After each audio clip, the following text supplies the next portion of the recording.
XFM 104.9. Yeah, with Steve Merchant. What I was saying was... Yes. We could have a little trivia quiz, right? This is how it works. Their phone in, yeah? Right? And they pitch a question to us two, right? We won't know it. They'll tell Carl, and Carl write down the answer, yeah? Or on his email, right? And then it might be something like, who was the first woman MP? And write down the answer, and they go, okay, Steve Ricky was the first MP. We'll write it down. You know, I mean, you'll write down something like the Queen. Yeah. And I'll write down Britney Spears. Yeah. And they go, well, Ricky says Britney Spears. And the answer is, did you see? Yes. And then whoever's... So they phone in, or can they email as well? They can email as well, Steve. Right. Okay, so let me just try and clarify this, because I didn't really follow that, and I know what the competition is. Right. People listening, phone in or email in with a question, a trivia question. It can be about anything. I don't do game shows. But one which we may be able to get, right? They phone in with that, or they email it in. But only Carl knows the answer. He asks us here in the studio the question. Ricky and I write it down independently. We hand it to Carl. We see who's got the right answer. It's like 15-1, but 2-1. And the great thing is that the best question that we'll vote on at the very end of the show can win these 3 CDs. We've got Feeder, Echo Park, The Essential Bob Dylan. That's a 2-CD set, Rick. Maybe keep the questions highbrow to show our intellect, not things like pop and trivia. And good idea. And we've also got this big compilation, Reloaded 3. That's also a 2-CD compilation. We'll start phoning and emailing now. Phoning, emailing go with berserk. your trivia Absolutely questions go berserk. For Gervais. I'm best at science. Well, don't start giving hints. That's not fair, because I'll say I'm best because... at films if they want me to. Yeah, but win. I've already said don't do trivia and entertainment and that. Well, they should do. They should do trivia and entertainment. Music and films is what they should do. No, they shouldn't. Or that's old stupid. TV. That's the cliche of XFM listeners, and I know they're more intelligent than that. They're not. They're not, Rick. They're stupid people. They're stupid people, and they only know about a few things. Garbage, Cherry Lips on XFM 104.9. Well, either they really want those CDs or they want to embarrass us. Because the phone lines are going mad. And they are going mad. We didn't even give out the phone number or the email, Rick. Shall I just give it out now? Well, obviously I need to. Well, I ought to anyway, for those that didn't hear it but didn't know it already. Of it.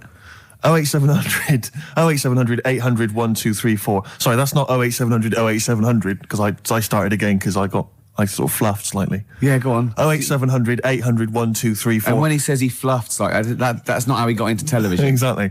ricky.gervais@xfm.co.uk if you want to email the question, and only Carl can see the screen, so there's no cheating. Probably people don't know what fluffing is, do they? No, I don't think so, Rick. Carl, have you had a question? What, already? Are we doing it now? Should we do it now? I think we should just drip them in throughout the course of the show. Yeah, you could one dripping them in. Go on. Ask us a question. I thought this was a good one. It's from Clive. Go on in. Clive? We've got a listener called Clive. Wow. That's all right.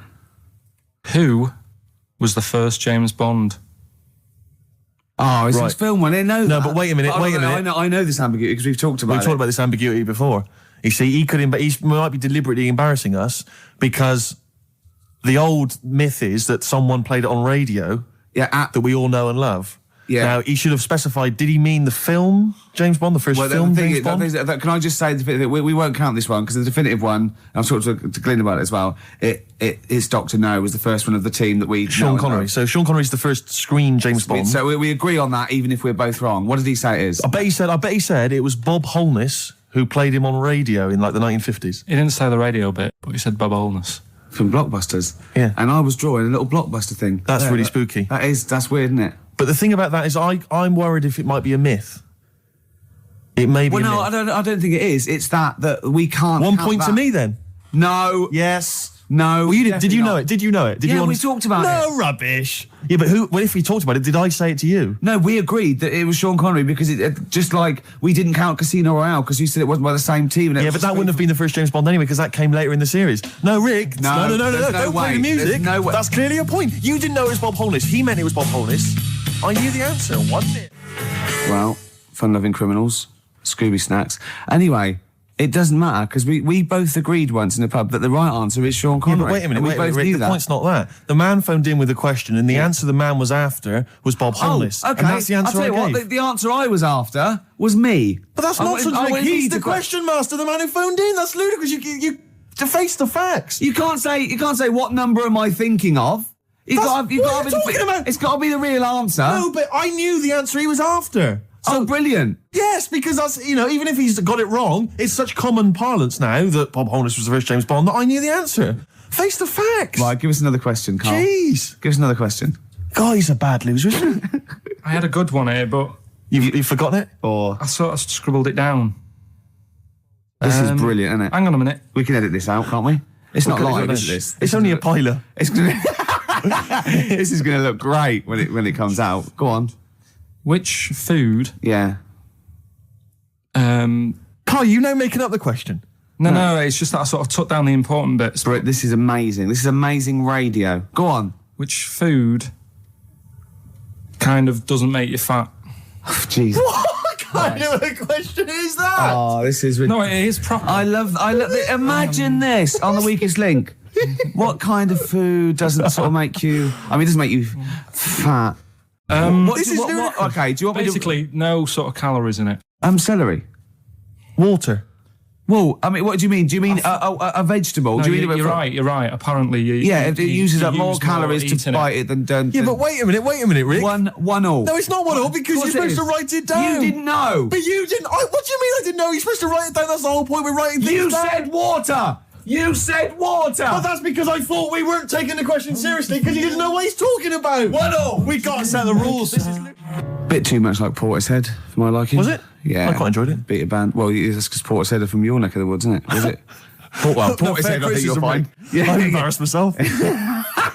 Right, another question, quick. Is this question a real question with a definitive answer? Or is it like, what is my most comfortable chair? I don't know why people aren't going to maybe like Trivia Pursuit or something, just getting a question off that and then... Because they're a little bit more discerning than that, Steve. Have you heard the questions? They don't know what they're talking about. This is stuff they've overheard in pubs. Go on, ask it, Carl. I look at the Carl takes down and goes, what's that? I know. What am I meant to write? Go on then, ask this one. Right. What sort? No. The Pope. Yeah. What semi-precious... Sorry, Anne, Mrs. Robinson, we're going to have to let you go. Yeah. Go on. You are the weakest link, Carl. Goodbye. Yeah, go on. The Pope. Yeah, the Pope. Yeah, we've got the Pope. Yeah, that's not strictly a question. He wears a... He wears a dustman's hat. He wears gore blimey trousers. Does he Yeah. live in a council flat? Yeah, he lives in a council flat. He wears but- a semi-precious stone. What's the stone? The Pope wears a semi-precious stone. What is the stone? You mean, what is it called? Yeah. What is it called? What, has it got like a kind of papal name? I think it's like, is it a 18 carat one? So we got to try and get the carrot Yeah. of the Pope's He big calls diamond. it Dennis. He calls it Dennis the Stone. Do they want the type of gem it is, like Or is there diamond, some kind of jade, papal name for ruby, it? or do they want it like the Rosetta Stone, or I don't know. I can't play a record. Play 2 record. Let's not. Where's your head at? Basement Jacks. Right. Okay. Let's get this. right. Have we knocked this on the head then? It's just not happening. Oh, here he is. Look. Here he is. Come in. Hey, look, he's... How have you? Oh, I don't believe that. Oh, that's pathetic. I do not believe that. That's absolutely pathetic. Now, they won't believe this, will they? No. Right, No. if I say that Jonathan Ross just got his massive member out, and he is a big lad, come and sit down. I've got your tickets, Mr. Gervais. Thank you. What's going on here then? I mean, why are you dropping off tickets? Well, because, in the spirit of the Comedy Awards, we like to have the rising young stars of the British Comedy That's Awards. right, and that's me. Well, we couldn't find any this year, so we've asked Ricky whether he would sit in the rising young star seat, and I wanted to deliver the tickets personally, so there's no excuses if he doesn't turn up later. Yeah. I always suspected that you were sort of pretty well endowed. Yeah. And now we've seen, it's on webcam. That was just one of my cocks. That's the one you're wearing today. Didn't we? Did We you? got Yeah, in don't trouble say saying that. No, we were This is meant to be the happening young station. What's going on? No, you can't say stuff like that. You Yeah. can't. Just careful what you say. Look at after Judy and Clary. What, 10 years in can the I- wilderness, and he comes back in a person life. 10 years in the That can happen wilderness. to you. That's Jesus you're thinking of, isn't it? Just because you're on everything at the moment. I walked in here and I came in there and I thought this is the young happening place. And what do I see in here? 3 old men sitting. What are you talking Tired about? women. I'm Look only at that 28, state of 27. You all Yeah, look, you're Chris. wrecked. You all look wrecked. You're Well, that's terrible. because we're always partying. I was looking for some youngsters. Where's the youngsters? I wanted to see some tight leather pants. I wanted to see some foxy chicks hanging on you every word. What is it? It's a bunch of old blokes on a block up there washing up in a sink. But look at him. He even dresses for radio. Look This at is him. ludicrous. It's amazing. It's like, you're I love the one fact step you were away. on the phone to Gervais last night, weren't you? Asking his advice Yeah. on clothes. Look at him. well- He's going for the man down the DSS. I like that look. That's a nice look. Isn't it? Thank Have you got a single pair of trousers that aren't elasticated at the waist? They're maternity jeans, aren't they? They've got a whole panel that pulls The forward. thing is, what I do at the end of the week, I can pop these in the pan and I can make a nice soup with all the food that's encrusted in As them. his years as a homeless coming to the fore there. Look at you, But one why- step away from Lawrence Llewellyn-Bowen. I'd like to be that bit closer. But why are you dropping off tickets? Are you a little bit... Because I thought you were married and stuff. Why do you suddenly got this obsession with Gervais? Because I'm a bit rough, ain't I? yeah, it's like when you see Dale Winton out with those rough boys. I'd like to get one of my own. When a top celebrity in a lovely looking suit walks down the corridor with his penis out, Yes. Yeah. I know that I'm still an You attractive know man. you've arrived. I was inaugurated in the same way. For me, it was Des O'Connor. It's like it's the passing on of the baton, if I may use that euphemism. and you've been battened. But it's fantastic. Well, it is a pleasure. I don't think I'm complacent just because I'm mixed with people like you. I still wake up and think, I don't believe it. I'm mates with Jono. Can I just point out? Jono. I was listening to the show last week, and I heard you, as always, revealing a little too much about yourself, if you don't mind me saying so. Yeah. Steve, tried Not as much as you. No, but that was just for the benefit of the room.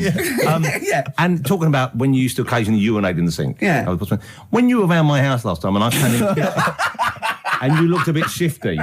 No, please reassure me. It was more ownership. But Yeah. I was like, I went to my territory, and then other people that come in that go, has Gervais been round here? It's like just marking my territory. Because my coffee the next morning had a hazelnut tang to it that I don't remember putting in. Can I just say something? Because I mean, I used to, mention to you, Gervais, when we first started getting involved in the business. Yeah. I used to say, if there was one celebrity I'd like to be friends with, it's Jonathan Ross. Yeah. Lo and behold, Ricky's befriended Jonathan Ross. I'm nowhere to be seen. But Not Ricky invited told me- round. Ricky told me that I could be his friend, providing I never extended the arm of friendship. to Right. you. Yeah, if you ever... I thought as much. He tries to keep everyone else down he works with, from the office, all the other shows. He Yeah. tries to keep them down. He said, I didn't even I'm want you to number come one. in. I wanted Yeah. to meet you on the steps. Yeah. I didn't even want to tell you you were around. But you called. He went, who's that? And he saw your name come up and he went, well, can I meet him? Well, you're all coming tonight, aren't you? This isn't Radio 2, by the way. These links are way too long. This is snappy radio. We have to play out. Yeah. You might The be kids have lost interest. But the kids want to hear Coldplay, Catatonia, You know what I like? Faithless. How about some more of that instantly forgettable hip hop you play each week?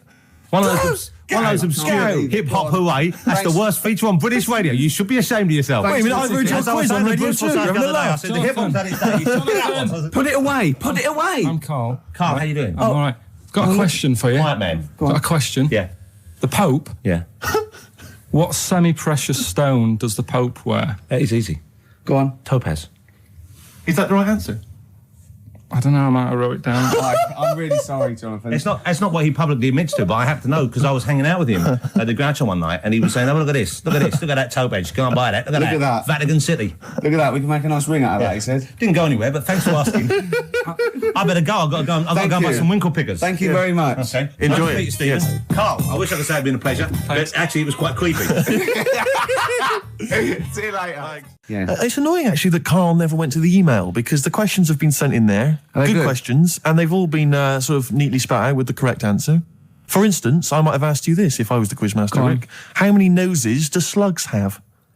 Oh, I Which think is an it's, I think interesting it's question. 4. It is 4. Yeah. Point to you there. Let me just see if I can find another one.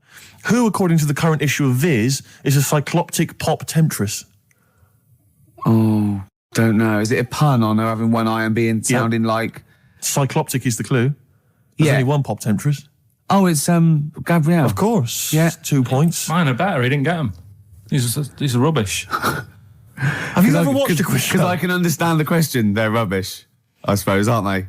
That gives me a chance to know what the answer is required. Go on. Let me see if I can find another one for you. No, you're never going to get that one. That's too hard. Oh no, that just That just teases you more, Yeah. doesn't it? What's the name of... No, that's boring, that one. Sorry. There you It's go. beginning to fall apart again now. Here we are. What's the proper name for Big Ben? Is it St Stephen's Tower? You know, it absolutely is. That's 3 out of 3. That's fantastic. Yeah, because the bell named after something like Benjamin so and so works in it. It's Stephen's Tower, and that's the big bell. It's actually, in a weird way, I didn't know any of those. So it's actually quite good that we did kind of balls it up with Carl, because otherwise there'd have been egg on my face. Yeah, but I still won. I just won less. Oh, did you? Yeah, you did win. Yeah. I've already forgotten. I already wiped that out of my memory. Yeah, but hey, Steve, it's not me that's the real winner. It's Neil who asked that question About pubs. and was he's 3 got CDs. those 3 CDs. Just tell them what they are again. Just Feeder, Echo Park, a compilation called Reloaded 3, lots of great stuff on there, and the Essential Bob Dylan 2 CD. Have you set. called him and told him? No, not yet. This is such a shambles, isn't it? Because what if he goes out or something? Actually, if he's listening, can he give us a call? That is so lazy. Can't we call him like Tarrant would? I would have That's had his surprising. number. You've not got his number? I forgot. Oh, this is unbelievable. I said get the numbers, Carl. I wanted to go for the Pope one. Carl, do you actually work here in the week? Or, like, did you just, you know, like in a film when they knock someone on the head, put on the spacesuit and go to the moon? Is it like Secret of My Success and Michael J. Fox? You actually work in the post room, but Saturdays there's no one around that recognises you. So you pretend that you're a producer? Yeah. Because you don't seem to know any of the rules. Because I reckon that name's made up. When did I say a producer? When did I say I was? Carl Pilkington is a name that you'd come up with on the spot. No, he doesn't work. No, he's not a producer. He says he works in sound. He works That's what in he says. sound. Yeah. Well, I'll tell you what. Work with this. This is my song for the lovers. It's a beautiful track. I've played it before. I'll play it again. It's one of my favourite tracks of all time. It's Bob Dylan. If You See Her, Say Hello. Here's a little bit of trivia for her. This is the last song I ever played on the old XFM before they came in and said, "Okay, you can go now." That's incredible. Isn't it? Bringing tears to my eyes. Lovely. Well, the greatest singer-songwriter of all time. Beautiful. With one of his best songs there. Absolutely. Bob Dylan, If You See Her, Say Hello. She might be in Tangiers. I mean, he's having a go. If you're going to go to Tangiers on the off chance to try and find her, I wouldn't bother. Yeah, You know. but I mean, you know, he's certainly if you're thinking- going to be there, then he's have a look for desperate. her. He's desperate. He's going, well, she might be in Tangiers. Have you checked upstairs? She's definitely not upstairs. just have a look. Well, anyway, that was Song for the Lovers. But because I'm so excited about having such great prizes to give away for the first time, some albums that Carl found, I got 'em. we've got the lucky winner on the line. Hi, Neil, are you there? Yeah, I'm here, Ricky. Hi, you're a winner with XFM. Fantastic. yeah. Do you like Feeder? They're a good group, aren't they?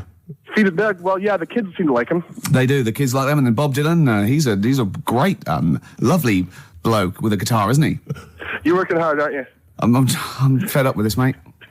Really, honestly, I just don't know what else to do. I come in every week. I try and Right. do. Yeah, You have to write a new series of The Office. That's what you have to do. I'm trying, but I've got voiceover work now, so there's more money in that. You know. You're everywhere. Yeah.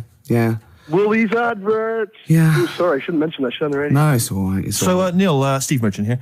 Will you be looking forward to receiving these albums? You've got Feeder, Echo Park, Bob Dylan album, the best of, and a compilation. You looking forward to them? Oh, absolutely.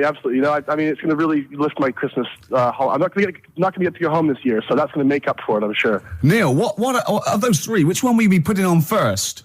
I think Feeder, Echo Park, because the kids seem to like it. Okay. Excellent. Thanks very much. What will you be Neil. doing for the rest of the weekend? Are you going to be chilling out? I'm chilling, man. I'm freezing. I'm playing golf right now. That's madness. It's very cold Yeah. out here. What's your handicap? What's my handicap? My short game's terrible, but Right, yeah. You're going to be watching the National Comedy Awards this evening. I hear that The Office is nominated. you guys are the shoe-in. Sorry? Yeah. You're a shoe-in. It's yours. Thank you. I don't know what a shoe-in is, but I'd like to go to I one. think it means like foot in the door. Lovely. Yeah, Does no, it? not foot in the door. It's like No. it's yours. Your name's already on it. Oh, really? I Wow. would think so. Yeah. Well, why would Ross stop around? I don't think he makes the decisions. Neil, but thanks very much for calling. Those prizes are going to be winging their way to you. We're just like real DJs, aren't we, Neil? Just say we're just like real DJs and we'll leave you alone. You guys are just like real DJs. Enjoy Thanks your very game. much. Cheers. Bye. The reason you became king of the universe, of course, is because of your fascinating French bread anecdote. Oh yeah, come was on the story? then. What? How did baguettes come about? If this is going to be someone cooked a loaf a bit wrong and said I can still make a sandwich out of it, I'm going to hit you. No. Go on then. Right. Napoleon, when he was at war and that with Russia, 1812. Yeah. yeah, all his soldiers were like, you know, not used to the cold weather and that. So they said, take some clothes in your bag with you because it's going to be Chilly. nippy out there. So they put all the clothes in the bag. Sure.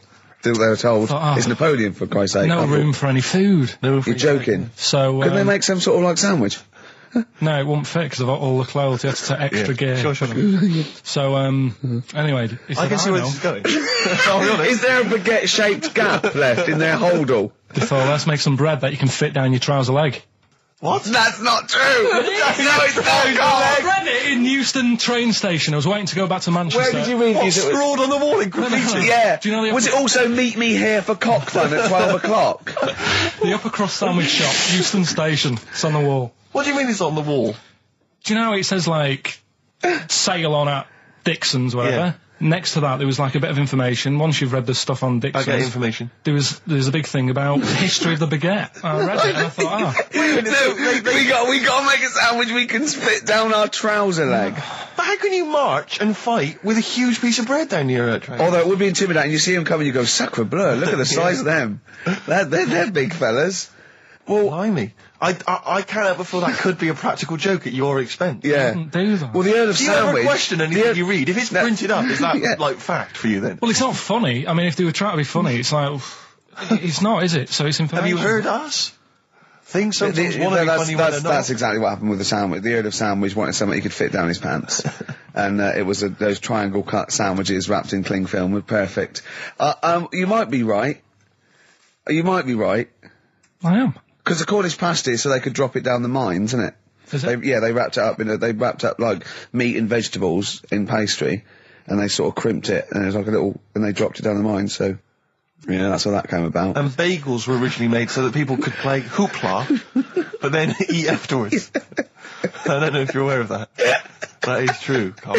Well, anyway. Call my bluff. Is one of them true? Yeah. They're all true. They're all true. Yeah. Tell your kids that when you have them. Yeah. You know, if they're still alive in a million years. Well, it might be true. Can someone confirm that baguette fact that it was so Napoleon could stick it down Not him. his trousers? Not him, his soldiers. His men. Yeah. Fascinating information. Fascinating bread information, Carl. Radiohead. Yeah, now this is my song for the lovers. It's a beautiful track. It's Let Down off OK Computer. It's one of my favourite Radiohead tracks. It's lovely. Right, set the tape going now if you want to tape these songs. Avalanches, Frontier, Psychiatrist. Absolutely. Well, we've had lots of emails. People, obviously, we inflamed and provoked Well, about actually, I have to the say, Rick- Cornish pasty. I've got a couple of amendments to that. The crusty bit, is actually as a handle, because obviously the miners had dirty hands, and they'd eat all the stuff in the pasty, and they'd be left with this sort of crust, and they could throw that away. Also, someone told us that at one end was a apple, so you have a little sweet as well. Your dessert. So there you go. You noticed how, like, over the years we've been doing this, way back when we started XFM, no one ever contributes when we ask about the music, when we ask about hip-hop, No. or their, opinions on that, anything important. No. But start talking about pasties. Yeah. We've had about 5 phone calls. Yeah, and someone phoned up to confirm. They used to work for Upper Crust, and basically Carl got all excited. So it is true. She went, well, I don't know if it's true. I've read the same sign you did, Carl. Interestingly, there's an email here that says, which basically offers a history of the baguette, and talks about after the revolution, the government decreed that all of France must eat the same bread, and it was up to the bakers to bake this bread of equality. And then Napoleon kind of made sure it was a particular, he kind of set in.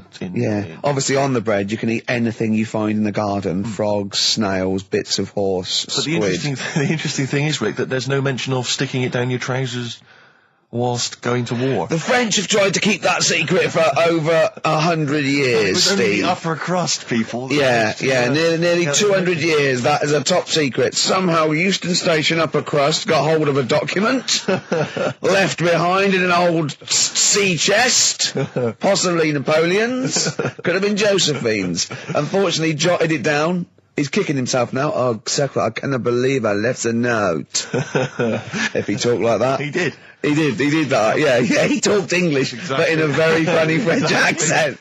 We never got the, we should learn a competition, who's the tastiest cartoon ever. Well, actually, I threw someone up did contribute. Cheetara, I threw up, Jessica Rabbit. I've had some people contribute here on Go the on. email. We've got someone here, Dom, has emailed us. He's told us that, for him, Daphne from Scooby-Doo. Yeah, Always popular choice. And obviously this is one I've never quite understood, Wilma from the Flintstones. I've actually always felt that Wilma, I don't know, I just thought she was a bit... No, not a bit Wilma, homely. Betty, surely. Yeah, Betty. Well, this is what I'm saying, Wilma, Betty, surely, but Wilma? No, I mean, it's she's just quite like- homely. But Betty, yeah. Come on, Steve, you wouldn't say no to Wilma. No, I suppose not. Rick, we've got a couple of emails in here, and they're saying they enjoyed your performance over the Christmas period on a programme called 100 Greatest TV Moments. Yeah. Did you do an interview or something? What was the deal? I didn't see this. Yeah, the Office was in there, wasn't it? And I was interviewed for it. But what are they talking about with they enjoyed your performance? Come on, tell me what do you? No, I don't. It's the thing that I did on Razzmatazz. Oh, is this where they found a clip or something? Yeah. No, I was in a band and we had one single out or something, and I did one TV appearance when I was about, oh God, and they showed a bit of it, about 7 seconds, me on Razzmatazz. Oh God. Razzmatazz, for those that don't remember, was like a kind of, I suppose, what was it, like a kind Kids. of CD UK of its time? Yeah, exactly, yeah. And, oh God. And it was of the time, sort of new romantic. And they showed a clip of this? I looked about 10 and about 5 stone with hair and makeup and girly clothes. My sister actually said I look like Posh Spice. Brilliant. Which is, there's a funny story about that, right? Because we were rushed and we had to do this thing and and we were meant to take a flight to Newcastle. And Where were you travelling from? London? Yeah, but we got there, we didn't have tickets, we were told to be there, but the A&R man overslept. Right, for the company, overslept, and it was terrible, and we were fretting, and eventually it was too late to get the plane, we missed the plane, we had to get a train, and it was really kind of fine, they were back and forth, they're going, yeah, if they come now, we can still do it, we're going to miss it, and this was like a big promotional thing, and we got there, and they went, oh, God, right, and I had this sort of like jumpsuit I was wearing that I'd cut off, put that on backwards. A jumpsuit? Yeah, Brilliant. I know, Is this what was bad. on the clip? Yeah, I had that on back to front, and there was no time, and I think I even mimed wrong at one point, and it was awful. But the funny story is this, that when we were there, we didn't have our tickets. This was at the airport? We bumped into Bucks Fizz. The guys and girls from Bucks Fizz and their manager, so there's like 5 of them, right? And there's 2 of us, and they had 5 tickets, and Bucks Fizz tried to smuggle us through. And so they went through the things, right, and they went, tickets please, and he just waved 5 tickets that he had, like that, goes, this is us, right, and they went, well, can I have a look at them? And they went, there's only 5 here, and they just looked at us and went, sorry lads, we tried. We were nearly smuggled through. By Bobby. Carol. They couldn't even with their powers, they were the height of their powers. That was like make-believe time. They'd already done making your mind up.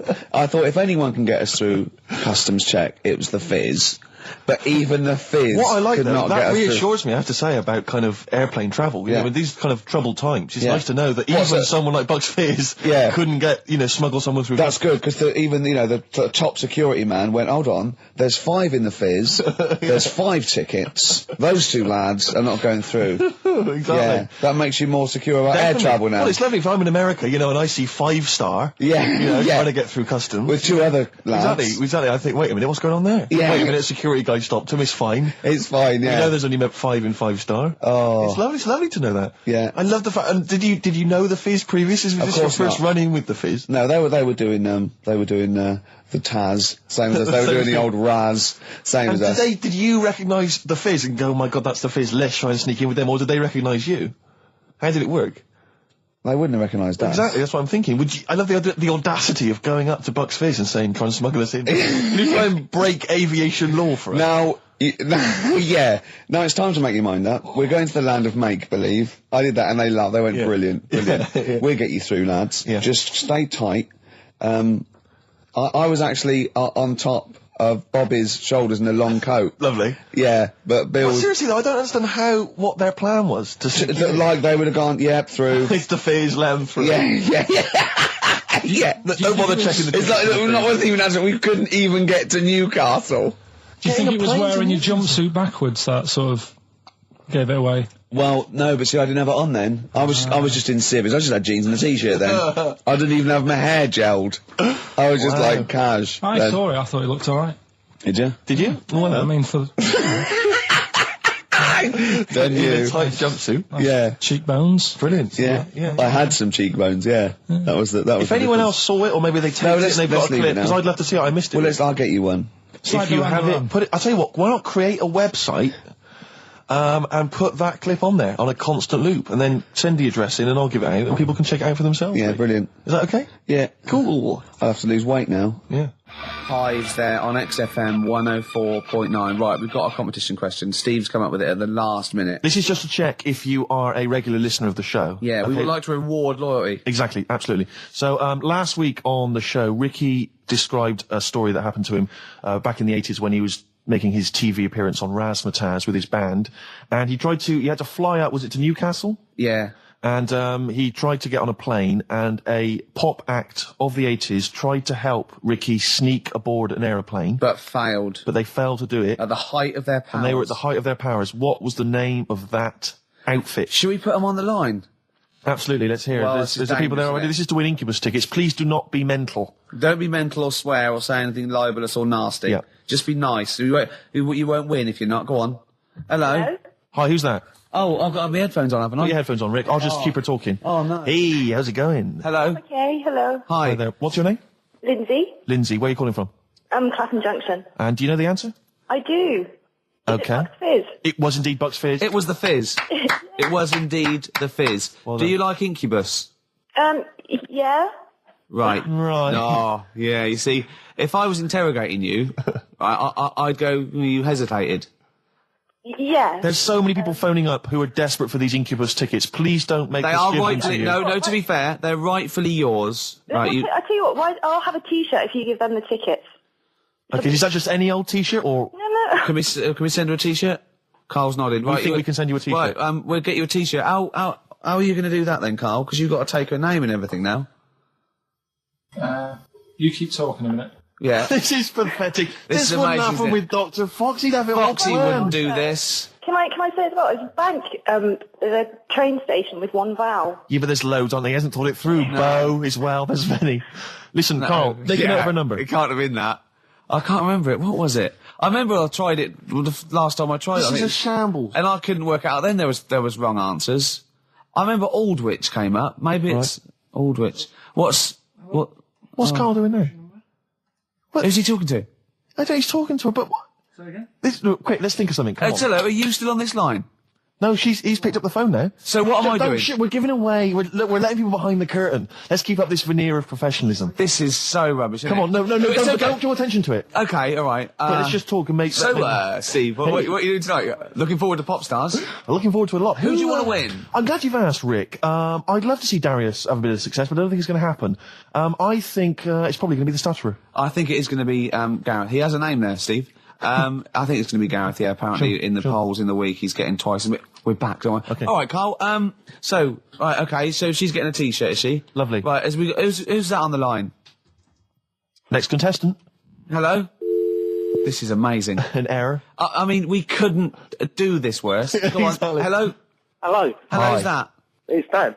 Dan. Hello, Dan. Danny. So, right, do you want to go to Incubus? I'd love to, man. Okay. Hold on. This is pointless because he's just heard the last. He's heard the answer. Yeah, definitely Bucks Fizz. This is mad. We didn't think this through. No, but let's be honest. He wouldn't have been on the line if he didn't know the answer.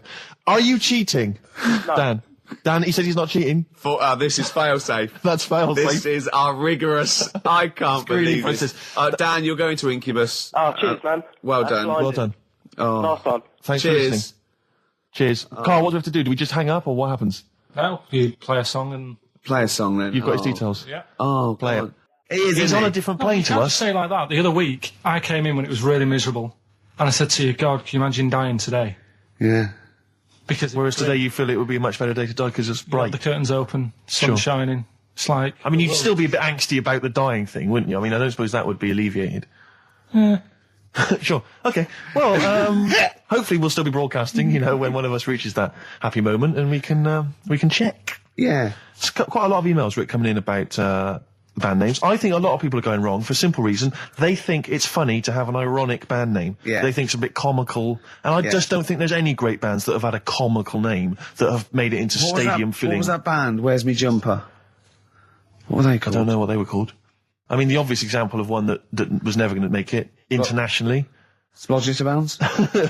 Splodgeness Abounds? No. I like them, though. Splodgeness Abounds. Splodgeness Abounds, they were great. Ladies and gentlemen, please welcome to the stage Carter the Unstoppable Sex Machine. USM. These are some of the ones we've had emailed in. These are bands, obviously, that haven't made it so far, and I don't think they will.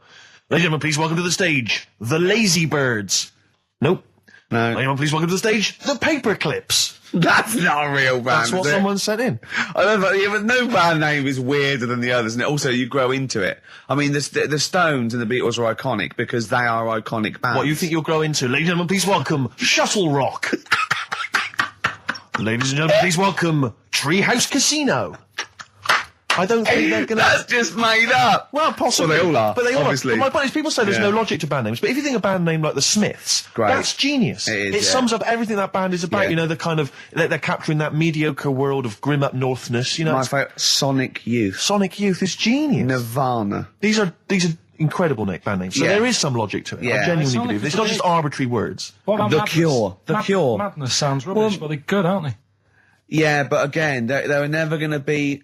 They were never going to be world beaters. But they were a comical band, essentially. Yeah, they were a but knees-up party band, yeah. and Madness is fine for that. But they had some great songs as well, and then it sort of turned it all, because then... I mean, Rick, I don't know how many members... Not Home Today is a great song, and a serious one. This is from an email. I don't know how many members of the band there are in Chimney Factory, but if there's 5 people, who decided? Have they all agreed? Yeah, that's the best name. Do you know we what I can come reckon up with. decided? Dell. Right. Well, he started the band, and they rehearsed around his house, so Dell went, look, it's called Chimney Factory, because my granny's doing it. They go, all right, Dale, but it's not. I've got some other. But no, it's called Chimney Factory. I own the van and the amps. There's Paperclips gone. There's a band in Leicester called Paperclips. We can't. We'll just argue over that forever. Yeah. Anyway, just all I'm saying is think before you name your band, all right? Because it's never going to happen if you've got a comical band name. There was a feminist band called Clitoris All Sorts, which is quite good, isn't it? But you laugh and then you just think, oh, yeah. You know, I'm never going to have that on my T-shirt. Imagine that, Clitoris All Sorts. It's that time of the day now, talking of that. Yep. Song for the Lovers. Sure, it's beautiful. Now, Steve, I will play great old tunes to the cows come home. We got to give them a little bit of Dandy Warhols and Air and Athlete. I know that, and they're great, they're good, right? But, I wanted to play a Cat Stevens song, but I thought I'd better not, because I've, play that a little bit. And we quite like resurrecting old reputations, don't we? People like Elton John who had bad faces, or David Bowie. People whose names now are largely laughed at in the serious rock or people circles. that people might not have considered. I thought Cat Stevens, oh no, Rod Stewart, I thought. Was he Rod Stewart? Many people now are thinking of the leopard hot pants and the ludicrous Do you hair. think I'm sexy, and all those sort of awful stadium sort of disco things, but he wrote beautiful tracks from Maggie May through, and I thought, hold on, 2 birds with 1 stone. What about a Rod Stewart song written by Cat Stevens? Wow. Is there such a thing? The first cut is the deepest. Let's hear it, Rick. On this album as well is The Killing of George. Georgie Part 1 and 2, remember? About the gay bloke. Georgie Boy was gay, I guess. His favourite song. Carl's favourite song. Yeah. Right? And I was going, oh yeah, I remember that, yeah. I said about, and I said, did not intend to take his life. He just pushed it when he gets mugged and killed. Do you know what he said? Go on. I was sitting outside, I was singing, he went, well, as I said, they go out too late. They go out too late? He meant gay people go out too late. He went, no, they do. I went, what do you mean? He said, well, they're always out, they go out, or when people are coming home. He said, if he'd have been in bed by 10, he'd still be alive today. That's a sobering lesson. And he went, Carl. there's one that works here, and he's shattered every Monday. Oh, if you're gay and you're listening, just be in bed earlier. Go out when sensible people go out. Yeah. You're right, we're not on the continent, Carl. If you're gay and you're not in bed by 10, go home. Yeah. I don't get it. First cut is the deepest, Rod Stewart. There's the phone. Answer it. See who it is. Can you give us a second, listeners? Just amuse yourselves for a moment. We're Who just is it? speaking to Carl's just on the phone there, speaking to someone. We'll just keep you abreast of who that is. is it? Time. It's 10 to 3. Wants to know if you're doing a live show somewhere tonight. So just a private call now. Asking Ricky. I am, yeah. Later. But Ricky, of I course, don't want to has say it appeared now. recently on television. I don't mind one person. in I the just want Hits to from get the out Office, and often performs live at different venues around the country. So while those two take care of business. All right, guys, have you finished that private call? Yes. Jeez, that was outrageous. Star Sailor and Poor Misguided Fool.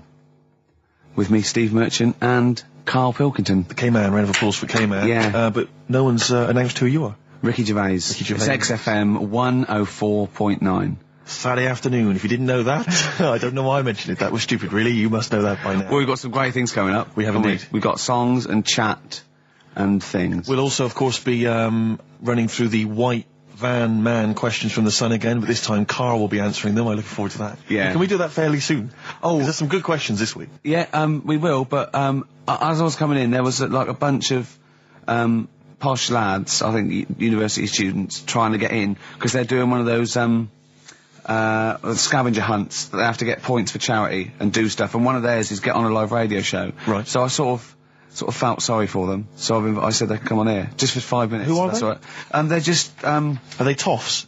they are sort of like toffs, but they're trendy toffs. They're obviously... Trendy toffs? I don't know Yeah. what's that. Is that like Lady Victoria Hervey? Is she a No, I don't mean that, no. They're both sort of like that, Will of Pop Idol. Right. They're like him, sort of like trendy but posh. Okay. They seem nice enough, and they're doing it, they're just for a cancer charity, and, they just get... They got, what is it, like they got their sponsor to do various Exactly, I charities? don't know quite how it works, but they're gonna come on and, because we get, for coming on this live radio show, they get 17,000 points. Right, good. If I can put that in context, Yeah. if they were to say, did it help deliver a baby, they only get 7,250 points. But it's much easier. It is. There's lots of women just Happily gonna dropping let a couple of sprogs posh all ones. over the place. You can't get on a live radio show these Exactly. days for love nor money. That's true enough. You know what I mean? Yeah. So, When are they coming in? Carl said they're going to just... 1:30. I had a word with them. Okay, what did you make of And, them? They are posh, Really? but they said they're going to wander about and go and see if they can deliver a baby and that, and then come back here for 1:30. And I don't know if it. I hope they don't leave a baby sort of half out. You know, if they've got it. You know, they're push. Sorry, we're gonna have to shoot off. We've got to go and see. We've got to play an instrument in a marching band for 8,500 points. Well, I did say be here definitely at 1:30 because I don't want you getting in the way of the white van questions. And the other thing is, right, they get 7,500 points for delivering a baby, but they get 9,000 points if they cut Peter Stringfellow's hair. Well, he's very precious about his hair. It's a more delicate operation, isn't Absolutely. it? There's more that can go wrong. That's true enough. Take an unconventional animal for a walk in a park. What is an Unconventional animal? I think that could be a dog that just doesn't play by the rules. Yeah, that's a dog that's into Slipknot. Yeah, that wheeze in a urinal. Yeah, exactly. Standing up. Exactly. Yeah, well, I'm looking forward Well, to yeah, that. I'm sure they're lovely guys. Good luck to them. Yeah, we'll see you later. Well, we're back, and there's a few more people here. Absolutely, well done. Yeah, yeah. Well observed. Yeah. Do you want to say hello? Hi guys. And what are you doing here? This is Mark and James, or Sco and Belch, and we're here. Sorry, your name's what? Sorry, say the last bit again. Or what? Sco and Belch. Sco and Belch? Yeah, that's right. Do you want to explain that? No. No, from the drinking story. games, I imagine. Yeah. We've got Oh. worse names than that, but it's radio, so. Sure. Now, you're presumably students? We've just we kind of graduated. We've been in work like about a year or two. And what do you do? I work for a management consultancy. I work for a distribution company up in Birmingham. Well, okay. So, Now, great what point. you're doing is a scavenger hunt, and you're raising for cancer Colon charity. Cancer Research. Right, and you've got to do, and this is, we're just helping you out here because for 17,000 points, you have to get live on a TV or radio show. That's exactly it. So and here we that's- are. That's why we're here. Yeah. Do you ever listen to XFM? I know of it. Yeah. I listened to it a few times. Sure. What kind of music, what kind of sounds would you normally be into? I love cheesy radio, sort of school disco, sort of, 80s stuff. Sure. Sorry, what was your name again? Mark, or Sco. Sco. Okay. And you're Belch. Belch. And what sort of sounds would you be grooving to, Belch? Cheesy. UK garage? Well, Craig David. a bit of house just very occasionally, a bit of cheese. It depends what kind of mood I'm in, you know. Now, you don't listen much, but I mean, kiss a celeb, because Carl... Yeah, we actually wanted to do that with you, Ricky. Is that all right? No. That's not going to happen with okay. Ricky, but Carl's now got his name mentioned in Heat magazine. Is that right? Well, So that's if you want to brilliant. snog Carl, we'd love to see that. I mean, we don't want to snog Carl, but I mean, we were thinking if there was kind of a female presenter here, we might be able to do something. But What are you saying? A female placenta? well, if you've got one. Have you seen some of the female presenters that work on XFM? Oh, placenta. Is that why they're on radio? I thought you said placenta. That's unlikely. I know, well, now what's the other things you've got to do here? So what are some of the things you've done already? Well, See, some of these worry me, like start a fire in Pudding Lane Oh, we've done that already. for 4,700 points. I'll tell you what we have done. We've been on Phantom of the Opera stage already. Have you? Yeah, we just asked the stage door guy. And, That wasn't during the show, I see. No. And that's right. He actually mentioned that we shouldn't speak about that too. Otherwise he'll get sacked. But yeah, he was really kind to let us on. We've jumped in Trafalgar Square water with doing a sort of Friends impersonation, so that was... Right. How many points pretty did you get cold. for that? We got 2,000 points for that. We got Right. 8,000 points for being on the stage at Phantom of the Opera. Yeah. And we get double that. We get like 18,000 points, which is almost the maximum for being here right now. Really? So that's well, absolutely great. Honestly, I wouldn't worry about the little things. I'd go for the big. Yeah, that's it. We're not interested in the little stuff. We want to go for the big stuff. Yeah. So what were the big ones are, get on stage with S Club 7, that's not going to happen, is it? When have you got till 6 today? Well, S Club 7 are on at the London Arena at about 2 o'clock, so... Good luck. But Okay. I think it's going to be very, very difficult to get on there, but you never I know. think so, yeah. Get in the vaults of a bank. Yeah, you got See, any some ideas? of these are bordering on the illegal. That's 20,000 points for that. Like getting a cage at London Zoo. Don't do that. I mean, it's 10,000 points, but don't do it.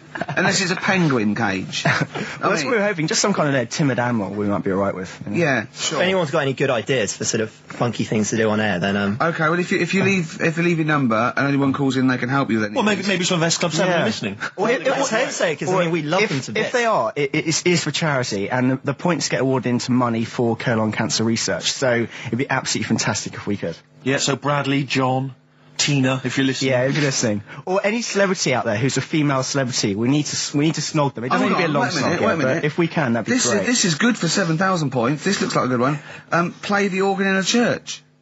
That must be easy. Is that a metaphor? Yeah, but you know what church people are like. It says the bigger the better, so it might be. That's got to be euphemism. Yeah, it's got to be, hasn't it? Yeah. Well, thanks very much. Good luck. Good luck, guys. Get an arrangement standing outside Les Mis looking Miz. That's going to happen. That's good. Man, a big gun type thing on the HMS Belfast. That won't well, we've happen. got a big gun, it's just finding the boat, which is the problem. Oh, so. calm down. What was your name? Bo? No. Po? Let's go. Thanks very much. Thank you very much. Cheers, guys. Cheers. Bye. From their greatest hits album, that's Outcast, and a track called Rosa Parks. Like it. Yeah, enjoy it. Now, we just had a call from someone impressed by Karl, and Karl's very pleased because this guy has actually done a PhD on Che Guevara. So in theory, whatever subject he chose, in theory, he's probably one of the experts in the world on this particular field. Now, hello, are you there? Yeah, I'm here. Hello, what's your name? My name's David. David, now where did you do your PhD? Did it at UCL. Did it at UCL, mild college. And what was the actual title of the PhD? It was Che Guevara's influence on class struggle in Europe in the 60s. And what did you think of Karl's performance? I thought he did really, really well. The only thing, I'd never heard those last words before. So Karl actually knows something you don't know. Yeah, possibly. Although you presumably not take that as verified information. You probably wouldn't take everything Karl said as gospel. You'd probably look it up yourself, would you? I probably would have a look, yeah. Did you know about babies' eyes? Sorry? Did you know that babies' eyes don't grow? I didn't know that. You see, that's why you shouldn't take things Karl says as gospel. Because it come up with something, vaguely intelligent, and then say, "Did you know about babies' eyes don't grow?" Any questions that you'd want to test Karl on? Any thoughts? Any things he missed there on the history of Che Guevara? I think he did really well, and I think he should be congratulated. Because Karl has problems with understanding why people are interested in history, and even though he's been reading these books, he keeps saying, "Why does anyone care about history? Why is it important?" What would you say to Karl? I think he should maybe then look at who Che Guevara did influence and why he still influences people today. Yeah. Well, he knows that he influenced Citizen Smith, and he knows that if McDonald's ever wanted to swap Ronald McDonald for Che Guevara, it would cost him an awful lot of money. So he is trying to apply it to the modern world. He is having a go. Well, maybe you should think like why Rage Against the Machine have him on their T-shirts. Good point, Karl. Why do you think of that? Why do you think they have him on the T-shirts, Karl? I don't know, maybe that was a design of the T-shirt. Maybe they wanted another T-shirt. Maybe they wanted Ronald McDonald. But didn't have any in. Sure. And they said, we'll have that one there then. Well, thanks very much. Just before you go, do you think Karl would be an interesting subject for a PhD? Yeah, very much so, yeah. Okay, well, if you're not... Well, hopefully one day you'll become a professor and you can maybe set that as some coursework. I could do, yeah. Karl Pilkington. Imagine that. Cheers, Dave. Having an MA in Karl Pilkington. Thanks very much, Dave. Okay, bye. Cheers, bye. That's good. My teachers never did that. What, encouraged you in that way? Never said well done. So, really? Yeah. But you never showed up. Yeah, you had to be in the same room, They were really. too busy saying, "Who are you?" yeah. No, but Mrs. Matthews, me head teacher. Oh, let's not lay into Matthews again. Not Matty she Matthews. said, Not never- Grimble Matty Matthews. I'd never be a high flyer. If she could see you now. What did she say? You'll never be a high flyer? She said that to me, mum and dad. Really? On a parents' evening. And that was after I'd played the drums in Little Donkey. She clearly didn't know what she was talking about. The Strokes and last night. We just had a call, didn't we? From Johnny Mango. Oh, yeah, Johnny Mango, yeah. Yeah, old the Mankster. And he informed me that one of the Wurzels is dead, and I didn't know that. Yeah, Adge Cutler, who was the lead man, I think. Yeah. He said he died the most rock and roll death you can die. He said he was apparently driving on a terrible cocktail of cider and other things, presumably. Yeah. Apples and jams. Yeah. And he crashed into a tractor. And I wonder, is that true? JM's not winding me up. Yeah, I hope the Mango Boy's not having a laugh at me. Is that true? One of the Wurzels died by tractor. Is that true? So give us a call. What's the number again, Carl? 08700 800 1234. If so, I'm sorry that I disrespected them. I didn't know. Table 60. Lisa Tarbuck. That's Corner Shop. Lessons learned from Rocky 1 to Rocky. I love that guitar. That's great. It's real glam rock. That's T-Rex and Bowie. I was going to play some from Ziggy Stardust today, but instead I brought in a different album. I want to play a bit of Bowie. Is that all right? Oh, of course, yeah, always. Yeah, bit of Beatles. Still to come up, by the way. We with the education of Carl, last week he did Che Guevara. He did very well. Before that, the week before that, you learned all about Rasputin, didn't you? And this week you've been studying Hitler, haven't you? How does that go? How do you reckon that? It's a bit tough. Okay. I mean, I'll give you the full story later, Steve. Do you know much about him? No. It's, they're all linked. All these stories I've been reading, they've all got a similar sort of thing going through them. They're born, they have a bit of a tough upbringing. Things aren't going well, and they seem to take it out on other people. Okay. But I'll tell you more later. Okay. Yeah, I don't think you can... I mean, I don't think Hitler and Che Guevara... It's the same thing. Che Guevara, when he was a kid, had, like, asthma, right? He wasn't an happy kid. Hitler, he only had one ball. Well, I was trying to find about that. Yeah, seriously, he phoned me up in the week. I said, how's it going? He went, I've just skimmed it. I was looking for the testicle thing. Now, I don't know if they left that out or it's not true. Right. He was trying to look up that Hitler has only got one ball. I think they only did it to wind him up. Because it's like, you know, you might be taking over the world, but we're all saying you've only got one testicle. Sure. And it's did you look in the index and it's sort of Hitler, Adolf, family life, early childhood, testicles? Testicles, absence of. Sort of skimmed through because one of mother brackets other. Albert Hall. The only thing I could find was at one point in like when he was trying to run the place, there was a meeting going on, and somebody had put a bag in the meeting room and it blew up. And I'm wondering whether it was under the table. Yeah, but. Well, you're wondering if it blew a testicle? It was. The testicle was under the table. No, the bag blew off the ball. No, the ball sack was probably hanging below the protective top, and so that's where he could have lost. But why would he have only just lost the one? Because the way he was sitting, cross-legged or something. Sure. Okay. Well, I mean, again. I mean, last week we had a Che Guevara expert phoned up. Maybe they could. Maybe there's a Hitler expert this time who could maybe phone up and confirm the testicle theory. Yeah. What's the number again, Carl? 08700 800 1234. You need to have at least done a PhD or something. I don't think we should invite calls about Hitler. I think we're asking for trouble. No, I'm talking about someone who's done a study of him and who's done a PhD. Oh, okay. I'm not talking about any old nutter. And also, Carl's lottery numbers. He's a little bit more confident this week. Okay, good. He went, they're more like it. And I looked at him and I laughed. He went, no, even Suzanne said I'm on more on the right lines there. Is anyone who has done a degree in maths or A-level maths that can bear... Carl won't believe this, right? Carl thinks, I know I was partly doing it to confuse him, just see that look on his face like a cat, right? But there is the chances with a random numbers, for example, the lottery, of getting 1, 2, 3, 4, 5, 6 are no greater than any other single combination. Right. Now, that's true. I don't mean you're more likely to get 1, 2, 3, 4, 5, 6 than any other combination put together, but than any other individual combination, they're all equal. It's counterintuitive, I know. I know you think that to get a run of 1 to 6 is less likely than anything else, but it's not. Any named combination... It's not, Carl. If there's a probability... Well, it's never happened. It's never happened. Yeah, but there's any number of combinations that never happened. Every one of those combinations that have come up have happened, and they're just as likely or unlikely as any other combination, right? It's just that you feel intuitively, right, that 1, 2, 3, 4, 5, 6 is less likely than 1, 7, 12, 34, 60. You know what I mean? Well, I didn't win. Play record. Okay. If you give a monkey childbirth pills, it works. That's. Well, we were talking about interesting things about sneezing, and I remembered an interesting fact about monkeys. So, anyway, 2:30, brilliant. What did happen to that bloke who used to make the sound effects in Police Academy? I don't know. He was brilliant, wasn't he? Do you remember him? I don't remember. Was he called Hightower? Yeah, he was good. Yeah. If anyone knows, give us a call. God. Girls and boys. You've embarrassed yourself then, Gervais. What? Well, We've had a number of calls and emails Yeah. pointing out that the Hindenburg disaster was not because the Zeppelin was filled with helium, Hydrogen. but filled with hydrogen. Right, okay. Well, I thought about that when he told me in the week. Well, yeah, but I assumed he must have got that off from the documentary.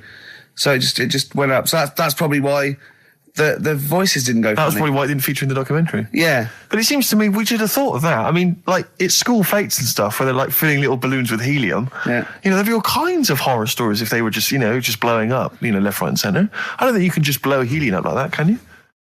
What? Isn't that the point? What I'm do you saying is it can't be as potentially lethal as hydrogen, helium. Well, like, hydrogen isn't as bad as helium. No, helium's not as bad as hydrogen. I don't know what you're saying, because the Hindenburg was hydrogen. Yeah, and I'm saying, why did we think it was helium? That's crazy. You go to school fates and stuff with like little kids, and they're filling up little balloons with helium. They wouldn't have big canisters of helium, a charity event or a small kind of bring and buy sale if it was deadly. Yeah, but it's not as big. I mean, when you buy those balloons at a fair, it's not as big as that big But presumably balloon. it's still flammable, is it? But it wasn't the fact how dangerous the rare gas was, or it was the fact that it was made of this thing that caught fire and just went. There was nothing. A hole in it would have been as bad. It just burnt quickly and fell to the ground because the hydrogen or helium escaped. It wasn't. It was irrelevant that what the gas was, wasn't it? I thought it was that there was supposed to be some kind of explosion. Well, I don't know what it was, but the point is because the outer thing was so thin, right? The gas inside escaped and it fell to the ground. So it just fell to the ground like when you've popped a balloon. Well, not. It didn't quite. sort of go. It didn't like flap all over the place and make a zany noise.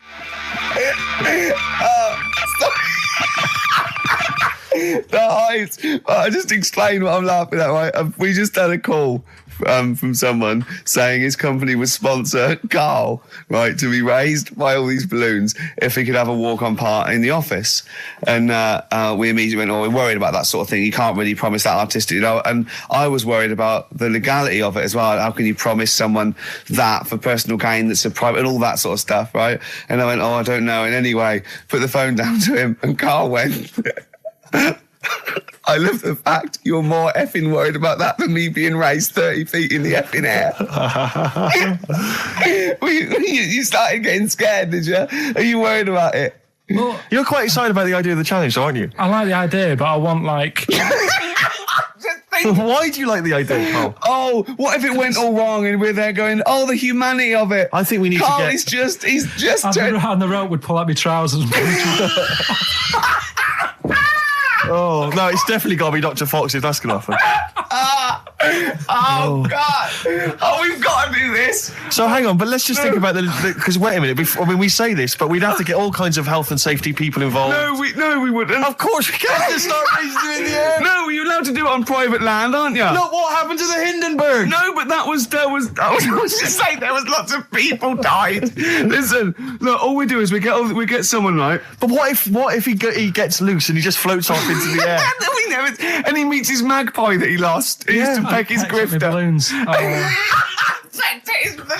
So I'm so excited about this. Listen, we've got to do this. No, but please. shut up a minute. Let's just stop and think about it. It's 60,000 balloons. Look, no, it's not. It's 6,000. But 6,000 balloons, that's a lot of balloons. No, it's not. No, it's don't not. be silly. For sponsorship, people pay for... No, listen, it's worth it. There must be a company out there that'll pay for this, just so we can film Hang it. on, is there not an easier way of just getting one big balloon? Then the challenge is there's no challenge then. No, it's got to have people coming up and hooking balloons. It'd be like Buckaroo. And the person who puts the balloon that actually raises him 10 feet wins a prize or something. So hang on, so what we've got each person with like 500 balloons. Yeah. That's mad. Can you imagine how many balloons that is? That's ludicrous. 6,000. Yeah. That's an awful lot of balloons. I don't know, there must be someone that could do this. Oh, look, people have walked on the moon, for Christ's sake. We can raise Karl Pilkington with some balloons. Yes, but they had a NASA budget. We've got XFM behind us. Yeah, but balloons, balloons are cheap. You can get about a pack of 25 for about 150. Right, fine. No, true. Yeah, the helium though, Karl. You can't just attach yourself to a pack of balloons. No, but... What, you think we blow them all up? With helium. Right. Off you go. But then we can do something with the balloons, can't we? Release them afterwards. Oh, we'll release them back into the wild. Brilliant. As a sign of peace.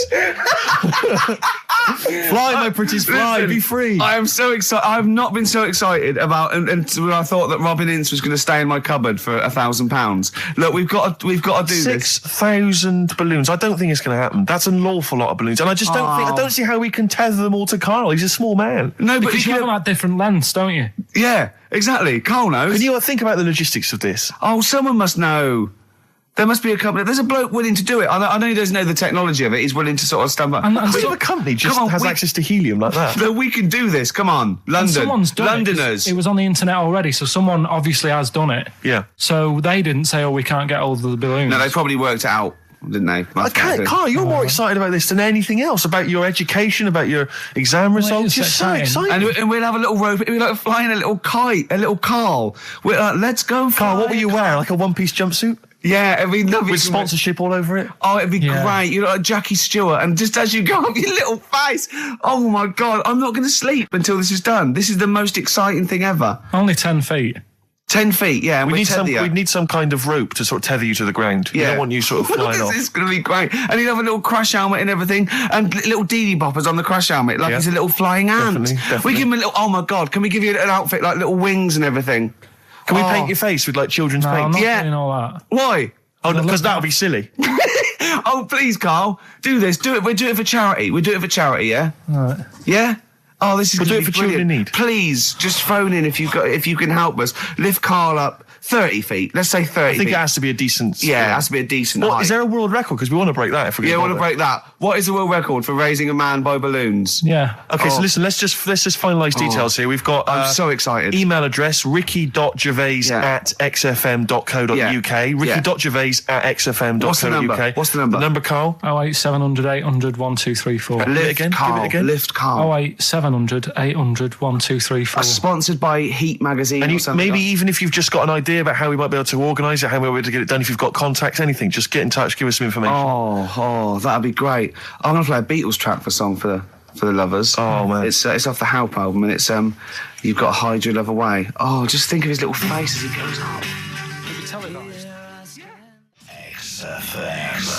Well, XFM, it's nearly the end of the show. I'm Ricky Gervais with me, Steve Merchant. We've enjoyed your company. Karl, we're going to try and get Karl in the air. Anyone that can help us, take him up with helium balloons. Our friend Johnny Mango called again, and apparently the record's 11,000 feet. Karl is getting a little bit nervous. Yeah, the world record is 11,631 feet raised by hot air balloons. Yeah. How tall's Canary Wharf? It's 11,631 feet. Exactly. I don't know, Karl. Is it how much higher? It's a long way. More. I'm not doing that. Because I'm like 6 foot something. Yeah, think of that. Just look at Steve. All right. Yeah. But you can change your record. You could say, well, the sort of balloons are the one with Mickey Mouse on it or something. Yeah, could I just say something? That man did 11,000 feet, but he wasn't naked. All right? Come on, Karl. Your 30 feet will be the world record for naked ballooning. Yeah? Think about it. All right, it's for charity. Well, thank you for listening, everyone. We are going to raise Karl. And after Karl said, and just to think, my teacher said I'd never be a high flyer. So this is your chance, Karl, to shine, to fly. Steve. It'll be brilliant. This is a final song for the ladies. Belle and Sebastian, we've not heard them for a while. This is from, it's actually a B-side or a triple side or whatever you call it. Track 3 on a single called Jonathan David. This is the beautiful The Loneliness of the Middle Distance Runner. Goodbye. 104.9 XFM. You all right?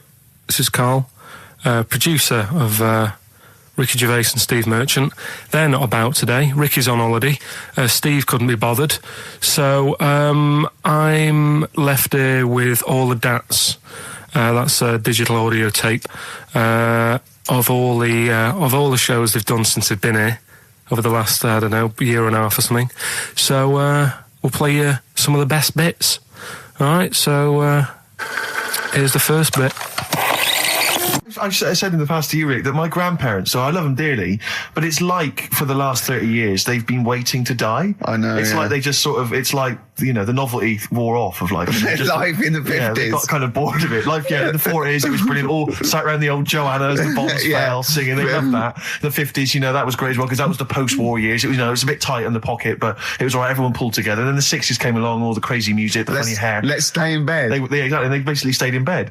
And it was one Christmas when my grandmother said to my dad, what do you like for Christmas? What do you fancy for Christmas? And this must have been I don't know, 20 years ago. She said, what do you fancy for Christmas, Ron? And he went, well, you know, I could do with a nice big kind of warm winter overcoat. She said, don't worry about that. Don't worry about that, because your father will be dead soon. It's what you can have his. Meaning my granddad. Well, to be honest with you, my father's still waiting.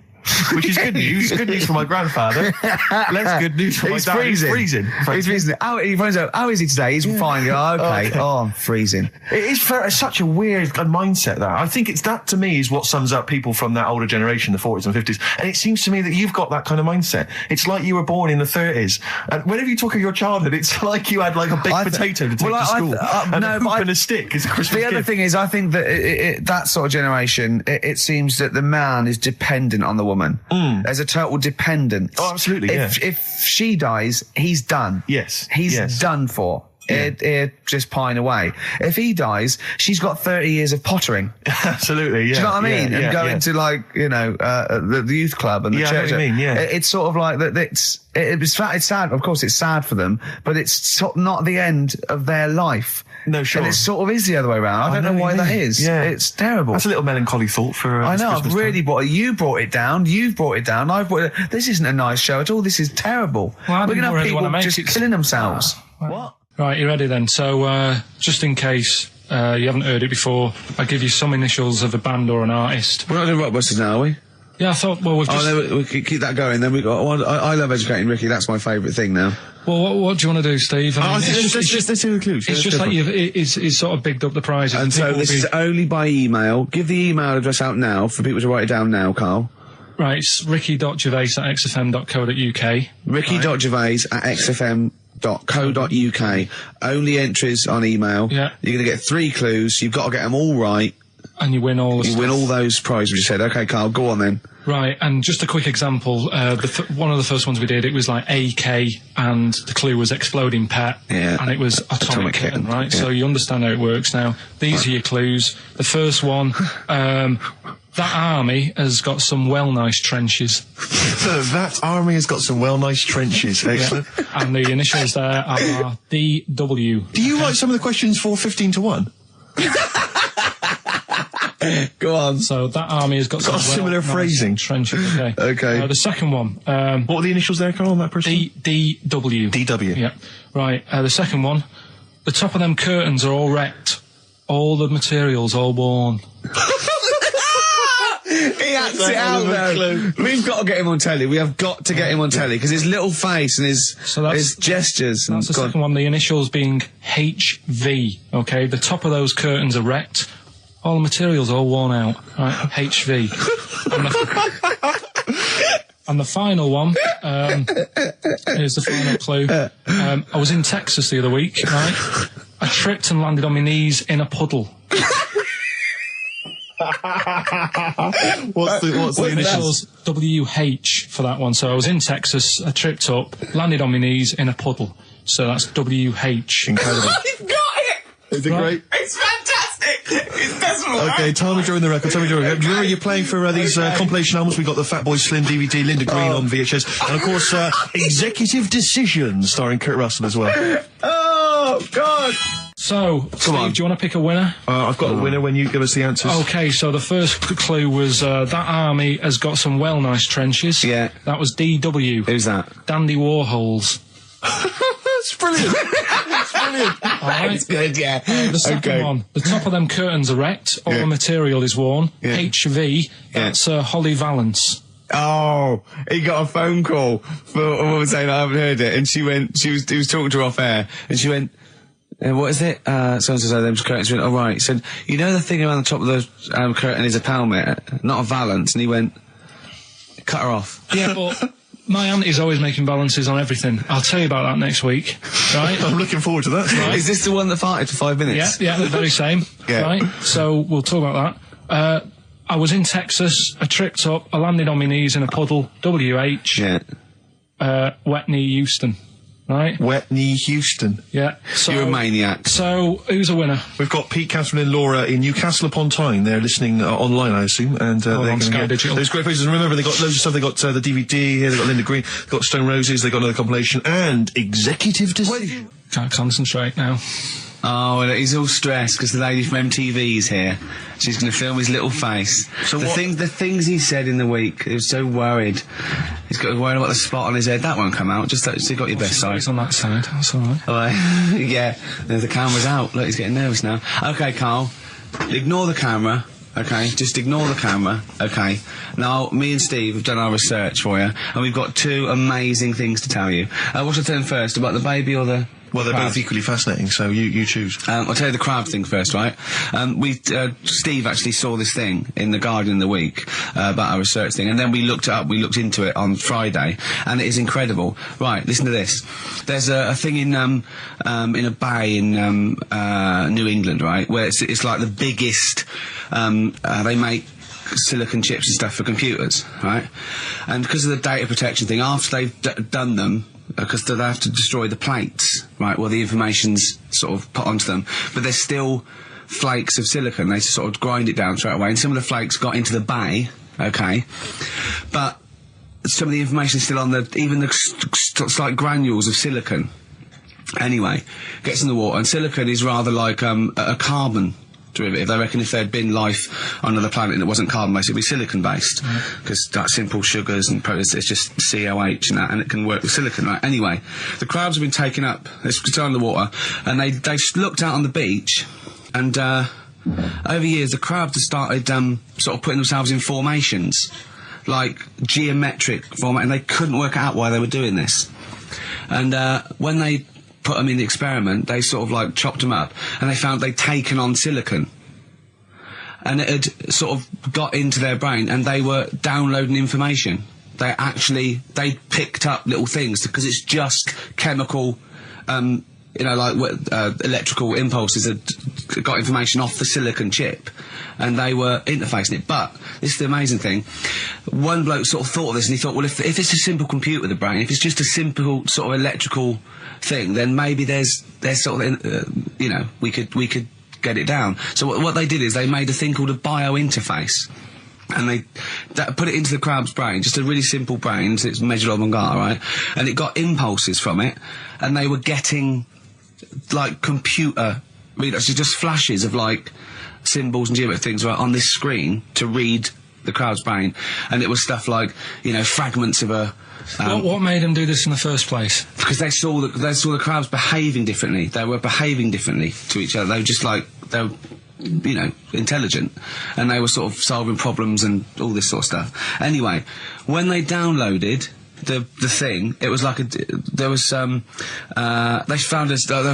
found one of the secretary's names where it had been on the silicon chip, where it was just like a flash of a computer screen. But the most amazing thing is, they downloaded a memory, right? It was like a snapshot where it had been burnt onto the retina of the crab, just a snapshot of something, and it was like a picture of the beach, like a couple of years ago, right?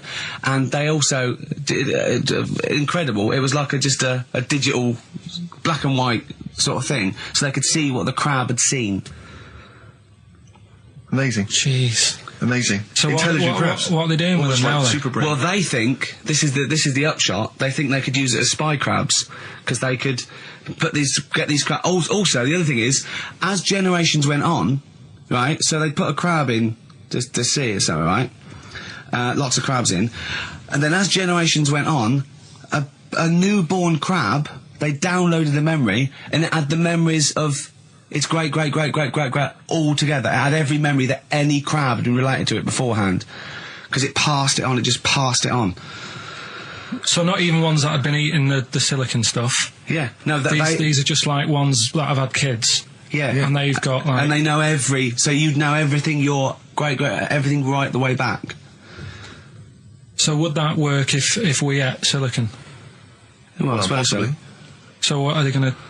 Well, they can use them for all sorts of things, though. I mean, that's what's incredible. I mean, I don't know how you train it particularly. I don't know, it'd be quite tricky to train, but I'm assuming if they can do it that way, then presumably they can give it like certain silicon information, which they can then plant in it, if you like, within its sort of food. Also, if you could get them onto enemy beaches, you'd have like 1,000 digital cameras just taking around. You could get Osama bin Laden or someone. They don't understand the information they've got. No, they don't know they're doing it. They just download a message. So they're not like you could torture them and they won't be able to sort of give give you the information because they wouldn't know what information they had because they're just. But the first crab they downloaded, they just kept seeing the same picture of a big crab feeding it, which they really.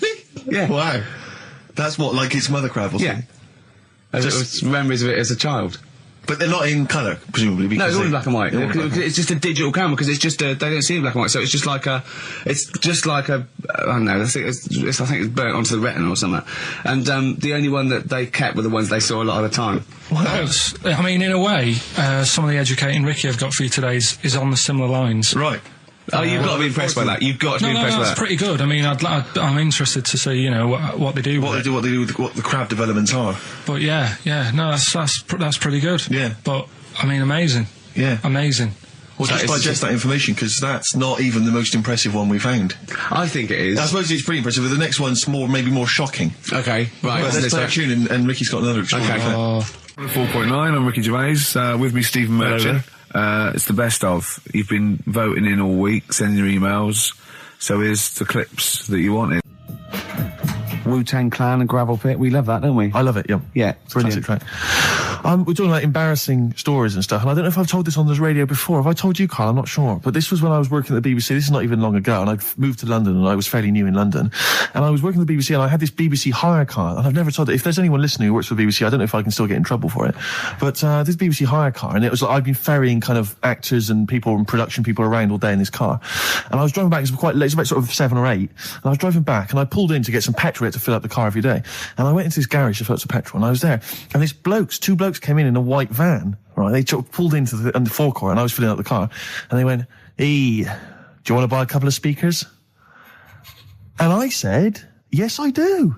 Yeah. Because, to tell you the reason, it was like I was so flattered that they thought I'd be the kind of bloke who would, A, need some kind of classy speakers, and B, would like to buy them on the sly. Do you know what I mean? Yeah. I thought, they like the They've seen me. They've seen I look a bit of a hustler. Exactly. Yeah. I'm a street sort of guy. You can see by the way I use my walk. Exactly. Yeah. So I couldn't believe my luck. So they drove behind the garage, the little sort of garage bit at the back, and I went round there, sort of casually went round there, sort of locked the car, went round there. They went, open the back. You had 2 speakers in there. I said, "Are you sure these aren't knocked off, mate?" He went, No. We work for Dixon's. This is the story he spun me. We work for Dixon's, right? And we're delivery men. And if we make a delivery and the person's not there to sign for the goods, then we have to bring them back to the warehouse. But if we can sell them on the way back, then that's really good for Dixon's. Dixon's must love that. And instead of thinking, are you sure some kind of troubleshooter didn't... I mean, did someone go into Dixon's and go, you're not getting in the garage forecourt market? Exactly. Get a couple of lads in a white van. Exactly. Yeah. So anyway, I sort of bought this story, and I was a little bit dubious, and I went, right, let me hear them then. And he wired them up to the car stereo, and boom, boom, boom, they're playing. So it was some groovy hip-hop. I was thinking, great, these guys know what I'm into. Yeah. And he's giving me the talk and stuff. And I said, I'm a bit worried these are knocked off. He went, no, listen, we got a bloke at Dixon's who can confirm this is fine, right? Phone him up, use my mobile, right? And quote this reference number, right? So I phone out, and I goes, I go, hi, some guys here in the garage forecourt trying to sell me some speakers. Just wanted to check. He went, it's fine. I went, should I just read the reference number or whatever? He went, if you want. And X14, and I'm like, yeah, it's fine. Yeah. Okay. You know that was, don't you? That was actually Mr. Dixon himself. Exactly. Yeah. Exactly. So I'm thinking, well, they sound great. They're giving me for a knockdown price. I'd say they were like 400 quid. They were like 200 quid or something. It was a good bargain. I was in the market for some speakers as well. Yeah. So while they were loading them in... It's all kosher. I phoned Dixon. Exactly. I phoned Dixon. That's fine. Yeah. So while they're loading them in the back of the BBC hire car, right, I'm in there paying for the petrol, right, and the guy who's serving goes, all right. He goes, what were you doing around the back with those blokes? Right? Because obviously there's security cameras filming this whole transaction, right? And he goes, what are you doing around the back? And I went, there's some old mates. Some of my mates were just having a chat and that. He went, oh, right, okay, like giving me obviously the evil eye. So I went back to the van. So I'm in the car now, and I'm driving with one of the blokes who's in the van with me because I didn't have the money on me. So I had to go to the cash point to get the cash, right? So I'm driving with him, and the other guy's following me in the van, and he was like a northerner like you, and he's giving it all the, all right, I tell my girlfriend's a DJ, she's got some of these speakers, they're fantastic, and he's giving me this. And then my mind starts working. Now that I've got a bit of time to think, I'm thinking, wait a minute, this all sounds a bit dodgy. Yeah. It dawned on me, Rick. You know, fool, are you? You're streetwise. Exactly. You're streetwise, Steve. Not only that, I was thinking, how am I going to get them home? I've got to drop the car off at the BBC. How am I going to get these huge speakers back to where I live? And how can I pay for them? Because I've just spent £100 on Find the Lady with a couple of blokes in the square. It seemed like a fair game. Some of his friends were winning. But so I explained to him, I said, I can't get them back to Brixton where I was living at the time. He went, don't worry, give us an extra 20 quid, we'll take them home for you. Oh, that's good. Deliberate. They do a whole service, you see. And there's also a backup guarantee. Did they have the guarantee? The 3-month guarantee? They didn't. No. But so I said, I'm not sure about that. He went, well, why don't you put him in a cab, send him back, and your housemates can collect it? I was like, oh, no, there'd be no one in. And I was beginning to sort of get a bit conscious of, like, maybe this was a bit of a scam, after all. So I pulled into, like, a little side road. I said, I'm not sure I'm into this now, actually. He went, what are you talking about? It's 200 quid for a pair of speakers. It's a bargain. You never get a bargain like this, mate. I'm going, not too sure, actually. I don't think I want them. He went, 150 quid, mate, 150 quid. I went, no, he's 100 quid now to you. And I'm thinking, wait a minute, this doesn't sound like the kind of work that Dixons would be doing. Dixons don't do that when I go in. This is it. Dixons never negotiate in that way. When I go there, look around and I leave, they go, where are you going? I go, we'll have anything then. Have anything for a So quid. I stopped the car and the white van pulled up behind me with his mates in. Sure. And I said, can you get him out? I'm not interested. And he went, 100 quid, mate. Oh, you, and he was just going, you tosser, you obviously want some speakers. And he was having a go at me. So I was carrying the speakers out and putting them back in the white van. And he was just shouting at me. He was going, 70 quid. I was like, 70 quid from 200? This is ludicrous. You realise that wasn't Dixon's policy then. Exactly. They don't usually shout you tosser as you leave the, leave the shop and walk down Camden High Street. They're not usually shouting you tosser. You should have took the offer of, like, the monthly payments they've got on at the moment. So I eventually put him in there, and I sort of knocked the deal on the head, and I got back in my car, and they were in theirs, and I just looked in the rearview mirror, and they were punching the dashboard, like, with aggression and venom, like we let that deal slip through our fingers. And I've never been so terrified in my life. I just sat there, and I was just thinking, oh my God, all I was thinking now is, what if I go back to the BBC, and they go, we've had a call from the police, the man at the garage, he saw you doing a dodgy deal. I love it. Yeah. Well, what you do is you put the hire car in a drain in your front garden, and then go in and out of the toilet, just pouring bleach down, or Ajax, and then never know. Right then, which leads us nicely into Knob News. Oh, it's the welcome return of Knob News. Right, okay, it's very much like the news at 10, this, isn't it? I do a bong, or in this case a schlong, and he gives me the headlines, the knob news of the day. Where have you collected all this knob news? Was there a lot of knob news this week? It was mental this week. The amount of stuff. The way it works, you give us the bong, I'll give you the headline. Okay. Steve decides which stories we're going to talk about. And now on XFM, knob news. Schlong. Man grows knob on his arm. Schlong. Man gets doctors to make him a second knob. Schlong. Turkish prisoners made hole in cell wall to produce third inmate. Schlong. Doctors accidentally remove man's testicles. So, well, can I straight away go for the accidental removal of the testicles? Well, it's happened before, hasn't it? We've talked about that before. Well, how does it, what did he go in for a tonsillitis? What are they called? Tonsillectomy. And he went in the wrong way. What are you talking about? How can they accidentally remove his testicles? It says he didn't look at his folder, and the doctor said to the fella, "Oh, we've removed your testicles and we wanted to take out your prostate gland."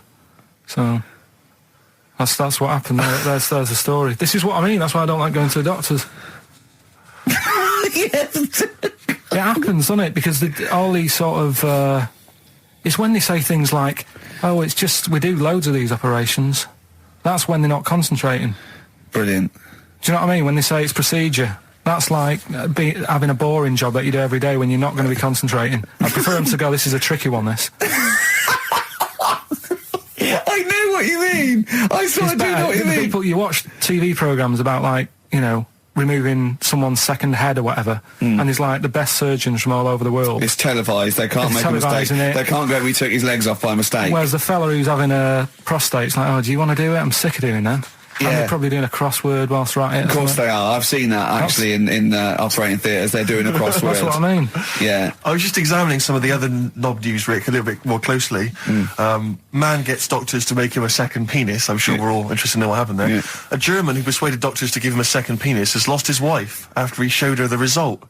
Biker Michael Gruber lost his original penis in a motorbike accident, and doctors built him a second one using a mixture of skin, bone and other tissues. Bone? Apparently, the penis worked so well that he was even able to father a child with his wife Bianca. But Gruber was still not happy and asked doctors to repeat the operation and build him a better organ, to which they agreed. From his hospital bed, he said, "I've got 2 penises, but no wife. I'm hoping when I get rid of one of the penises, I'll get her back." What do you mean? Sorry, he had 2 put on. What side does he wear? So he's had both. So he's had 3 then. Yeah. This is probably the thing that happened with Hitler when he had one ball, but he had 3 at one point, didn't he? So he just kept one in the Albert Hall, gave his mum one, and kept the other one. Oh, chimpanzee that monkey news.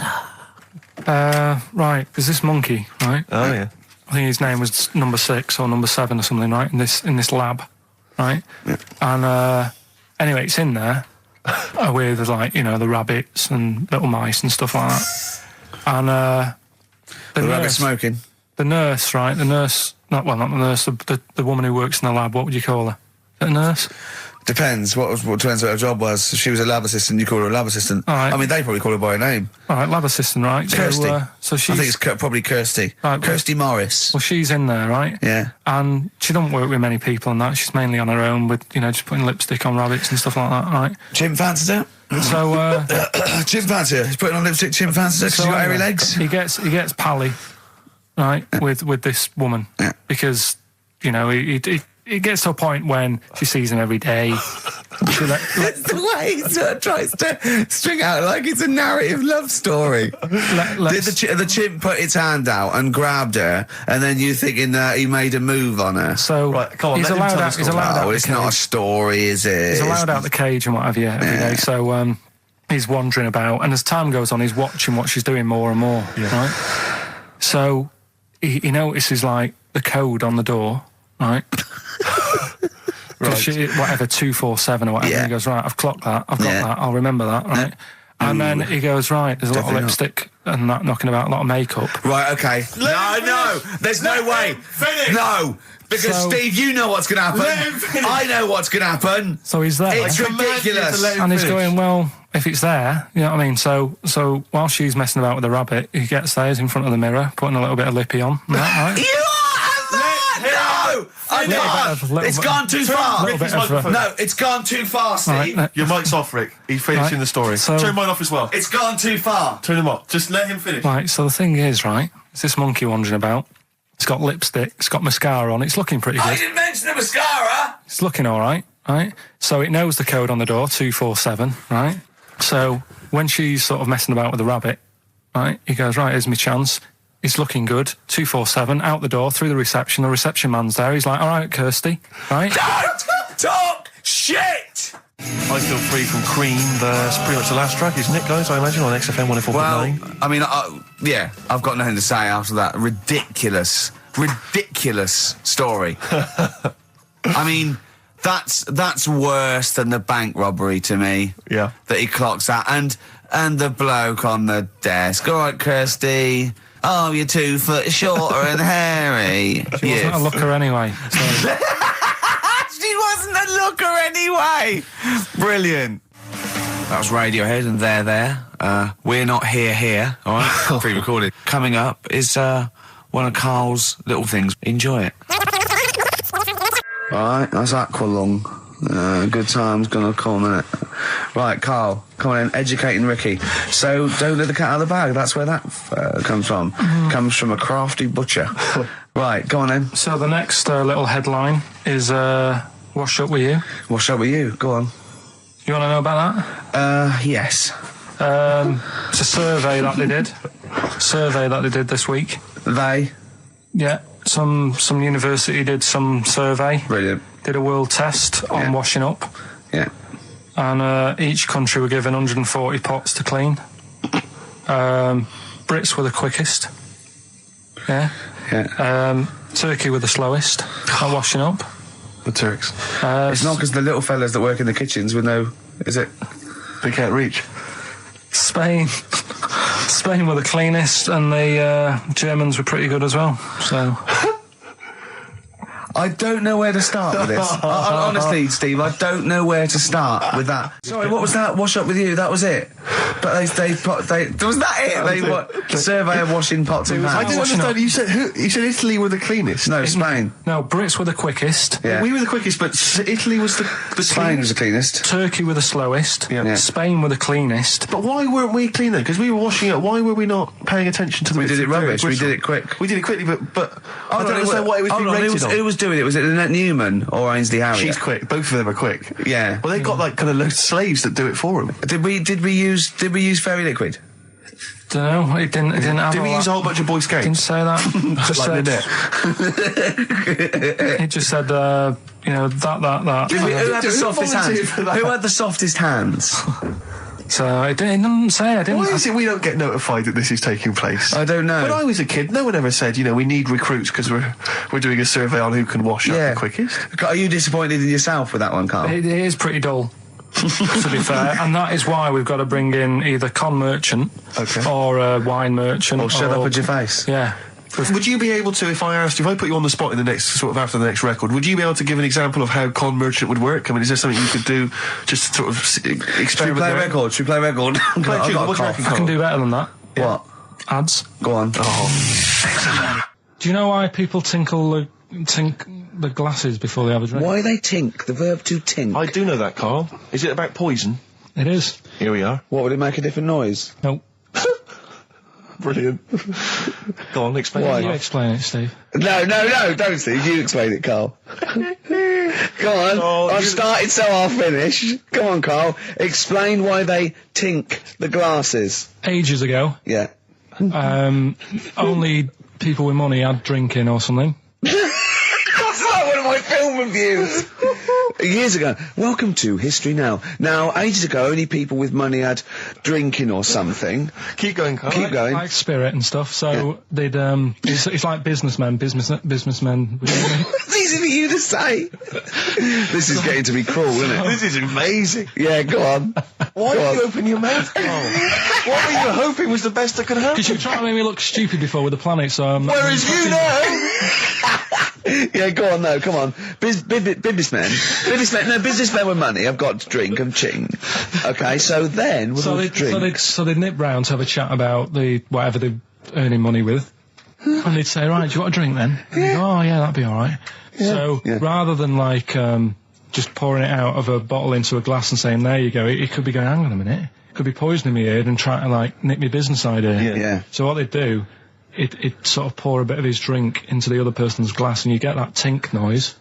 And that's like cheers, No, Carl, I've just had a slight amendment there. I think what it was you're absolutely right that they would then test each other's drinks to show that it wasn't poison. But over the years, that was reduced to just chinking the glasses by way of saying, let's not actually bother going through the whole rigmarole. They just did the chinking of the glasses.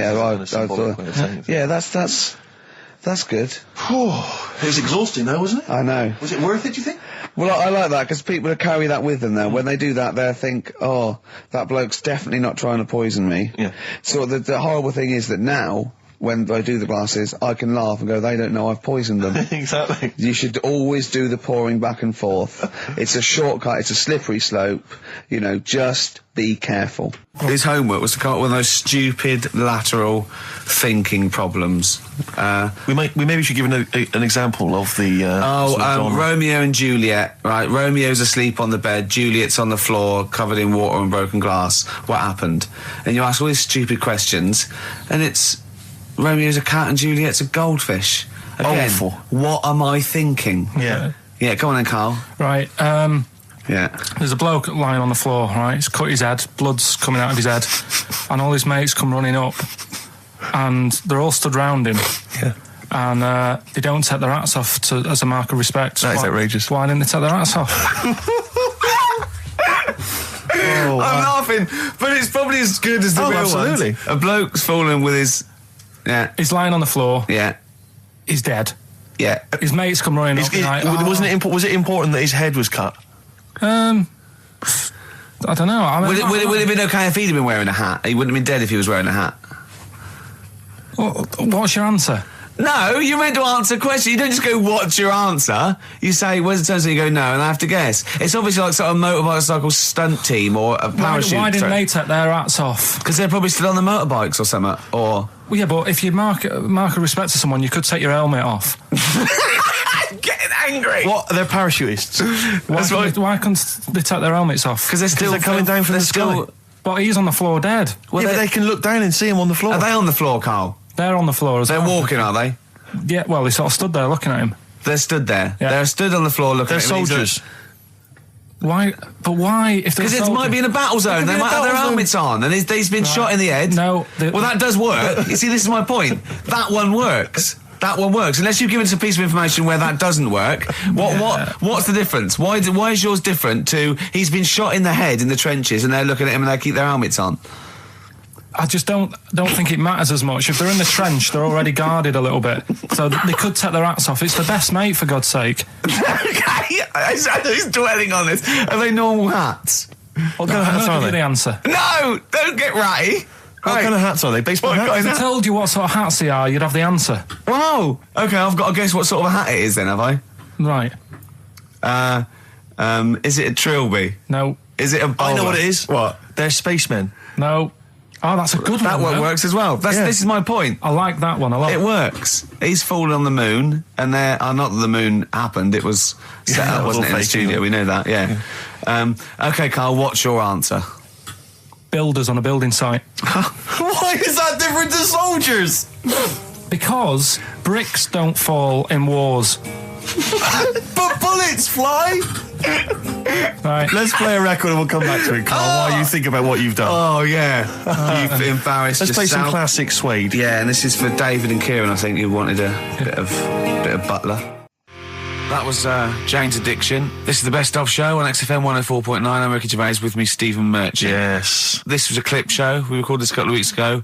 I hope you had a Merry Christmas. It's not over yet, because tonight at 9:50 is the second part of The Office Christmas specials. It's brilliant. Watch it, and we'll be back next week live. I'm Ricky Gervais, with me, Stephen Merchant. Bye. Have a great new year. But if you want, I'll pay for you to take history again. Carl, we'd love to see you get a C or above. And Well, we're I'll willing pay to... for you, and I'll get you some books. Right, now listen. We can, let's get, I reckon, when are the exams? June? Something like that, yeah. We'll try and register next week, and I reckon you can get an A or B in history. I'm In busy. history. No, don't worry about it, it's just easy. I get you Brody's notes. If Heat magazine, they love you, Carl. They could probably sort something out. They could probably pay for a tutor. They got a lot of money, they sell a lot of magazines. I mean, it is always, almost always, and you found that out, I discovered this, it's always the Tudors and Stuarts. There's no fear for them not coming up. Now, what do you already know about them? You must already know stuff about Henry VIII and Elizabeth. No, because it's too long ago to even get interested in. Do you know what I mean? You can't. Is that why you relate to didn't- it. Okay. The Anderson thing, it was like, God, I bet my mum and dad were in an Anderson shelter. This is interesting. What, when they... Oh, my granddad would have, had something to do with this. But the Tudors, it's like, I don't know even if I had a family back then. Play a record. Can we come back? Hang on. Sorry. Because I need to introduce the new feature. Yeah. For the I record. don't know if I had a family back then. Carl, listen, let me just ask. ask you now, right? If you can finish this sentence, we've got a chance. Divorce beheaded, died. Divorce beheaded. Died. What is it? We just need to do a little bit of work, but otherwise I think you're going to be fine. It's how you remember what happened to Henry VIII's wives. They're little... Divorce beheaded, died. Divorce beheaded. It's like spam. Support... What's it? Support, protection, anchorage, movement. That's how You're going to that's nothing to do with the Tudors No, and that's to Stuarts. do with the skeleton. Yeah, see, no, we're not doing biology. Mnemonics and acronyms. What happened to Henry VIII's last wife? Did she die, or did she not die? Divorce beheaded, died. Divorce beheaded. Do you know that the only king that has got a moustache is... No. The only king that hasn't got a moustache is the King of Hearts on the playing cards. Carl is genuinely... I don't know if he's actually upset or embarrassed, but it doesn't matter. Why does it matter? You were 15 and didn't go to school. If you were my friends, I think you would have just said, oh, we can't find them. Why? But you doesn't matter, What though. to do with that? Well, what do you mean? What do you mean? It's ridiculous. Do it again because you want to learn, because there's great things in the world to learn about. Don't worry. The GCSE is vocational. Is vocationally for a 15, 16-year-old to go on to do A-levels or whatever, or to get results. But you don't need that because you've done very well. You don't care about the Tudors and the Stuarts. I mean, I mean, I've had a couple of jobs, not this one, because you don't need qualifications to get a job. Obviously. Yeah. In the radio. Yeah, obviously. You're absolutely right. But Yeah. the ones that I have got in the past, I did, because I didn't collect them, I had to lie. And I didn't go mad. I didn't say I had A's and stuff. But I didn't put history down because I didn't even know I did it. So it's a bonus. I kind of treated myself to like a D and a couple of C's and that, so it's like, well, he's not.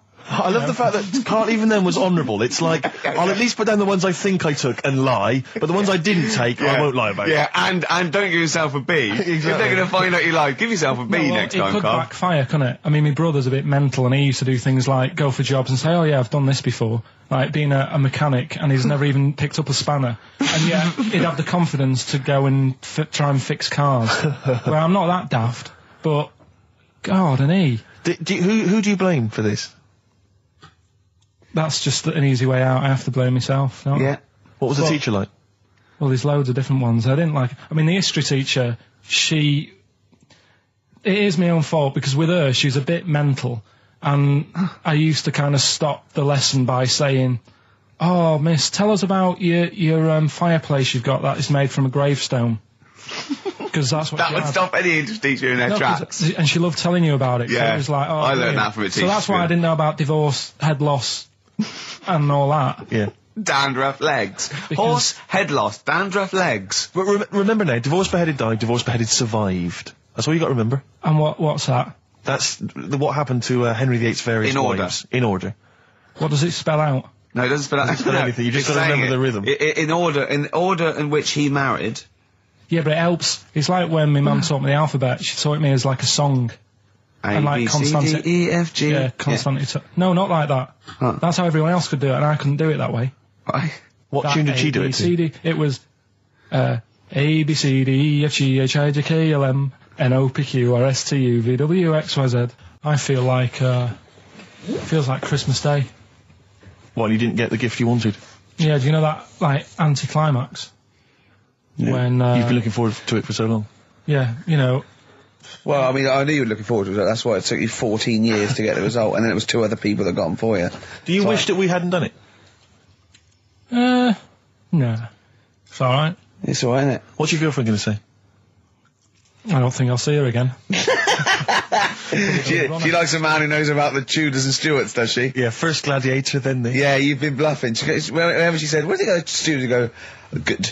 Like, lots of things, but look, there's a bird. What happened to Henry VIII's last wife? Oh, I wouldn't... oh, yeah. Oh, look, Friends is on telly. Friends is on. No, I just changed the subject by saying things like, you know, about the only king in a pack of cards. That threw off the scent. That threw us off the scent. That wouldn't fool an invigilator, would it? That's the thing. You can't use that one with an exam board. I'm always looking at stuff. I was looking at stuff this morning because of Yoragella last night. eating all that funny food and that, and also they all got a bit scared last night, didn't they, with a snake? I didn't see that. Is this I'm a Celebrity, Get Me Out of Here? Yeah, he got all worried about a snake getting on the sort of wandering about in between the sleeping bags and stuff. Yeah. And they were all scared, and it's so easy. Leave it with me. Sorry, the doctor says, leave it with me. Yeah. Leave it with me. Well, they were all scared because there's a snake, and it's so easy to find stuff out. Before they, where are they? Where is this jungle? Australia, I think. Before they went, give it half an hour on the internet. I found out with snakes, you don't need to worry, right? They're deaf, they haven't got any ears. Right. So as long as you're really quiet, he'll probably leave you alone. Yep. And also, they don't have eyelids. So they were suggesting if one's coming towards you, just like kick sand in its eyes. Because it can't blink, and it leaves it a bit like annoyed, and it wanders off. But they didn't do any research before they went. Yeah. And that's I think your knowledge would hold you in good stead. I don't think you need to know any more than you know. You've done maths, you think? Yeah. Did no revision for that? No. Okay. English, do you remember what it was? Did they ask you about Shakespeare? Did they ask you about books? I remember, but I must have done it because I thought that was... It was English language, not English literature, wasn't it? So it was like... spelling and all that? So was it like a comprehension? You read a passage and had to ask questions on it? Was it... did you have to write a short essay? I don't know, I can't remember any of that. Okay. I did a science. Okay, physics or chemistry? Physics. All right, well done. And this is all you think? You actually took that? You actually took physics GCSE, you think? You're obliged to do a language, I think. Did you do French? I did French for a bit. I don't think you are. I don't think you have to do a language. I think you have at GCSE, I think you've got to. Well, English quite good. I think that's his language he did. So you don't know about language. History? Geography? Just what you will find out, won't we? Okay. But you just can't remember. I can't believe you can't remember turning up for these things? Because it's quite a big moment in people's lives. It is the thing that you've been working to all of your educational life. On the day that the things came out, I was working as a printer. Okay. And it was a really busy day. A lot of spelling mistakes that It was day, a really that busy paper, day, so you're bound to forget. Yeah, yeah. No, but I had to use gold ink that day. Oh. And it's, I mean, you're not a printer, so you don't know. No, that's the biggie, innit? But it's tough, you've got to really get your rollers clean. Carl, play a record, mate, and good luck with the exam results. Hopefully we'll have them for you by next week. It's time to give Carl... You're actually nervous. I'm a little bit nervous. Just to recap, Carl is 30 this year. He never went to get his results of his GCSEs. So myself and Steve took it upon ourselves to phone his school, track them down, and we actually got your results. What did you think you took? Did English. Right. Maths. Yeah. Art. Right. And I think I did physics. Okay. Well, you didn't do any of them. Eh? You didn't do any of them. You didn't register. You registered for one exam and took one exam and got results for one exam. So I don't know what you thought you were turning up to, or you weren't registered, or you didn't. You're familiar with the notion of registering for an exam. You have to kind of officially register in order to be eligible. What do you mean, register? I turned up for a couple. Yeah, you can't just show up. You have to register for them. You have to pay this because it costs the school money, so they have had to have paid for you if they thought you were going to pass. You can't just turn up on the day and ask for some paper at the front. I never got a letter telling me that.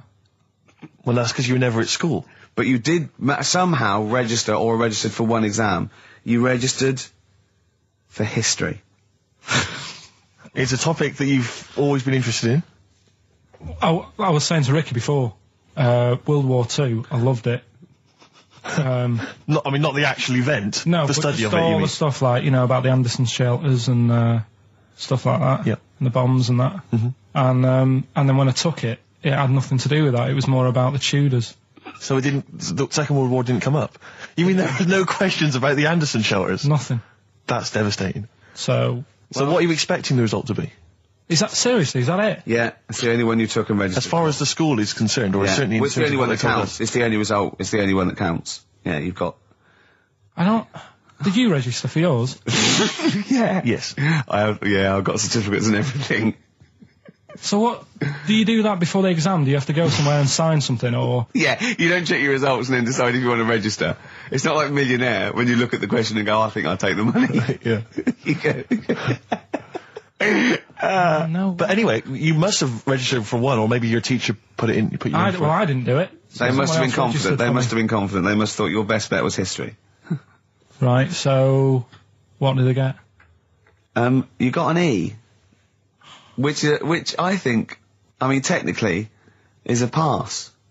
E? It's a bad pass, but there's F, and there's you're not going to be doing a PhD. You can get an F, right, which is fail, and then a U, which is ungraded. Now, I don't know why the U exists, because F means you failed. U is like them going, you not only failed, but you wasted my time. So... We're annoyed that you took this exam. So you thought they'd register me to get an E? Well, they didn't. I think they were hoping... It was rather like you with the lottery. They were hoping for something better than You nothing. see, I assume that the man who registered for that thought he can scrape an E if Anderson shelters come up. Yeah. Well, that's it. You've got... Now, what I'd like to do, Carl, is... I've started your re-education. You've read a book on Rasputin. I'll be asking you a few questions about that later. I've got another book for you to read next week. Next week, I'm not in the mood. What? Not in the mood. Oh, come on. Look, what's that? What does that say? It's that fella, it's a picture of the bloke that he used to use for Citizen Smith.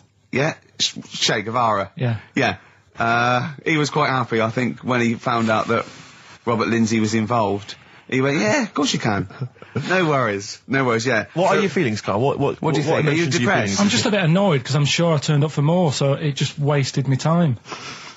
Listen, they don't matter. I'm sure you're doing very well. You can educate yourself. GCSEs are merely a step on the ladder to help you, not just for education, but they're more vocational than anything else. You're doing very well, and you're reading books. Don't worry about it. 104.9 XFM, Ricky Gervais, Steve Merchant, Carl Pilkington's pressing the buttons. Yeah. We're playing some great moments from the last 3 weeks. And some great records, Steve, from the last 2 weeks. That's true enough. Yeah. We're not actually here today. What are you up to today, Rick? It's 8 hours earlier, so this is about 2 o'clock probably. Mm-hmm. So it's about 6 o'clock in the morning. I'm still in bed, mate. I'm asleep in me hotel room. Now, where are you? We're in LA. Los Angeles. Yeah. City of Angels. Rick. Yeah. City of Angels. Yeah. And so that's what we're doing. We're doing stuff like that. That's why we're not here. We're not here next week either. So next week is the best of this week. All right, so here's the first bit. Where are you going, Lanzarote? Yeah. Where's that? Don't know. Suzanne sorted it out. I said, Lanzarote. I said, is that Africa or is it Spain or Portugal? Just thought you don't know. What do you mean don't know? I goes, well, what's the currency? I went, don't know. I said, Suzanne booked this one, did she? Yeah. I thought, where is it? Is Lanzarote African or foreign? Somewhere foreign.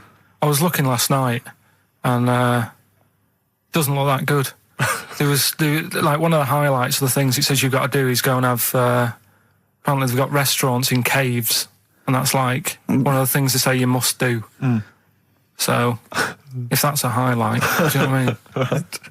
So I'll do that. Go and see what that's like. Yeah. When you're on the beach, Carl, do you wear the very, very tight Speedos? No. Do you walk around with them? Sort of longish shorts, T-shirt on, probably with a sort of a light shirt on top of that. Right, sure. So quite wrapped up then. Covered up. Do you wear a hat? Because obviously the bald head there's risk of sunburn. No, I just put a bit of lotion on it. Lotion on there. Yeah. Just have a bit of a wander down the beach, have a look. Yeah. See if there's any old blokes with their tackle out and a backpack. A lot to look forward to. So yeah, there you go. Yeah. Well, we're looking forward to finding out how you get on. Yeah. And interested to know what she gives you on Christmas Day. More scintillating chat after this next song. We've had a lot of emails, Carl. I don't want to sort of put a dampener on your Christmas, but a lot of people have been slagging off Lanzarote. One of them just said, well, one of them, I don't know if I can find it. It is Canaria, isn't it? It is one of the Canaries, isn't it? It's a volcanic island covered in volcanic dust. It's very windy, so you have to dig a hole to sit in on the beach, and there's hardly anything to do. That's from Mike Godham, he says, unless you like quad biking, well, you know, you've seen what happened to... no, don't go quad biking. No, with your little head, there's no protection at all, is there? I don't know what you're thinking. I don't know. At least Rick Mann and Ozzy had lots of hair. You'd be like Humpty Dumpty. It would crack like a little egg. And then we'd seen, there's no kings or king's horses. So, well, they couldn't do the job anyway. No, they shouldn't really send them. They're not really qualified. Horses not equipped to put send a medical man like Neil Fox in. Yes. To mend eggs. Not some kind of military horse. I bet he's had egg on his face a few times, hasn't he? What, Foxy? Yeah. Well, most of the series are Pop Idol. Right, Carl. Lanzarote, good or bad?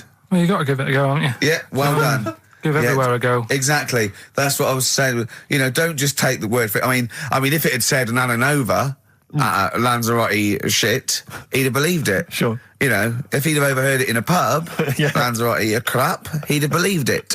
He'd have seen it on a website that was mainly concerned with monkeys and witches, he'd have believed it. Yeah. As it is. Everybody raves about New York, and when I went there, I thought it was rubbish. Well, you're an idiot then, because that is possibly the greatest city in the world, along with London. Subjective, though. That's why they have holiday programmes and that, innit? So you see it and you decide for yourself and that. Yeah, but you saw Venice on a holiday programme, as you put it. You went there and you went, it was rubbish, full of black bin liners. Well, it is. Right. Didn't they show them? It stunk. Didn't Judith Chalmers say that? It stinks here and there's loads of rubbish everywhere. No, she didn't. Did she mention that? Oh, that's what I mean. So it depends what you want from holiday, doesn't it? Well, yeah. So you're an idiot if you don't like New York, so next. Anyway, go on, break up, guys. Kiss and make up. Well, the general public are getting involved with Carl's holiday, and, this has been a damning report on Lanzarote. There's not been a positive word written about Lanzarote so far. Wow. It's volcanic, there's no natural water supply. Apparently there's no natural water supply, it's you all have to imported. sit in a hole. What do you think of this, Carl? What do you think of the people that want you to know that you're going to a rubbish place when you can't change it? What do you think of that? Rubbish though, will it? What do you mean? All right. What do you mean it'll be right? Because I'm going to go there thinking, there's no water and that, and there will be water. No, they didn't say there's no water. What did they say then? There's no natural water supply. Whatever. I'm not bothered. Doesn't bother me. All right. I'm going to have a good time and that. What are you going to do? What do you plan to do? Got a book. What book you got? Rich Hall book. I'm just going to read that. Brilliant. And the weather's better than here, isn't it? What's the matter? What's the Well, matter with I've Carl? got something to cheer him up. Someone's emailed in, Emma's emailed in, she said that for those that know, those in the know, they referred to Lanzarote as Lanzagrotte. Brilliant. He's a bit fed up. He's got 2 CDs for Christmas from a company that's he's been with for 6 years. He's a little bit grumpy about having to answer the phones. He wouldn't go and make Steve another cup of tea immediately. Selfish. Yeah. Carl, what are you thinking? Nothing. Go on, what were you doing? Come on, Carl, you're getting paid for this. Project. Out. We'll take one of those CDs away. All right. From that classic first album, Velvet Underground and Nico, which apparently peaked at a disappointing 171 in the US charts. Think of that. And that's obviously Lou Reed, the Velvet Underground, and Waiting for the Man. Yeah, great track. So we were talking, we were doing White Van Man, and we got onto genetically modified babies, but and then somehow Carl started telling a story about someone with a horse, and then he got onto, he was trying to make money selling flowers. Just do the flowers briefly. Well, hang on, I just want to recap slightly. So there was a family, and who had the horse in the family? It was... Because you lived on an estate in Manchester. So the mother was a right pig, apparently. Well, I don't know whether that's relevant. You don't need to go that far. But what I'm trying to do is like make a picture for you so you understand what did she look like. Who did she look like? Bit of a, and no disrespect to her, bit like Pauline Quirk. Quirky, yeah. Right? Okay, I knew you were going to say that. Yeah. I knew it was going to be Pauline. Did she have any tats? I've never got that close to it. Okay, all right. So who had the horse? Was this her son or her husband? No, her daughter. Her daughter had stolen a horse. Yeah, from I don't know where. There was I think there was some stables down the road or something. And they kept the horse in the house with them. They kept it in the house. Did they didn't get have caught? it for long. No. Sorry, and you said you were in the house one day and you saw the horse. No, what happened was I was. They did this thing at school about raising money for charity, right? For some local charity. And they said you can do anything to raise money, and they came out with all these ideas, and I thought that's good. What was the charity? Well, I don't know. I thought forget the charity. Yeah, that's just a good money making idea. So you're a charity. So I asked my mum for some. She used to have a lot of flowers around the house. Sure. I said, can I just take some snippings off them, and I'll go and buy some plastic cups, and got some soil out of the garden, planted the bits of plants in them. Yeah. Got a tray. Yeah. Had about 25 plants on it, selling them for 25 pence each. Excellent. Did you sell any? Yeah, so loads. So did you just cut? You didn't just cut them and stick them in the soil? Yeah, they wouldn't have survived. Oh. But I think people sort of thought, well, good on him for trying. But anyway, so I went round to theirs because I thought their house could do with a bit of colour and stuff. Yeah. Because it's a bit rough. So as I went... The horse went, thank God for that breakfast. They've been feeding me kitty cat. So I got up to the door and they opened the door and it was one of them houses where no carpet. Yeah, a horse in the living room. You know. We've all been there. And the horse was walking around the living room. Oh. I looked quite happy and everything because I always say that about animals. Black Beauty was on. Yeah. Well, think about it, right? If you were a horse, where would you rather be? In a little wooden hut with a load of hay, or in like a house with a central heating, 3-piece suite, and a telly and that? Telly and that? No, but I was saying this the other day. And an Atari, right? I was walking through London. Commodore 64, rubbish. Exactly. Walking through London with Suzanne, right? Yeah. And you know, like homeless people always have dogs. And she said, "Oh, I hope she looks after it." I said, that dog is happier than most dogs, right? Because people always walk past and give it a pat on the head. Yeah. It's with its owner all the time. Yeah. It's out in the open. It's not locked up in a house. Yeah. It doesn't eat, but other than that, no, it does eat though. They're always all right. So that's what I was saying. I think this horse was doing all right for itself. Do you know what I mean? Well, not many horses have got their own house. Exactly. For a start. Yeah. But anyway, that's by the by. Yeah. So anyway, this family. Who's a bit... What we were talking about, it was about cloning... Genetically modified kids and all that stuff, yeah. Right. Now, what I'm saying is, you could say, you know, right, Steve, you could have a baby, right? Mm-hmm. And Ricky could see it and say, God, I want one that looks like that. Yeah. Right? It could happen, Rick. So... Come on, work with him. So you take it to the doctors, and I don't know what they do, they inject it with something or whatever. Yep, that's how it's done. Yeah. And get a little baby, and there it is, it looks the same. Now, the thing is, you separate, you both go off and do your own things. Yep. Right? Now, you look at Stephen, you look after your baby. Yeah. You treat it well, you give it good food and I'm a good dad. all the vitamins and stuff. Yeah. Ricky just gives it cheese. Right? So then it changes its looks, it goes a bit fat. You know, it gets tired easily and that sort of thing. Now, when this family... Why am I just feeding a baby cheese? Right, this family who had a horse in their house. Yeah. They had a little baby, and my mum went round and said, you're not going to believe this, but it's a beautiful looking baby, right? Yeah. And I was like, well, you know. And the weird thing is, it was a good-looking kid, but as time went on, they didn't really look after it. And I'm not saying, like, abusing it, but it used to run around, it used to play out till, like, 10 at night. Yeah. It used to chase cars. Right. It was a bit... Did it have hooves? Yeah, no. Chase cars. Right. What sort of kid chases cars? Oh God! No. Was it called Rover? The Did it catch stick? It's Liam, it was called, right? Right. Now, the weird thing is, it was a good-looking kid, but as time went on, and all that, like, not eating properly, and its hair was all patchy. It's not Liam Gallagher, is it? And chasing cars and that, and it became an ugly kid. It's definitely Liam Gallagher. And that's what I'm saying, right? You can clone all you like, but at the end of the day, it's how you brought up. Brilliant! Wow! Life! Wow! That was a hell of a point. Oh God! But am I right? Oh, you're always right, Carl. Well, if you've just tuned in, it's XFM 104.9. You've got that bit right. Ricky Gervais show with me, Stephen Merchant. Hello there. Carl is actually in a little booth. We're not in the studio, you see. This is pre-recorded. We recorded this last week because we're away. And it's sort of like the best of the last 3 weeks since last time we were away when we put out the best of. Now, you weren't speaking to Suzanne last week at this time because you said she had a haircut, probably quite an expensive haircut. She's a lady in media. She's got to look good. She probably doesn't go to the barber like you or just shave it at home. She probably spent quite a little bit of money on it. She came home. She thought, well, my sweetheart, my lover, my sweetheart, you know what I mean? The man in my life is gonna love this. Well, he adores everything about me. He's gonna love my hair. She walked in. Hello, Carl. All right. You look like Dave Hill from Slade. Is what Hugh said to the poor woman. And then talked about it on air. She was furious about that. Did what did you do, Carl? She did listen, yeah. She wasn't happy. And she heard you slagging her hair off? Yeah. What so this is probably annoying her now. Well, no, it doesn't matter. We can do a lot today because she's at work. So, and of course, no one's going to tell her. Let's have a chat about a fat arse, shall we? Let's get it all done. Oh dear. You are in so much trouble. That's look, he's realised he is a little bit worried. Oh, didn't you go and buy her a coat or something?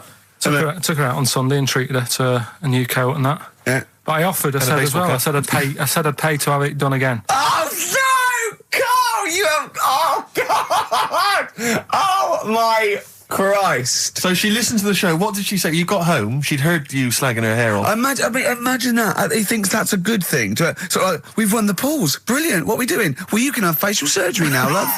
It's sort of like, it's just, Christ. You offered to have it done again. Unbelievable. Yeah. But I got home and she's like, being moody with me, right? Yeah. You thought something's wrong, so you must have listened to the show when I was slagging off her hair. Well, his first thought was she's probably looked at herself in the mirror. She agrees with me. Yeah, that barber's been round again. Yeah. And she just said, that wasn't very nice of you, was it? Oh. So I just said, hang on a minute. I said, that's what we do on the show. When I'm slagging off, Chinese people looking old or whatever, I said, you never interfere. Sure. I love the fact. She's got to get her priorities right. I love the fact that she's in the same queue as a billion people you've never met. Yeah. That's fantastic. She's in the same queue. Well, you didn't complain when I was slagging off. Carl, I don't think Carl has ever admitted he might be in the wrong. Ever. Certainly not to you or I. So did you admit... That is so true. Isn't it? That is so true. He's never admitted that he might be in the wrong. So did you, in this instance, agree that maybe you'd overstepped the mark? No, I just said she took it badly. Do you know what I mean? It's only a haircut. Yeah. Yeah. Well, Steve, you haven't seen it, so you can't start interfering on this one. No, okay. No, I haven't seen it, but I very much doubt she looks like Dave Hill from Slade, who, if I'm unless I'm mistaken, used to cut his hair with garden shears blindfolded. Well. So you know what I mean. And did her teeth stick out when she started to speak with a Brummie accent as well? I've got used to it now anyway. So. And so did you bought? So at some point you came crawling back and you said, "Do you want me to buy you a coat?" I just said, "Let's leave that. Let's go out and have a good weekend." Sure. But get your hat before we go. And God! treated her to a new coat and that. It's a nice coat, so it takes people will look at that rather than looking at the head. So if What does it do? Flash? It's got obscenities across the back. If anyone who knows Carl's girlfriend is listening, tell her. And maybe you're a work colleague and you're listening to the show. Because I think this is terrible. Get her to phone him now. Get her to phone him now. I mean, get her to phone on the XFM number. What's the fat ass complaint line? Because you are in deep shite. Just animal facts. I remembered one in the week. Go on.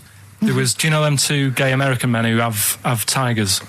Okay, the two gay ones, go on. Two possibly gay guys. Yeah, let's not worry about libel law anymore then. If you shave a tiger's head... Whoa. Right, okay. You've got to treat that sentence with a lot more reverence than you did. Think what you're saying. If you shave a tiger's head... Not just his head, its whole body. Sorry. Sorry, yeah. So I thought you were getting weird. Go on then, if you shave a tiger, go on. It's still stripy underneath. The skin's... Is it like rock? It goes all the way through. Yeah, that's amazing. Where did you hear that one? I remembered that. Like, was that a drunk just shouting it in the street? I shaved a tiger and it's still stripy. Get out of here. Yeah. Well, you know a polar bear? Polar bear's skin is actually black, and its fur is transparent, not white, and it gives the illusion. So it gets all the radiation possible from the sun, but it's still camouflaged. I didn't understand that, Rick. Sorry, you lost me. If its skin's black, a polar bear's skin is black, and its fur is translucent, and its fur is translucent. So why is it white when we? Well, it's just because the light hits it and the sun reflects off. Yeah, and it makes it look white. Yeah, so if you look at each individual hair, it's actually translucent. So at night it would be black. Well, everything is. Is it? Yeah. Oh, not bright stuff, Rick. You've embarrassed yourself. Play a record. Right. Okay. Are you in a film this week, Carl? We're doing that now. Yeah. Go on. Get it over with. Hang on a minute, then. Get it over with. Let's get this show over with. We can go home. You can go off to Lanzarote and sit on some ash. Some charcoal. He's not happy about that. That's annoyed him. The listeners have all ganged up on him. Yeah. XFM giving him 2 CDs. We've had more calls for his resignation this week than ever before. What do you think of that, Carl? What do you mean? There's another reason. Do you know what I mean, though? Because he's grumpy. He's not just giving it. He goes, well, I can't help it, can I? I don't want it. You're being paid well to do a job. People have tuned in to be entertained, to have good songs. Me and Steve are working here. I'm pressing the buttons. I'm paid to press the buttons. That's what I'm doing. Has every CD started on time? Then why would they give you Monday off if you just paid to press the buttons? Don't get every other Monday off, do I? So have you stopped doing that now, have you? Well, yeah. Why? Because there's work to do in that. I'm not moaning about it. Let's get on with it. So it's you in the film Scrooge. Yeah. Which version of Scrooge? The old one. Is it? If it's just you moaning with bells, I'll be annoyed. Right, that is essentially Scrooge. Yeah. Right, Scrooge, listen to this, and then there's some question at the end. All right. And you can win some stuff and that. Yeah. All right. Yeah.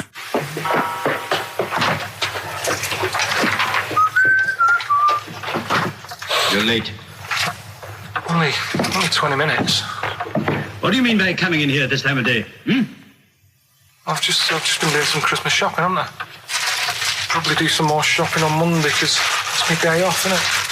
Yes, I know it is. You don't have to tell me. Do you want to see what I've bought Suzanne? No, thank you. I don't mind showing you. It's only a Christmas present, isn't it? Just bought some more condoms. Why? Well, I bought some last year. Got 2 boxes. They all got used, so... I'm very glad to hear it. How much do I pay you? Why are you asking? The presents I buy has got nothing to do with what I earn. Like I say, if I won the lottery, I wouldn't go mental on her. Do you know what I mean? I probably wouldn't even tell her because I think she'd want to travel around the world and all that, and I'm not into that, to be honest, so I'd probably keep it quiet. Why? Well, once you've been around the world, where do you go next year? Each to their own, though, innit? You know what I mean? Well, what do you want? What for Christmas? Not that fussed, really. And you, it's just as well I'm not that fussed, because do you know I do some work at XFM? Do you know what they're giving me for Christmas present? Nothing. No, might as well have been nothing. 2 CDs. That's it. I was well fed up. I'm sure you will. They give you a list of about 30 albums and you get to pick 2 off the list. So I've gone for Kings of Leon album and the best of Bob Marley. Mr. Marley has been dead these 7 years. In fact, he died 7 years ago this very day. Did he? Do you know what sort of donuts Bob Marley likes? It's not my business. No, it's not a proper question. It's an old Peter Kay joke. He likes the ones with jam in. You get it? Garlic bread. It's good, isn't it? Excellent. Oh, Carl, well done. Carl in Scrooge there. The only man more mean and depressed generally than Ebenezer Scrooge. Oh, dear. Oh, chimpanzee that monkey news. Right. There's this monkey, right? Yeah. And it had been, do you know you hear about monkeys being badly treated and stuff like that? Yeah. So, anyway, it goes into this home. It's 14, this monkey. It's called Matty, right? Goes into this home where it's looked after. What do you mean home? Just like, just a little monkey home, right? Okay, so zoo. Yeah, kind of, yeah, but they haven't got any other monkeys there, right? What have they got there? They've got just other animals and that, but not that many monkeys. But anyway, because he's there on his own, again, you know... When you say monkey, do you mean a chimpanzee, by the way? Because you usually do. Yeah. I can't believe that journalist thought this was scripted. Amazing. So anyway, yeah. So he gets sort of pally with the people working there and that, and it's smoking fags. It's having a drink at night and all this, right? What do you mean it's having a drink at night? How? It's all here. It's all here, Steve. I mean, we haven't really got time, but Well, don't say it's all here like it's proof. You've got another stupid story that someone has put onto the internet. Someone sitting at home in their bedroom has put onto the internet. So it's having a fag, it's drinking a lovely glass of Bang Rock Station. Yeah, the wine that's perfect for a barbecue. Yeah. Anyway, it's loving life. It's forgetting about its past and everything, right? When this other monkey comes along. Oh no. Trouble's brewing. Go on. Right? That comes in, something said. Right, forget it then. Forget it. No, forget it. This is the Best Of Show on XFM 104.9. I'm Ricky Gervais, with me, Stephen Merchant. Yes. I hope you're enjoying the Best Of. I know what you're thinking. If this is the best, my Christ, what was the rest like? Well, we'll be back in a week's time, so you can judge it for yourself live. But anyway, in the meantime, this is one of the best clips I've ever heard. Oh, I'm laughing just thinking about what it might be. Feel drained today. Do you? Go on. This is the strangest radio show in the world. Yeah. Isn't it? Yeah. Because when we can do that, we can talk about this and go, Phil Drain today. Just like he's not, like no one's listening. Because that's the sort of thing you say socially and no one listens. Like just when you're watching up, I feel drained today. It's rhetorical. Yeah. You're not expecting anyone, not even your loved ones, to go, oh really? They just go, that. But to do it live on air, no one's listening. What I mean is just give us a jingle. But the exactly. But the truth is, the contempt we have for our poor listeners is unbelievable. The listeners aren't listening, and we don't want to be here. So this really is one of the most pointless things ever. No, I would have been quite happy to do a full show. But you know what? The flow of it's just. I would love to listen to this back in 10 years. This actual show. Let's keep this forever. Let's keep this show forever. The show we went early. We were bored. It was a day we're trying to save Africa, but we're a little bit annoyed that no one's listening. Yeah, right. Right, once and for all, the final monkey news of the year. Oh, go on. What were you going to say? No, I was just going to say, if you're not into the Live 8 and you're gay, you're not listening, because you're on a walk. Right, okay. Right. Oh, chimpanzee that monkey news. Right, there's this card game going on, right? in the big hotel in Vegas. Right. The Luxor Hotel in Vegas. Yeah. It's a major card game. All the big players and that were involved. Right, they're all invited. Anyway, so they all meet up in this dark room at the back of the. Oh, there we go, dark room. At the back they didn't work. They didn't see the little 4-foot hairy fella. So it was brilliant at poker. Like I say, it's a big game, and that everyone's been waiting for it. So it's played in the back room, not in the main entrance bit, right? So anyway, like I say, it's dark in there and what have you, and the players went in. There was already someone sat in there, right? Right. But they couldn't, Short bloke? couldn't quite see Was he him. a short, hairy bloke with slightly longer arms than legs? Couldn't see him. Were because his arms slightly longer than his legs, couldn't see strangely him with it enough? being dark. Was he and what have you. holding his hand of cards with his feet? Anyway. So the cards were dealt, right? Cards were dealt, games going on. His cards with his feet! Game went on for hours, right? No one's listening. The terrible thing is that not even we're listening to Carl now. I know. Literally no one is listening to Carl. There was a lot of smoking going on. It's going on. A lot of eating and nuts going on. That was a bit weird because they don't normally get through as many, but for this night. So, come on, let's just play Bruce. The Cure, Love Song, classic on XFM. So that's the crabs that you can download their memories.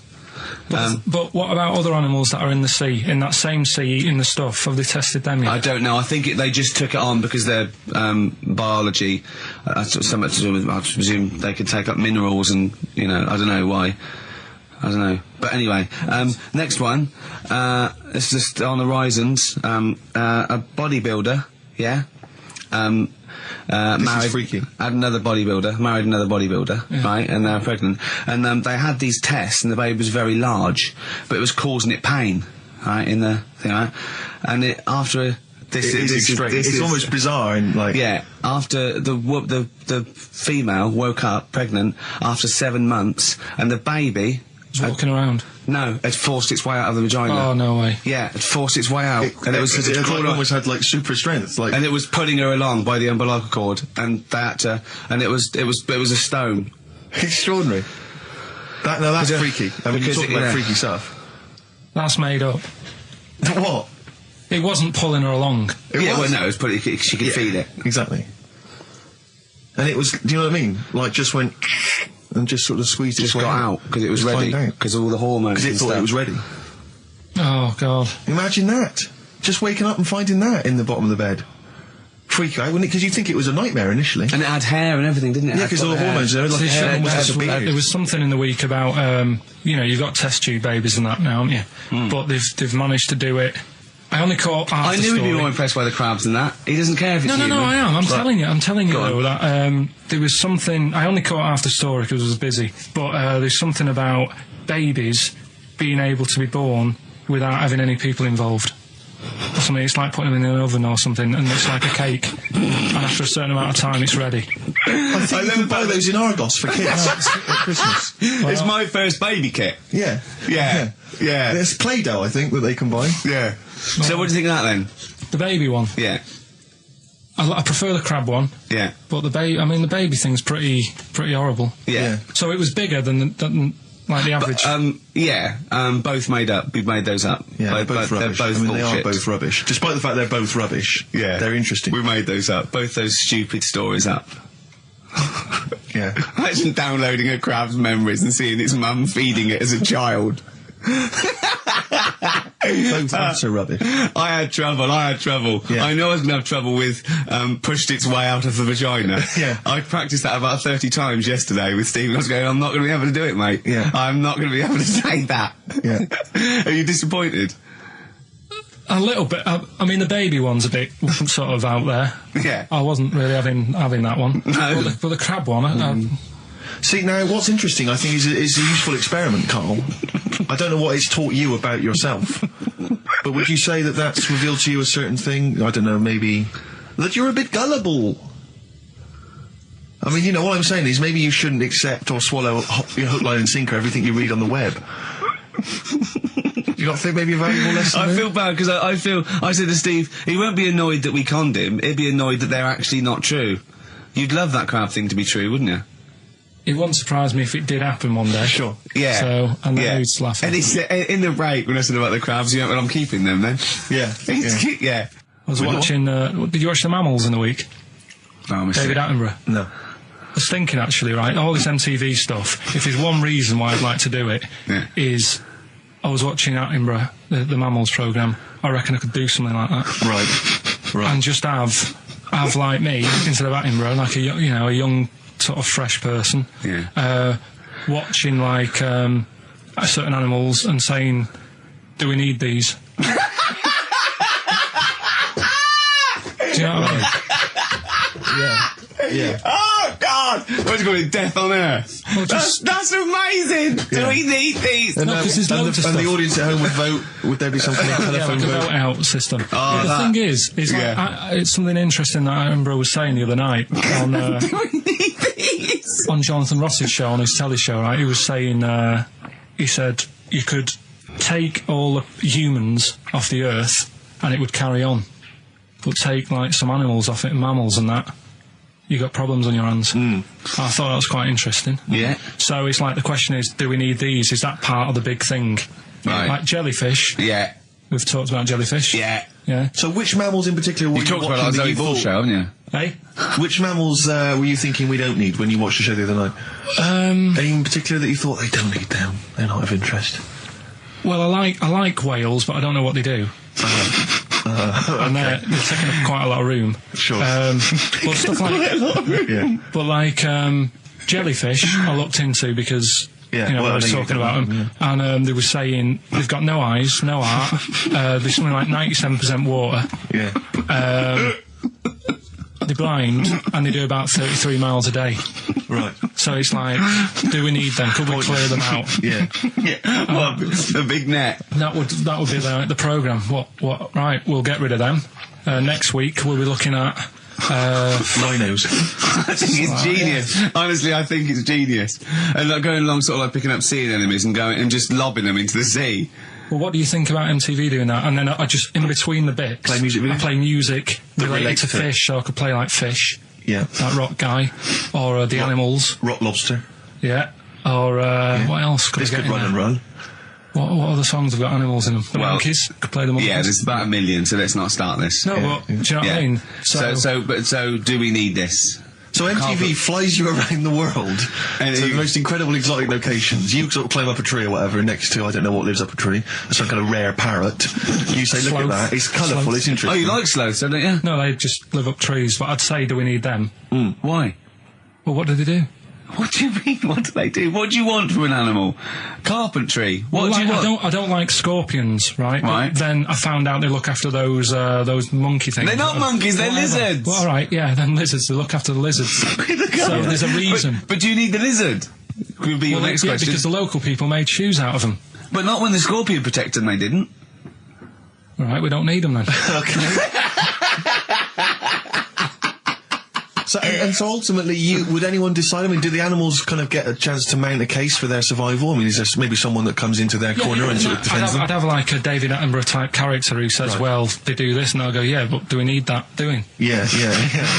Okay. So what does an animal need to do in order for you to feel that it sort of gets a chance of life? I mean, like a pet, like an animal, like a dog maybe, or a cat. I mean, they give a certain affection to its owner. Is that a valid reason to survive? Not particularly for you. Not really. No, okay. I've been saying that though. Blind people use dogs, so they are useful. So dogs are useful. Saint Farmers Bernards, use they often dogs. save people, don't they, in snowy weather? Cats. I'd have to think about it. Okay. Keep the mice down. Yeah, but you got rent a kill. Okay. So what I'm saying is something that will affect the world. Right. I think you'll find everything does. Except Carl. I'm not sure what effect he's having on the world. I'll tell you what though, Steve, right? Did you watch the mammals? I did see the mammals. They had bison on it. Right. The weirdest looking things you've ever seen. Yeah. They've really You're on dangerous ground here, Carl. but they've really got it's like, decide what you want to look like. It's just a mismatch of stuff. It's got a really big hairy head. Yeah. I'm like you. Sort of bald at the back. Right. Sort of It sounds like thinner. someone you went to school with. Was there two of them? Oh, brilliant.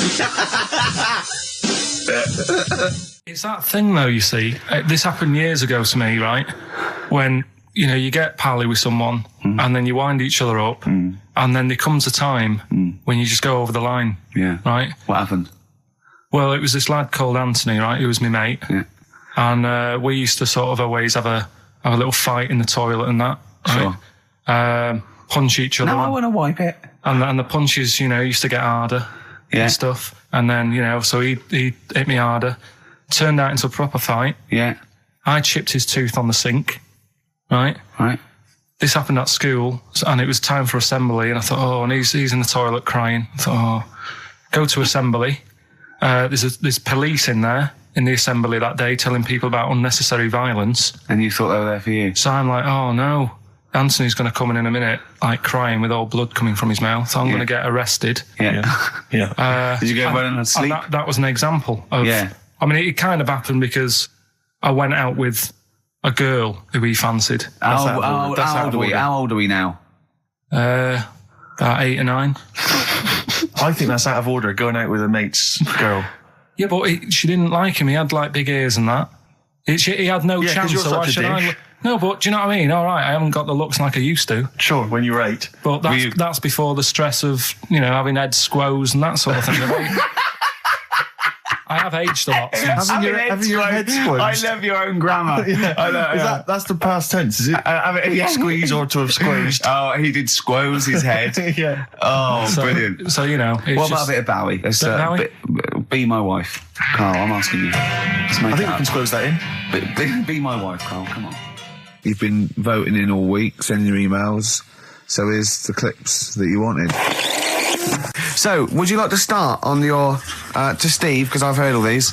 We won't do them all. Well, we'll start off with the Mr. Freeze. Tell Steve the story of Mr. Freeze. This is the first time he nearly died. This is the most serious of the lot, really. So, what it was, do you know, like... don't know if your mum and dad did the same thing, but, like, they do the weekly shopping on like, a Friday. Yeah. So when you got to Thursday, there wouldn't be much stuff left in the cupboard. It'd just be like, your Jacob's crackers and stuff like that. So when they'd been to the supermarket and they came back, I was like, what's that saying? Like a pig in... I loved it. It was like loads of food coming in, loads of biscuits. What is that saying? He nearly said pig in shit. Right. Is that the saying? Yeah. Right. So all this food comes in. Thank God he didn't. Otherwise he'd have been in trouble. That's true enough. Because he's culpable for our actions because he's the producer. So technically, that twat's in charge. Go on. Right, so anyway, there's loads of food, and I'm like, oh yeah, look at this, and chocolate biscuits, and, penguins and stuff. Bacon. And bacon. Just in case, you never know. So anyway, my mum and dad's putting the food away. Me and our kid are like, he's already grabbed something, gone back upstairs. It's like feral children. It's like a quest for fire. And then they were running upstairs. What did he just sit under the bed, gnawing at some sort of pig's trotter? So I saw, do you remember Mr. Freeze Pops? I do, yeah. So they're kind of like popsicles, icicles. Yeah, but really long, like a foot long, right? Yeah. So I thought, I'll have one of them. So I grabbed it. Went for the nutritious stuff first. Absolutely. And like my mum and dad are putting this stuff away and what have you. And I rip it open and knock it back. Right, straight away, just right back like Swallow that. Swallow it, right, But it went down the wrong way, right? So what, down your shirt? So I was like, oh God, I can't breathe. And my mum and dad didn't even know what I'd ate. Do you know what I mean? I ate it so quick. Yeah.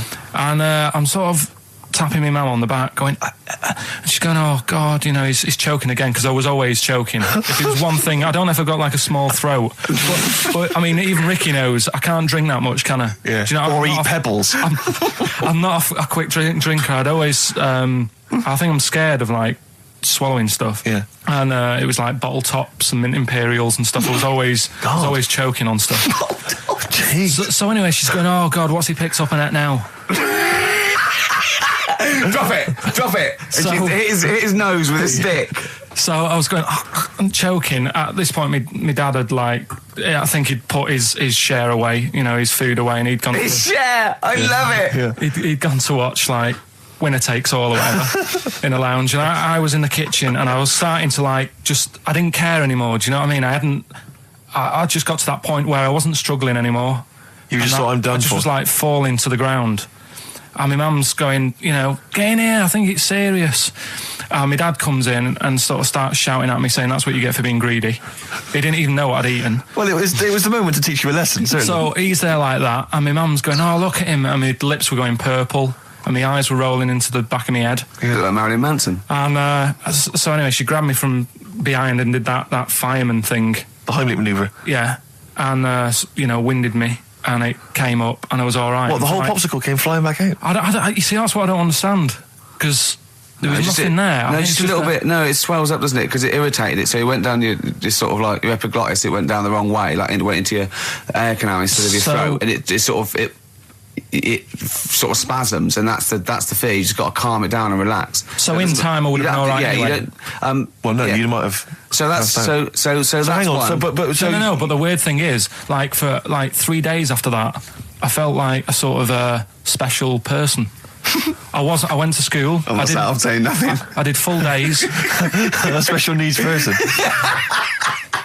Yeah. I went to school the next 3 days after that. I didn't like wag it or anything. I did full days. I love that. 3 days, turn over a leaf. Exactly. After 3 days, you thought, screw it. Yeah, did a quick history exam. Yeah. Right, next one. Weird. That's Popsicle. That's Popsicle Hell, we'll call that. XFM 104.9. Lovely, that one. Now, again, I broke the rules in the week. I met up with Karl. I had lunch with him. And we were chatting and having a cup of tea. And it got onto one of Karl's favourite programmes, was the Tales of the Unexpected. Ah, of course. And all I can think is that he's probably the only person in Britain where they were unexpected. I mean, to him, when that twist came in, you go, gee, I can't... Yeah. Oh, God. Can't believe so it was the tree that did it. I mean, he was probably the only... And we were telling all these stories of horror, and he liked horror stories. And I told him this story. And I don't know if this will come across in the way, but I told him this story. It was a short. It was a horror short. This was a film you saw, was it? Yeah. And what it was, it started off just there'd been a car crash. You see, it's a horrendous wreck. And you saw it from the point of view of the person in the car. And he was calling for his mate, and he was going, Dave... And he sort of looked over and saw a body without a head that had been thrown. He goes, "Oh no, Dave!" And then into the field of view came Dave, his mate, and looked at him with a look of horror. And then it sort of went black, and you realised that he was just a head, and it had been his body. Oh wow! Right? Yeah. And I said, then it came up at the end at the executions in the French Revolution. People experience consciousness for and he went, oh. No, he said, it wouldn't be for that long. And then he went, if it was a chicken, it would work. Imagine remaking that film, but it's two chickens in horrendous car crash. Their own fault for driving. It would work. No, he wasn't having that. Yeah. No, it was too long. I think he said, how long was this film? I went, 5 minutes. He went, no.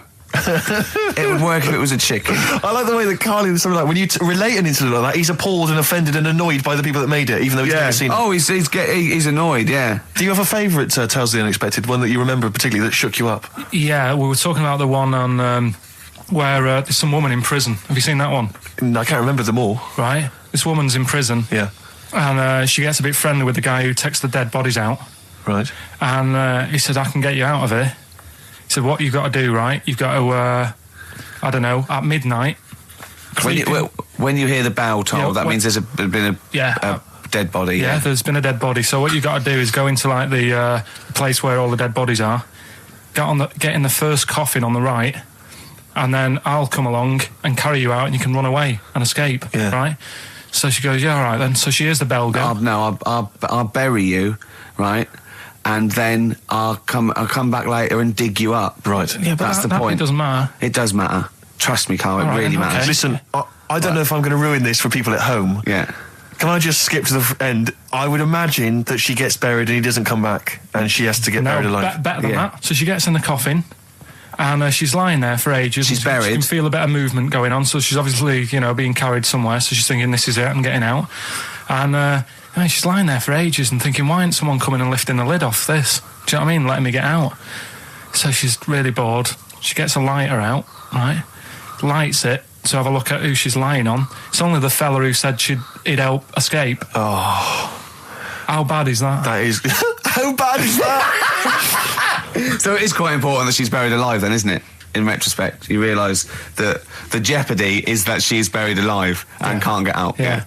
It makes it so much worse, doesn't it, than just like lying in the morgue and going, actually, I'm getting out of here. Yeah. This isn't going to work. Look at Carl's face. Having told that, he's so pleased. His face is lit up. He's beaming like a child. Have you seen any? Is that your favourite horror thing ever? Brilliant. I love that. That's like a ride song or something. That's my favourite one. Ride-ish. Ride-ish. Feeder. Just the way I'm feeding on XFM 104.9. Rick, quick question for you. Go I'm on. thinking a lot of people maybe are tuning in for the first time because of the advertising campaign. Sure. Should we reintroduce Karl again? I know we've done this a few times in the past, but just worried that people are going to not really kind of get the measure of him. I'm Ricky Gervais. I'm the one off The Office. Yeah. Steve Merchant. He's not the one in The Office. He's not Gareth. Some people think he is. He's got a funny, weird West Country accent that actually Mackenzie was affecting for the role. Steve wrote it with me. He's the tall, lanky fella. Karl is our sort of, I say producer, but he's the one that pressed the buttons because I was Dog's Body. Yeah, but I mean, it was just because I was too big to run the desk. Yeah. I used to have to do. Literally too big. You couldn't get behind it. Yeah. And then we discovered that, he looked a bit like a boring sort of, all right, yeah. But then when we sort of, poked him with a stick, he came up with, he doesn't realise, but some of the I think, some of the funniest extraordinary things I've heard. Say hello, Karl. All right. Yeah. Well, classics, I think, so far that have gone straight to the list include, have you ever used a Y front correctly? Yeah. Brilliant. You never see an old person eating a Twix. Eating a Twix. These are sort of things. He's back on his campaign to get rid of jellyfish. Why is that, Karl? Oh, did you see the paper yesterday? Go on. There's a jellyfish, right? It's about 15 foot long, about 5 foot wide, and there's a fella swimming next to it. And the paper's going, oh, look at this we've found. There's loads of them in Japan. Yeah. And it's because the water's getting hot, so it's making jellyfish really big.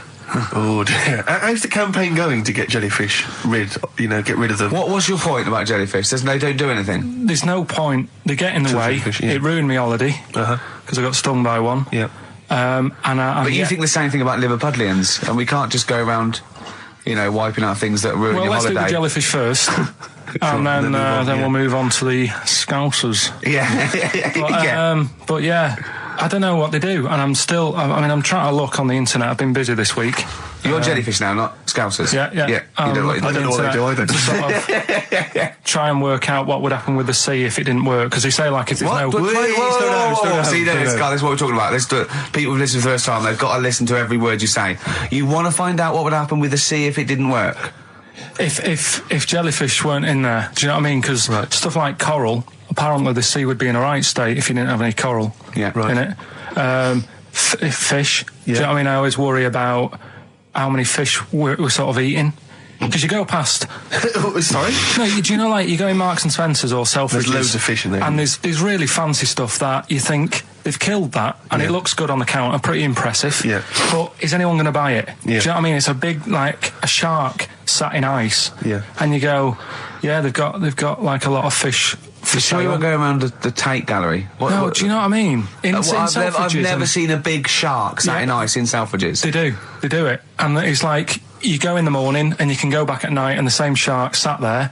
Yeah. And it's... So you know it's the same shark, do you? It's the same one. So what, same face? Are you sure he just hasn't lost his mum? And he's just like, he went shopping with her Christmas shopping and he's just like, he's stranded, he doesn't know where, he's just waiting. You know I'm right. I've never seen a shark in Selfridges. Well, all right, then say maybe that's one day a week, but on other days they'll have like... Shark Monday. I think, Selfridges. Today at Selfridges is Shark Monday. Yeah. No, it's just that... So your point is that there's all these fish not being eaten. Yeah. So and they're being killed. They've taken them out of the sea, no one's eating them. And you're worried, that the sea's going to rise because the more things you take out? Well, we're just going to run out. Because the fish drink it, don't they? And that keeps the water level down. Yeah. No, well, you know what I mean. There's stuff that worries me. You're worried that... Was it you who said that you were worried that... Because, there's sponge in the sea. Yeah. But if they took it all away... No. Is that him? That's a Stephen Wright joke. Is that Stephen Wright? What was the joke? Sponges grow in the sea. That kills me. How deep would it be if they didn't? I love the fact that he confused you with Stephen Wright, who for a living purposely says ridiculous things. Yeah. Does that worry you, Karl? Well, think about that and play a record. What do you want? I'd love to. A classic, a beautiful song by Simon & Garfunkel, April Comes She Will. Joe Jackson. Is she really going out with him on XFM? Right, it's the time that most people, I imagine, have been waiting for. Monkey news. Play the jingle. Okay. Oh, chimpanzee that monkey news. Right. Come on.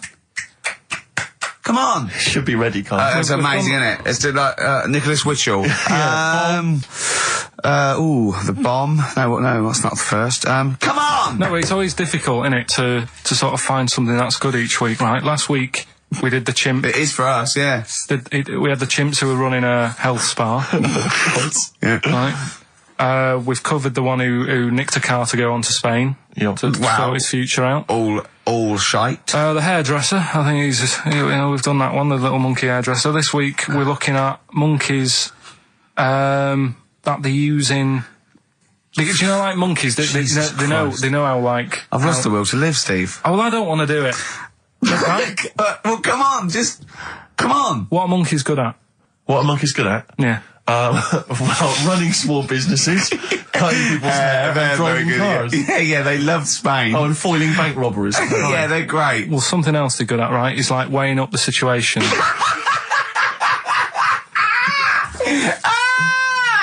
Oh, God! If you stick them in like a field with loads of like obstacles on it, right, they're good at sort of, I can get over that, and I climb over that, I'll swing from there to there, that sort of thing, right? Okay. So the people in charge of somewhere, I've thought... somewhere! Come on. I've thought we can use that skill, right? And what they've done is they've got a load of little monkeys, right? They've given them an IQ test. Yeah. And the ones that score above 80, right? Get to produce this show next week. Join the army. Right. How do they join the army and what do they do? They just, what they do is they set little obstacle courses up for them. They do that. They do a cross-country run. They do, the IQ cross-country test. run? Yeah. Okay. And then once they've done all that, they make them a little uniform, made to measure little uniform. Slightly longer arms, shorter legs than usual, yeah. Yeah. And, basically then they taught how to use a gun and that sort of thing. Yeah, of course they are. You're talking rubbish again. This came through literally, pretty late on, so... So you've not had a chance to corroborate all the facts, as usual? Just have a look. Right, it's the bit I'm looking for is, well, A, why are they doing it? Why are they doing it? Yeah. Why do we need monkeys in the army? And secondly, why are we giving them guns? I'll just check to see if any of that... I love that we only let gays in recently. Yeah. Talk amongst yourselves. Yeah. Just have a look. I can't read it. There's too much pressure. Well, it's rubbish. But it's rubbish. They don't get it. It's the way that there are things. There are animal cores, right? There are horses. There are dolphins, sea lions. There are lots and lots of animals in the army, but they don't have to pass an obstacle test as such, and they're not taught to fire guns. You straight away assumed that there's going to be loads of squads of men and then just one little monkey in the middle. Like, he came second on the test. He's in, boys. What do you think, Steve? You've read it? Well, as ever, Carl, this is an arbitrary email sent by one of our listeners. You know what Ricky and I think of them. and so we're not really basing this on hard evidence. We're basing it on the ramblings of one of our listeners. Rubbish. Once again, lazy, rubbish, uncorroborated, nonsense. The stupid test that you got wrong. Rick, that sounds like monkey news to me. I wanted to play those adverts for you on XFM 104.9. Well, that's about it. We've had some tears and laughter. I mean, the only real thing that we learned from today's show that's corroborated and is absolutely true is that, remember, Mancunians take off more sick days than any other area, 11 days per year, compared to sort of like 8 Liverpool. And from that we extrapolate, do not trust Mancunians. Well, I'm not saying that. I think that's a bit harsh. I'm saying, make sure you get in writing that they're not going to have more than sort of like the average number of days off per year. Yeah. Or if they start taking loads off, fire them. Yeah, do you know what I mean? All right, Carl, you've had a good day? We're going to end with a beautiful song, aren't we? Just to show we're all still friends. It's Jimmy Webb and his version of Galveston. See you next week, I guess. Bye. Placebo in this picture on XFM 104.9. 8 minutes to go. Let's make it a good 8 minutes, and then we can all chill out. Yeah? Enjoy the rest of the weekend. Play the jingle. Chimpanzee that monkey news. Excellent. A particularly aggressive jingle this week. Wow. Yeah, looking forward to this monkey news. Carl. Right. Come on. So, what's her name? What? We've done... Sorry, what? Brilliant. We've done done a lot of monkeys who, like, got involved in crime and stuff. Yeah. Right? We had the one on the train station, nicking a bag. Yeah. We had the one who went into a bank. Who cares? Went into a bank and walked out with the money and stuff. Yes. Right? Didn't happen either. Next. But the thing is, you never sort of found out what happened to them. If they sort of got worse, got more involved into crime this and Monkey stuff. News update. That would be amazing. Brilliant. What they found out in India is, Yeah. it's got a prison. It's just for monkeys. You mean wild animals? You mean a zoo? Yeah, a zoo or a kennel or something that where it's been gone mental or something. No, it's a prison. Yeah, prison. Is it? Does it have fraud cases? It's got. It's mainly sort of animals that are attacked things. Mainly violence, I bet. That's my that and theft. Say it again. Stuff. Theft. Say it again. Theft. Say it again. Robbing. No, let's go back to that word. We're going to keep doing it. We've got 6 minutes. You're going to say the word right before you go to Hastings. Well, do you say it? No, because then you know how to say it. Well, all right, Robin. Caught Robin. Say it again, though. So Who's Robin? Who's Robin? So they've got this prison. Right? This is extraordinary. Say it again. No, you're not going to say it? Oh, go on then. So they got a prison for them, right? And there's 11 of them in there, 11 monkeys. Right. That are in there for life. Because that's... I think there's one just got out on parole, right? No time off for there's 11. I'll give you the bit of paper because I thought this was... You thought it was a bit weird. Now, Carl, what are they in there for then? Because, I mean, they're in there for life, so I'm assuming it's murder, is it? Premeditated murder? They're not crime bosses, are they? They're not... Are they prostitution and gambling? Are you sure they're not just the pawns and the head sort of like orangutans up a tree going, remember, you don't know me. You're on your own. If I go down, you're all coming with me. You take some of your gorillas down there and sort him out. Oh, the great banana robbery. I wonder if they get them. Right, go on then. Okay, let me see. Now, I don't know what source this is, as ever. Is it just the back of a fag packet found in a toilet? Well, no, I mean, someone's clearly... If this is nonsense, then someone's clearly gone to a lot of effort, because it does open with the headline, Parole Unlikely for Inmates of Monkey Prison. Yeah! Officials say 11 inmates at India's only monkey jail. Officials? Now, what kind of people work at a monkey jail? Where do you work? It says officials say 11 inmates at India's only monkey jail are unlikely to ever be released. The prison in Patilia houses monkeys apprehended by game wardens in Punjab state for thieving and attacking people. The Daily Telegraph reports how the monkeys at the prison in Montebello snarl and glare at visitors from their heavily barred cages. 2 monkeys were released a year ago after exhibiting good behaviour for 18 months in the jail. They have remained out of trouble. Prison can work, that's good. So all 11 monkeys... They were aggressive wild animals that were taken away from the public for their own good. Robin and that. Wildlife officials believe part of the problem has been caused by thieves training monkeys to help them. Lorry drivers training monkeys as guards for vehicles, and itinerant entertainers using ill-treated monkeys as part of their act. It's the monkey that takes the rap. It's a shame, that, isn't it? That is awful. They didn't know what they were doing, did they? Oh, so there you go. What do you think of that, though, Carl? If you could visit them, like Lord Longford or something, what would you say to them? You go there and you get a visit a week or something. You know. So can you get us a video? Alright. Do they get conjugal rights? Do you reckon? You wouldn't be interested in that, though, would you? They get what? Would you be happy to give them their conjugal rights? Yeah, would you? Fair enough. Alright. Off to Hastings. Off you go. I'm always educating. I'm always telling you about stuff that I learn about and that. That you get off Anna Nova and it's about a monkey who became king. No. So No? Have you got monkey news this week? Got a little bit of monkey news coming up. What does he do? Drive to Spain, rob a bank, or get married? No, we're done all them, aren't we? We have done all them. Yeah, but it's a good one, it's a good one. And in fact, it's a bit related to what we've been talking about in a way. Oh, God. Ain't that brilliant? Van Dando, All My Life. Beautiful. On XFM 104.9. Well, that's nearly it. It's the big one. It's what people tune in for. They probably tune in about 10-2 these days. For Monkey News.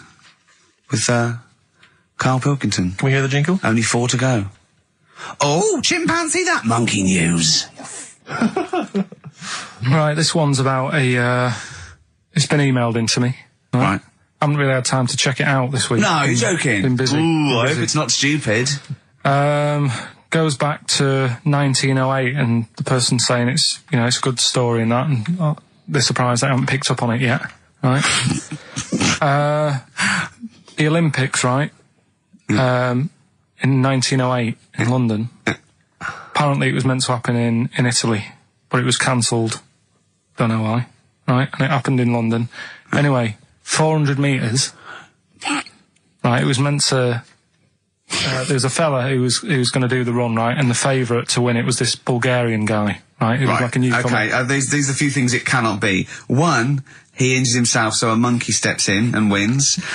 Two, he does a drugs test. It turns out that he is a monkey. So if it's either of those, right, I'm gonna go mad. So anyway, so the fella, right, this favourite, everyone's putting the money on him, thinking, yeah, he's going to do it. Is he hairy? Is this bloke hairy? So anyway, so the race happens. Yeah. And everybody's lined up, ready to run. And, everyone's saying, yeah, he's going to win, he's going to win. Then suddenly, a bit of murmuring going on. People going, oh, what's going on here? Right. He's eating a banana. And there's a fella in the lane next to him. Yeah. Right? He's going up. Who's that? He doesn't look familiar. Oh, Christ, Carl. You go. Right? Doesn't look familiar. Who's he? Weird. What's going on? What's going on? What's going on? Yeah, what is it? What is it? Or who is it? I mean, not what is it? So they go in. So they say, well, he might not be that any good. Do you know what I mean? He might not be good. He might. It's just a bit short, and he's only 3'6", and he's hunched over on his knuckles. So, I didn't realise it was fancy dress. Yeah. So I don't think he's going to be any good. No. So the race starts. Oh, he put his finger up his arse. That's weird for runners to do that before a race. It's weird, isn't it? Yeah. Race starts. Yeah. The fella that no one recognises wins it. People go, what's gone on here? Yeah, sure. Do you know what I mean? We had our money on the favourite. What's gone on? Who is this guy? Yeah. Anyway, he stood up there, right? He's looking well happy. Yeah. He's lifting the trophy and everything. Right. Long arms. That trophy's higher than... So anyway... He's only 3 foot, but the trophy's 9 foot in the air with those long arms. I'm suspicious. Go on. They had the picture in the paper the next day. Sure. And everyone's going, yeah, he was fast and everything, but... quite hairy for a run. Oh, I'll tell you come on. Quite hairy for a run. Because normally they shave themselves, don't they, to make them faster. And how did he manage it? It's really hairy and that. So anyway, he wins the stuff. He walks away with a cup. The people who are in charge of the running, or like the Olympic Committee, look further into it. Turns out it was a chimp. Right, keep talking. Right? No, don't keep talking. Shut up. This is monkey news. If you can't handle the news... It's news from 1909 and I haven't heard about a chimp winning the Olympics. Be quiet. What happened there then? 400 metres, right? Now the thing is... talk shit. The only thing was, it took so long for the Olympic Committee, right, to find out that it was a monkey. It was going manic. It went into loads of races. It was picking up loads of, like... No, shut up! Right? It became a celebrity. It was doing endorsements on TV. Don't talk shit! It said he managed to win the same race 4 years later in Athens because... How did he get to Athens? Well, it's a joke! They're winding you up, Carl! Weird. It's not weird. Right. I do not believe it. Well, that's okay. There's only 3 of them to go then. Right, because we're probably all leaving in 4 weeks' time, and that's the end, I've got to get onto a sort of mainstream radio station, because I don't think there's any other sort of tin pot place like this, is there? No. So I'm going to clear up my act a little bit.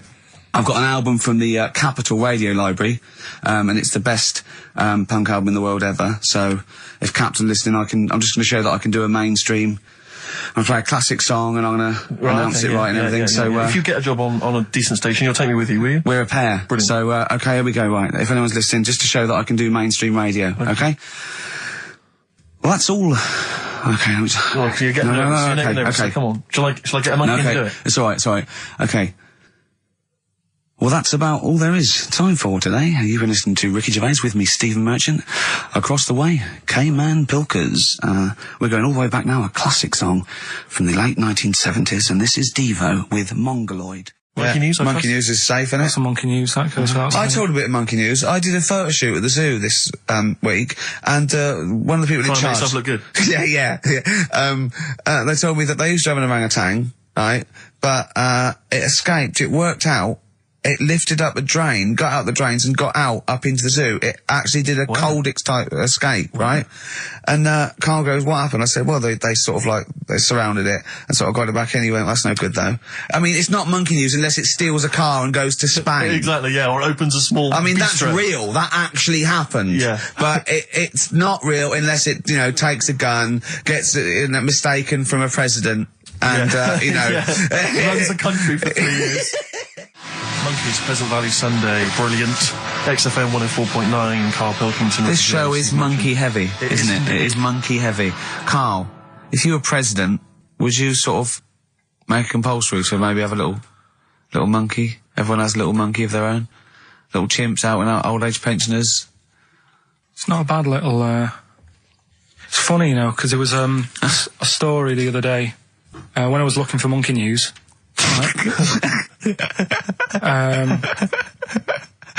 There's a story about a couple who couldn't have any kids, right? There's something wrong with them, but they really wanted a kid. And they got some dodgy email address where they could buy a baby online, right? It was someone who would have a kid, and you could buy it for $3,000 or something, right? Yeah. So anyway, they got one, they got picked, and they're like, brilliant, there's the money. Got the baby and everything, they were loving it. You know, playing with it and stuff. As it got older... Feeding it. It got airier. Oh, shut the oh, Karl. Turned out they've been sold a chimp. You maniac. You stupid mank twat. Don't talk shit. That is as if... what? Didn't know it. Oh, don't talk. Are you mental? You I love the fact stupid. that didn't make it into monkey news. I know, yeah. It's a bit sad though. We don't like to bring the feature down. Yeah. But and anyway. how long was this? It got hairier. They're born hairy. They're not born like humans. Then develop hair because they go. Hold on, we better get the chimp stuff kicking in now because we're in the jungle. School photograph. They were like, hang on a minute. He looks a bit weird. Oh, you are just the rubbish. Mad, innit? Mad, innit? Mad, innit? Imagine, oh, God. But Just anyway. imagine if he was in charge. We did put him in charge of the country. Terrifying. Wouldn't that be amazing? Let him run the country. Just for a week. Or the mayor. What would you do if you were the president or the Lord Mayor of London or the Prime Minister Karl. I wouldn't do it like he's going to be offered it. David Bowie, Sorrow, on XFM 104.9. Nearly there, but, you know, we're working our way up to the grand finale. The bit where Karl spouts absolute nonsense from a dodgy source on the internet about a monkey who did something impossible. Let's cue up the jingle. Hang on. All right. Perfect. Oh, chimpanzee that monkey news. Right. Let's have a look. This one's from some woman, right? Yeah. And she was taking part in the London to Brighton bike ride, right? Lovely day, weather's good and everything. What year? She's just a couple of months ago. She's done all the training, right? Done all the training and stuff. Got a brand new bike for it. Got a little puncher outfit and stuff, all set for the day, right? It's a nice day. She sets off. They all start pedalling and that on the way to Brighton, right? So she knows the route and that. Got her little headphones on, cycling along. Suddenly... Right, okay, I'll stop you now. If a cyclist overtakes her and is going really fast and it's sort of hunched over, but it's got like lots of cycling gear on and a helmet and goggles and they can't tell what it is, but they just know it's like a little hairy fella who hasn't bothered shaving his legs, which is weird, isn't it? Because cyclists usually shave their legs and this bloke had really hairy legs. But and it won. They gave it the medal. It won 3 years running. They gave it the key to the city. It had its own game show. And then someone said, hold on though, this fella's all hunched over and he's only 3'5" and his arms are longer than his body. It's a chimp. If it goes anywhere near that, we're never doing it again. More monkey news next week. She's cycling along. So anyway, she's cycling along, right? And this tricycle... I couldn't predict that. There's always one element you can never anticipate. Yeah. Got a kiddie's tricycle with a little kid on it. Little hairy kid with a helmet. Okay, just go on then. Well, the tricycle comes whizzing past. Yeah, thing. strong legs in those chimps. So she's thinking that's... But didn't get a chance to see the thing. Oh, yeah, couldn't quite see the cyclist. You You bald mank git. Go on. Yeah, research scientist Karl Pilkington. So anyway, she gets to the end line, right? And they got talking. It was a nice day, nice race and all that. So did you see a little thing on a tricycle? Thing? Well, a person, surely, just a human. Did you see that? No. Did you see that bloke on the tricycle? So anyway, turns out... Yeah! Well, what did you say thing? Well, no, wasn't no suspicious. I mean, what did you say? Did you see that fellow on a tricycle? Anyway, so it turns out... Go on. It was a chimp. You're joking! Right? Well, Christ almighty, there you go. Unbelievable, and it was a chimp all along. So anyway, right, so the woman's like... We're never doing this again. Checking out the news, right? There's nothing on it. She checks out XFM Monkey News. Right, okay, I'll stop you there again. Right? If it turns out she does on the news, right, and the circus goes, we're looking for our chimp, it used to ride this tricycle, and it escaped with police chasing it. No. So she listened to XFM, see if I'd picked up on the story. Yeah, sure. I didn't have it and stuff. So she got in touch with the organisers of the London to Brighton bike ride, said, look, saw a little hairy fella. Why did she care? Because she wanted to know. She thought it was a bit odd. Well, turns out it was a chimp. They weren't happy about it. Of course not. Because now the owner of the chimp wants to enter it into the Tour de France. No!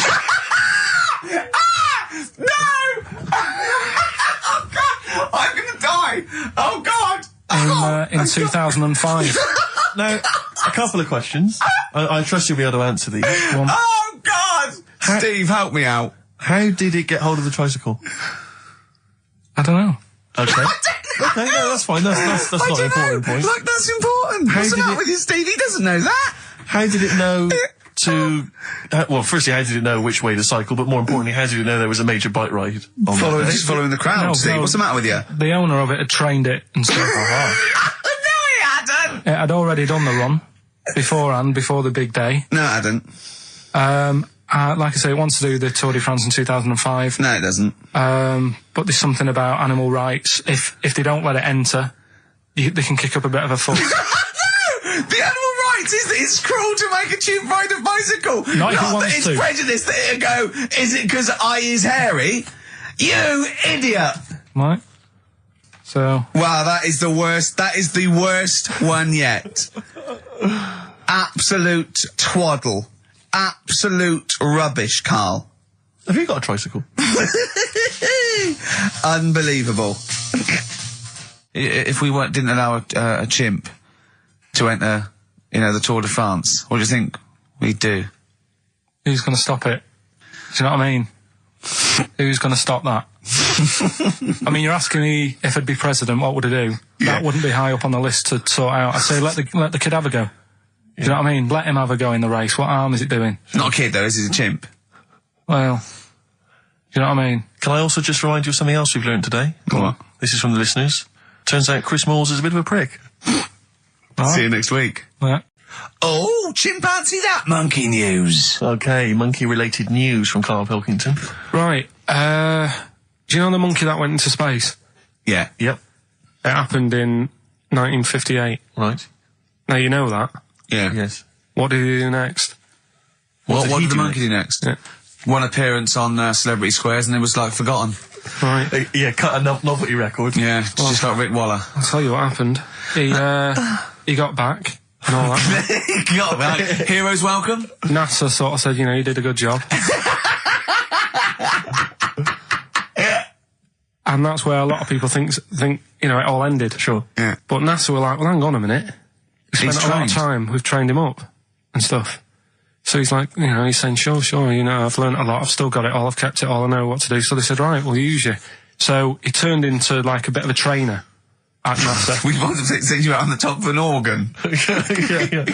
Put on this little bellhop outfit. Can you smoke fags? Yeah. I'll have a go. So they were getting in new monkeys. The main man at NASA was saying, can you teach us the same? He's going, of course I can. Do you know what I mean? I remember it all, I know what's going on, I'll tell him what buttons to press, what to do in emergencies, that sort of thing. It was technically sort of employed by the army, Right, can I just fit in here? I don't know the story, Carl, and I might embarrass myself here. You've got an army of people out there that will probably send me an equally deranged email from a different website, but I'm pretty sure when they sent the monkey into space, it was to monitor his physiology. He didn't press any buttons or learn to dock or take off. It was just the effects of weightlessness and space on basically a primate. I'm pretty sure he was tied in with electrodes to his head.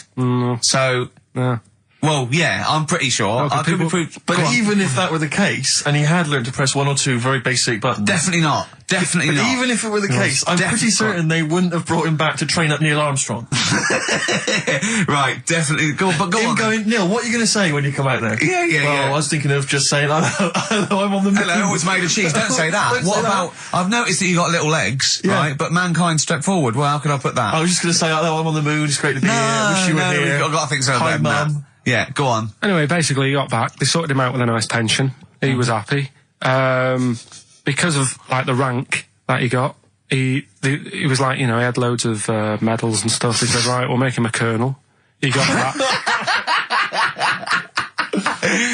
Like I say, he got a pension. That was the end. He died in 1969. He was buried with his wife.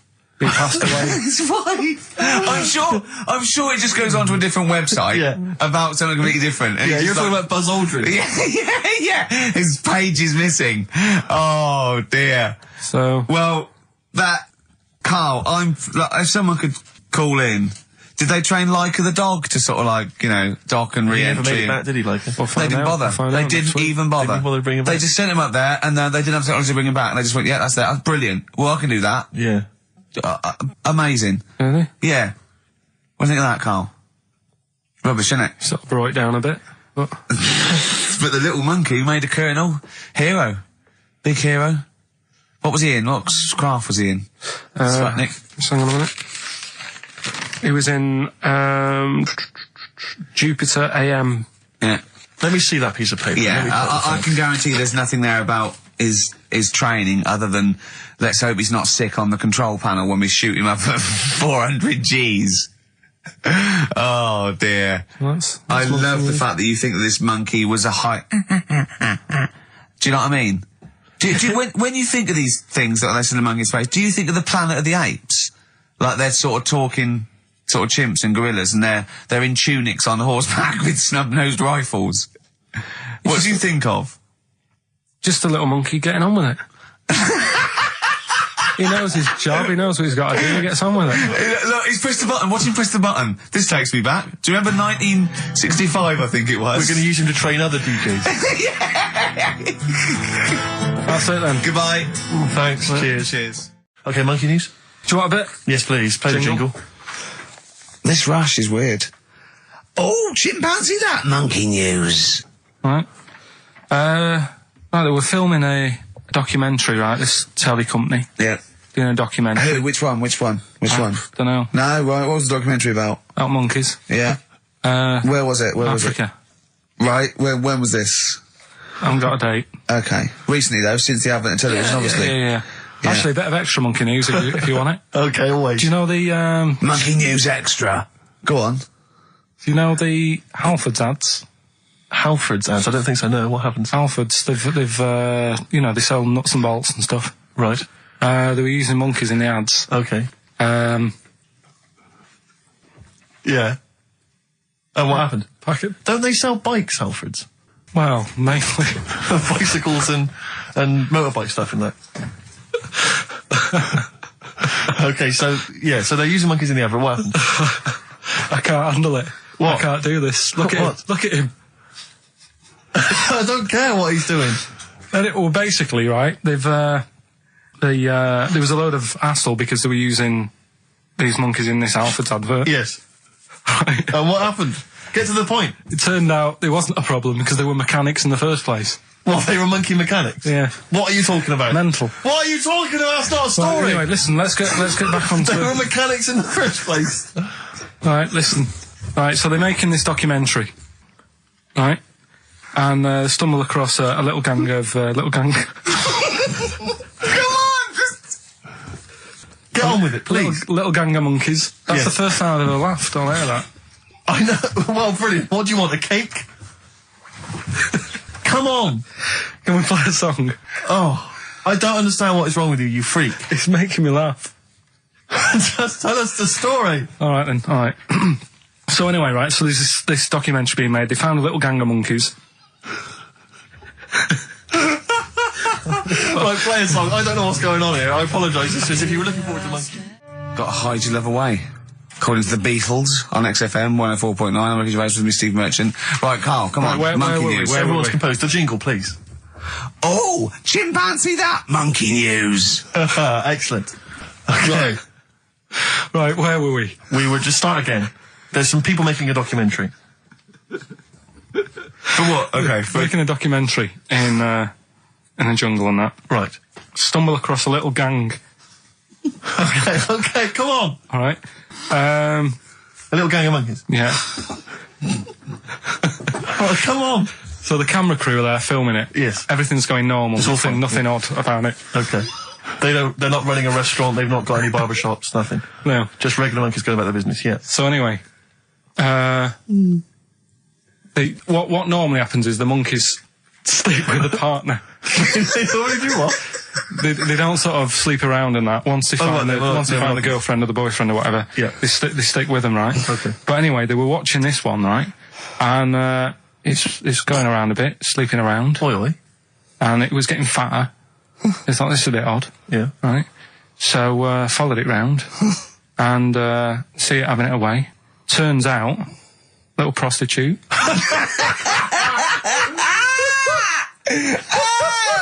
Oh, God! It's a little monkey prostitute. And it was getting fatter because it was charging them bananas. What a load of old rubbish. Charging them bananas!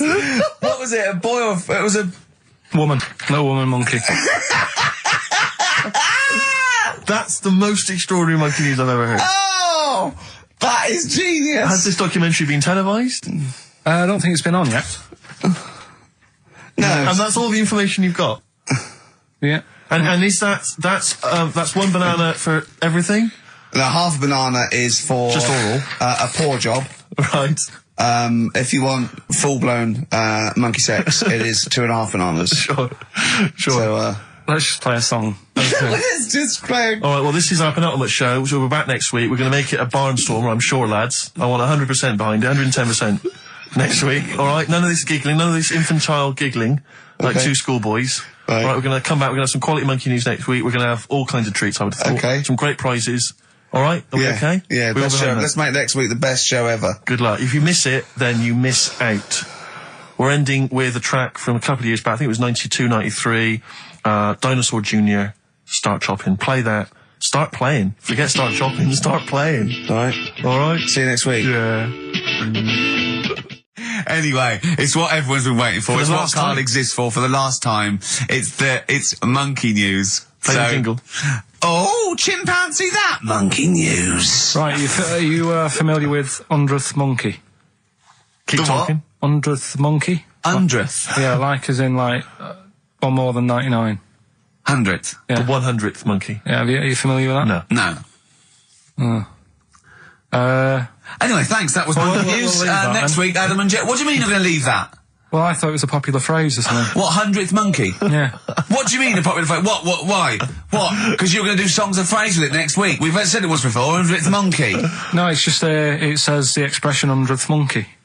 Well, do it anyway. What's the story? Well, it's from the 1950s, right? And the way they got it because they were following some monkeys about, right? And they started... Who was? Journalists. Oh, yeah, why? Oh, yeah. Just to see what they're up to. Right? Okay, so they're following some monkeys around, yeah. What was it? What, a documentary? Anyway, one of them...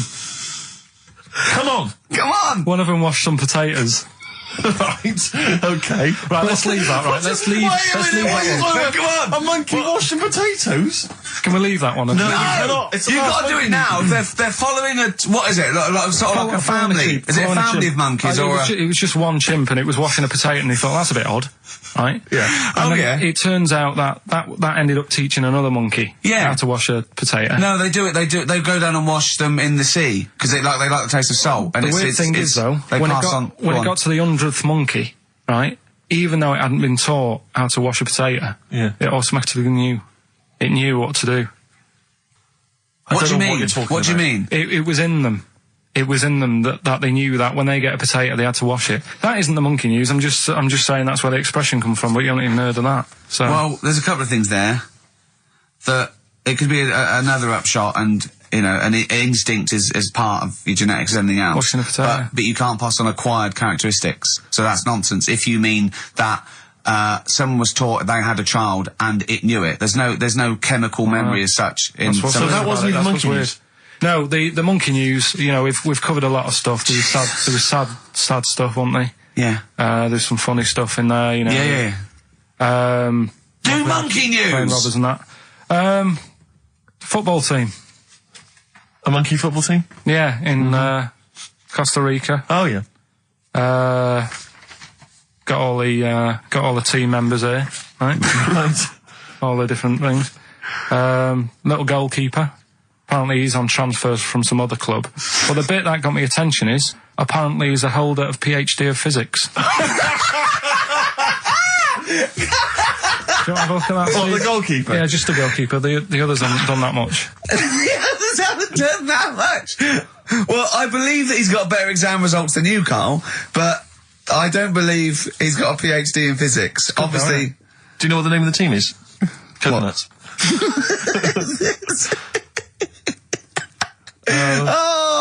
So if the Telegraph are listening, that is the sort of quality entertainment you get. Well, you don't anymore. Let's just put a song on then. Yeah, that's the end. Goodbye, everybody. Have a lovely summer. Yeah, the rest of it. And we might see you in October. We might not. It's up to Karl Pilkington. Chances are slim. So call 0207 766 6000. Ask for Karl Pilkington. Or email him. What's this? This is Tim Buckley to end with. I think you'll enjoy this. It's called Once I Andrew Rose. Phillips. Call Andrew Phillips. See ya. Where's the monkey news? It's been a bit quiet, hasn't it? I've been... What, in the last 3 months? Okay, there was something that I found last week about one that was in an old people's home. It escaped from some zoo. It was wandering about. It was enjoying itself. And then when it got to the night time, it was like, oh, what am I going to do? And the first place it came across was like this old people's home. Yeah. Went in there. I think it was there for about a week and a half without anyone realising. No, it did. No, so the helpers and the nurses and the social workers and the matrons and all that, they thought, well, Mr. Sanders looks a bit hairy. But I mean, that happens, it comes out your ear and your nose when you get to about 70. And he stooped over, yeah, of course he has. He got bow legs, yeah. And he eats more fruit, of course he does. Well, that's when they realised. Why? Because someone in the kitchen said, hang on a minute, getting through more bananas than we normally do. What else you got? Monkey news. Yeah. Right, let's do monkey news. You want to do it now? Yeah. Oh, we might as well have some monkey news. Let's have some monkey news. Do some monkey news. You made enough noise there, Rick? You want to... Sorry, but sometimes I like to move around, lounge and that, and the mic... Sure. You know what I mean? Yeah. Well, let's have the jingle. We've not heard it for a while. Oh, chimpanzee that monkey news, Right. I haven't read this through properly. I'm just zoomed. Right. What do you mean you haven't read it through properly? Basically, right, it's about problems with chat rooms and that, right? A lot of people, it's like the new way of meeting people and that, in it now, chat rooms. You get on there, you can have a chat. If you say someone was having a meeting with someone, they wanted to meet... Right, okay. Please don't preempt it. Right, there is not an animal in the world that can operate and understand... Do you want to know the story? You said did they get married? It was 3 months later. She realised, there's a lot of bananas gone from my fridge. I want a divorce. This is what annoys Bobo. me. You say that monkeys can do Shakespeare if they're given the time. No. That's not it. Let's not get into the whole Shakespeare and monkeys. It's a philosophical conundrum. Please, let's not get into that debate again. It's about Right, so this one. So this chat room, right? And the thing is, with chat rooms, you have like a big boss who's looking over it and making sure nothing dodgy is going on. Right. Right. So certain keywords come up and Who's that, Dr. Zayas? Right. So anyway, they were looking over it, trying to look for dodgy stuff, but they kept coming over like really strange things. Like instead of saying, "Do you want to meet in a restaurant or bar?" Right, it'd be like, "Do you want to meet in a tree?" What tree do you want to meet? Right, okay. Are you sure That's the end, yeah. I'll see you later, Seriously, mate. 'cause that's gone. I'm just going to listen to the end of it anyway. You're an idiot. You're an idiot if you believe that shit, honestly. No, I'm just telling you what's online. Let's hear the rest of it. How you're nearly you're ill. You're nearly okay. Well, I don't know the PC term for this, so I really apologise. You're nearly retarded in some aspects. Instead of sort of saying wear something sexy, they'd say make sure you bring plenty of bananas. Right, you're talking absolute. Okay. Are you making up the monkey news now because you can't find it anymore? And instead of saying, should we get married, they're saying, how swollen and red is your arse? You stupid fool. That was me. Mark Ronson and Ooh-wee on XFM. Well, what a great show we've had. Informative. It's been fun. Yeah, we've learnt some, haven't we? Yeah. What have we learnt? All sorts of stuff. Well, we've learnt that Carl is an idiot. Yes. That he believes that monkeys can get on That's more of a confirmation of it really, something we already yeah. suspected. We always suspect it, but that's I just read a little email from someone who just said that in Northern Ireland there is a town called Muff. Is there? Yeah, it's worth knowing. Yeah. What else we learned? Monkey news. No one's got anything like monkey news on radio, have they? Think of that as a boast. Yeah. No one has got anything like this gout. Yeah. You call that a boil? Look at that and look where it is. Yeah, exactly. Brilliant. But that's how proper DJs fill up their time. They don't talk about monkeys and, and all that kind of drivel. Oh, do you think monkeys are drivel, Carl? Well, we'll still be doing a bit of monkey news. It doesn't matter how much you have a pop at it. It's coming up in a bit. Yeah. Got some good stuff this week. I know it's been a bit dull last 2 weeks. Well, no, it's not been dull. It's been totally untrue. As ever. Bordering on the impossible. I mean, monkey dating, saying, what tree are we meeting in? You believe that sort of drivel. So, I mean, oh, God. Jonathan Ross told a story about a chimpanzee once. It was about, but it was about how it escaped from the zoo and it jumped on a bus. Right. Okay. Interesting. Funny. I did that one. But is there possibility in that one being true? I did that one. I think you said something like he drove the bus or he was conducting it. Or I think you fares. said he took it to Spain. Do you see the difference? It's that little stretch of credibility that means it's all shite. How is Jonathan Ross? All right? Is he? I wondered how long it would take before his name popped up. Have we got monkey news? Have we left monkey news behind? Monkey news, come on! What happened? You can't offend monkeys. I'll tell you what is annoying. What? Steve's told me about a film that is about a monkey going off with a woman.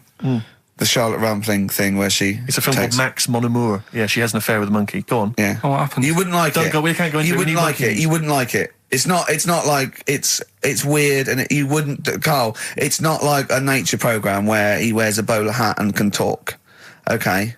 The nature programmes that you seem to see. Yes, I'm trying to think. I haven't seen that one. No. Yeah. Come on. Do monkey news. Well, monkey news this week. Play the jingle. Oh, chimpanzee, that monkey news, you Right, it's about this monkey that was knocking about in the 1950s. Right. It was known in the sort of LA area, right? And apparently, again, I haven't really checked all this out. I've just picked up bits that look interesting. Yeah. Wore a golden mask and like a cape and a leopard skin belt and stuff, right? So people didn't know that he was a monkey. Of course they didn't know, yeah. They thought it was this bloke who's going around and he was helping out crime situations and stuff. Right, you're an idiot. So this disguise, that you see a 3'6" bloke with arms the length of his body. No, but that's the funny thing, right? They sort of thought, it's a bit odd, he's stocky, yet extremely flexible. Yeah, and hairy, because he only wore a white mask and a belt. And a distinctive jawline and stuff. And then, apparently, like, he used to sort of get to his Nothing we say gets through, does it? You've decided you can picture this monkey going around solving crimes, and it's telling you. Let him finish the story. Time's running out. So it sort of get to its crime by like swinging from the trees and Of course stuff. it would, right? yeah. But people just thought it's a normal fella. Of course. Then what happened was This is the bit that's going to annoy me, isn't it? he helped some fellas out, like, you know, and for a reward, they were like, do you want some money? You know, you've helped save our lives during a crime and stuff. Do you want some money and that? And he just went straight for the shopping bags, got a couple of bananas and apples, right? And as he was bent down, looking into the bag, getting the bananas and apples, they pulled his mask off. Little monkey. So he wasn't allowed to work for the police anymore? It ended there. Sure. Weird, isn't it?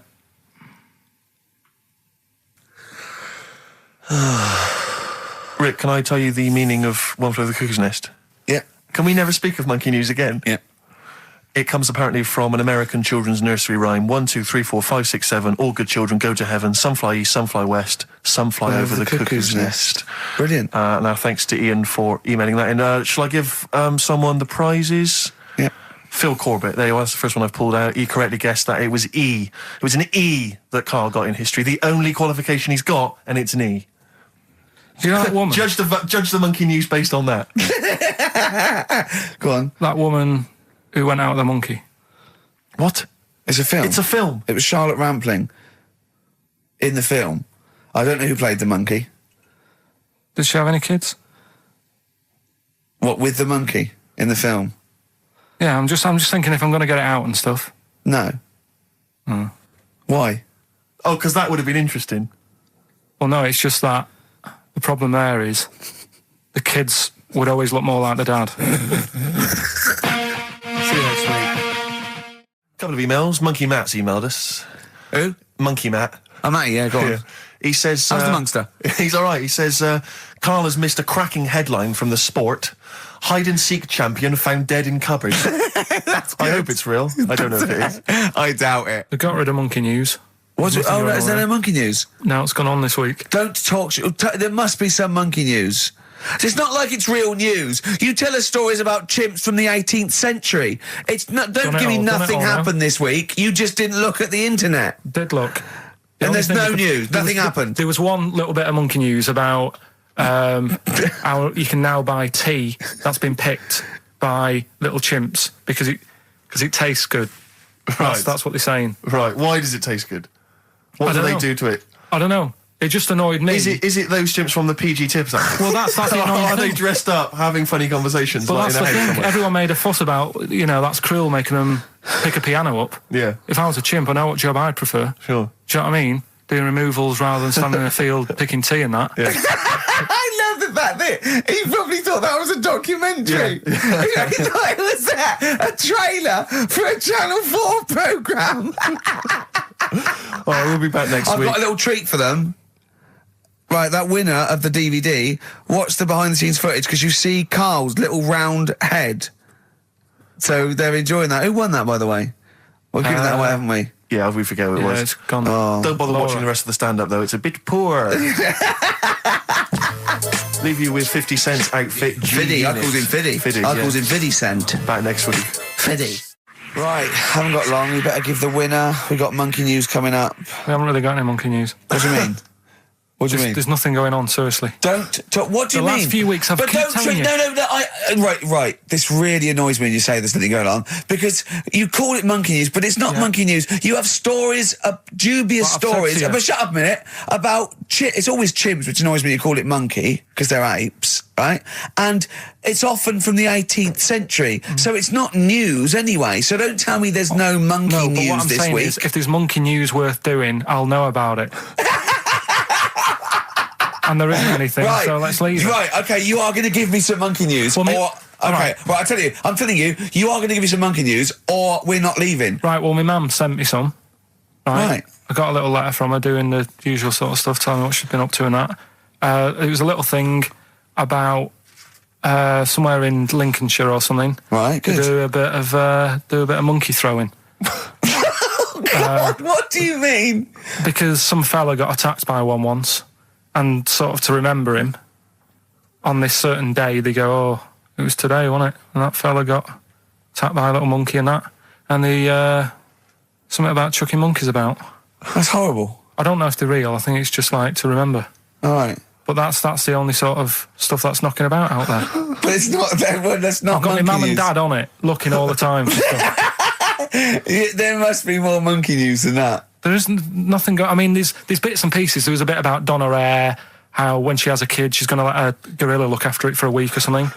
But apart from that, it's dead out true. there. Well, I don't know what that means. She's well, that's it. Apparently, well, it's not true. She's not going to let a gorilla look after a child. No, it is. Apparently, a fella works with them or something, and this is rubbish. It's not rubbish. How can she let a gorilla look after a baby for a week? Well, forget it. Sorry, have you ever heard her speak? I was on the tube the other day, Rick. So I was just coming into Finchley Road. Yeah. And I was on the train. I know you don't travel on the tube anymore. No. You're too famous. But I never did. No, fair enough. It's not that I don't really recognise. It's beneath me. Fair enough. And they're on the tube in each carriage on these newer ones. There are kind of these flaps that are normally locked closed, and there was one of them that's swinging open. And inside there were various buttons like on, off, self-destruct, whatever. Yeah, but yeah. seriously, like doors operating. Train quicker. Exactly. And you were thinking, like, you don't want some, kind of oik, sort of fiddling around pressing buttons and stuff. It could be quite dangerous. Yeah. So I got off of Finchley Road and I thought, I'll be a good commuter. I'll mention this to the staff. And they'll probably, they'll thank me for it. And if it's an attractive young staff member, I mean, they never are on the tube. Have you ever seen an attractive member of staff at a tube station? Oh, come on, steady They on. are such freaks. I mean, I know that's the pot, kettle black. They're all from Devon, apparently. They're grotesque people, really. All right, steady on. And so anyway, I went up to this guy. I thought the uniforms don't out, though, do they? They don't. It's pretty grim. And so I went up to this guy. I said to him, excuse me, I was just on the train there.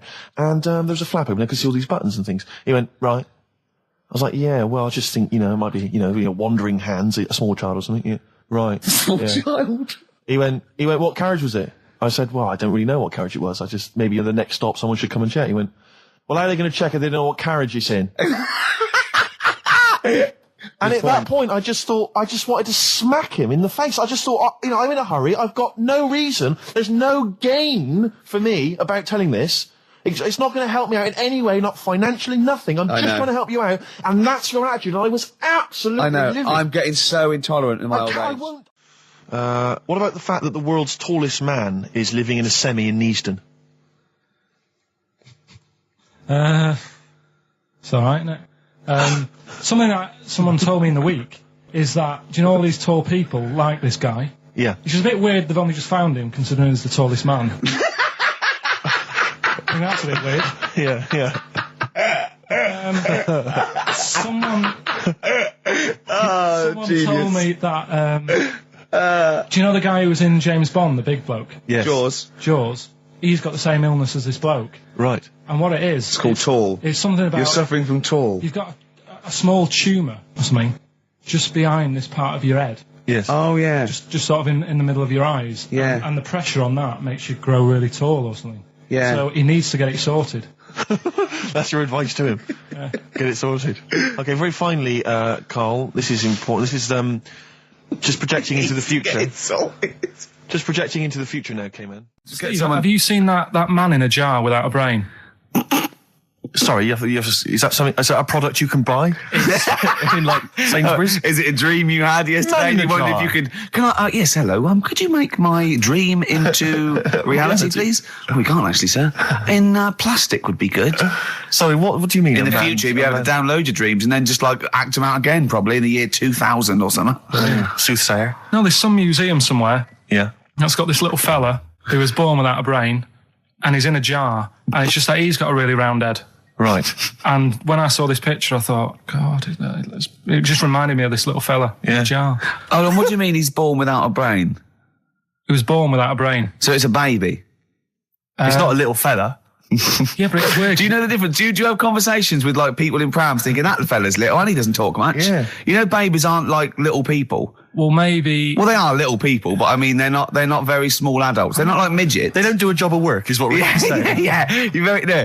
What do you mean? I didn't read about it, I just saw the picture. And This is where you're going wrong, Karl. This is always your mistake. You see the picture, you don't read the little caption. But what do you mean? How do you think- guess at what you think the meaning But is. how did you know he didn't have a brain? He said something like the brainless man. Yeah, but people say that about you. It doesn't mean you haven't got a spinal cord. I bet somebody's seen it and knows what I mean. It's a famous picture. Right, call in 08700 800 1234. Once again, you win a prize if you can tell us what Karl is talking about. Just in general. It's an ongoing competition. We're trying to find some CDs to anyone who knows what Karl is talking about. Well, we've had calls confirming that there was indeed a fetus or a stillborn child. A pickled baby. A pickled baby. No wonder it died. Born without a brain. But everyone has, pointed out that it wasn't a little fella. It certainly wasn't a little fella. No. But because it had been in the jar for a long time, I think it had aged a bit. What are you basing that on? You do carry on growing, yeah. Well, your ears and your nose. Your ears and your nose. And your eyes don't grow, so you could probably, I'll dig it out for you. Yeah. Imagine if like, there was an experiment where they were raising a child just based on the information that we said on the radio. What kind of a person it was like would they download, be? yeah.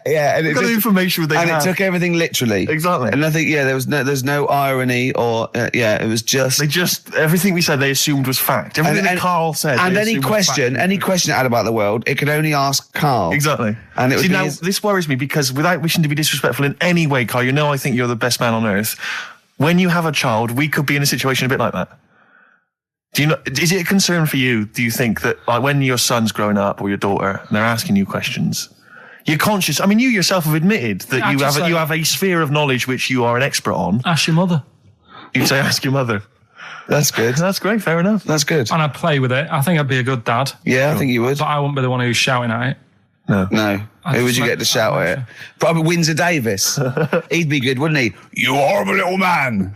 Well, I'd tell it the rights and wrong. You don't have to be a really bright person to know the rights and wrong in the world. Yeah. No, I think you are bright, Karl. You are. And at what point in their life would you tell them about the evolution of the baguette, which you told us? Or the story of the bee. Yes. That you scored once. Or the two children. Would you ever get them to meet as maybe like that? They could be godparents.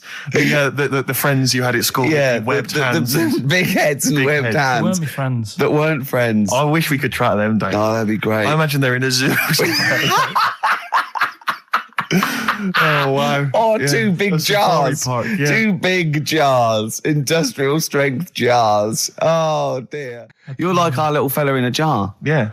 That's what we should do with you over the 3 months. Keep it in a jar and we can have it in alternate weeks. Like step parents or whatever. Yeah, that'd be great, wouldn't it? Brilliant. Just you can. Me and Steve will fight for custody. Yeah, it'll be a big jar though. You can put stuff in there. You can have it. It won't be like full of water or vinegar or whatever they do. Or you won't become pickled Karl. No. It'd be like an big air chamber, and you're sat there, and it'd be like a little. What would it be, an armchair or something? It'd be in an armchair, and we'd have stuff in there, and we'd bring your girlfriend like once a week, and she'd go. And we put a blanket over the top so we wouldn't, see anything. But like the Big Brother household. Exactly. Yeah. Now, that's a hell of a documentary. Oh, that'd be amazing, wouldn't it? Karl in a jar. But anyway, you're starting to think that we're getting melancholy now that you're just gonna sit at home. What are you gonna do every Saturday?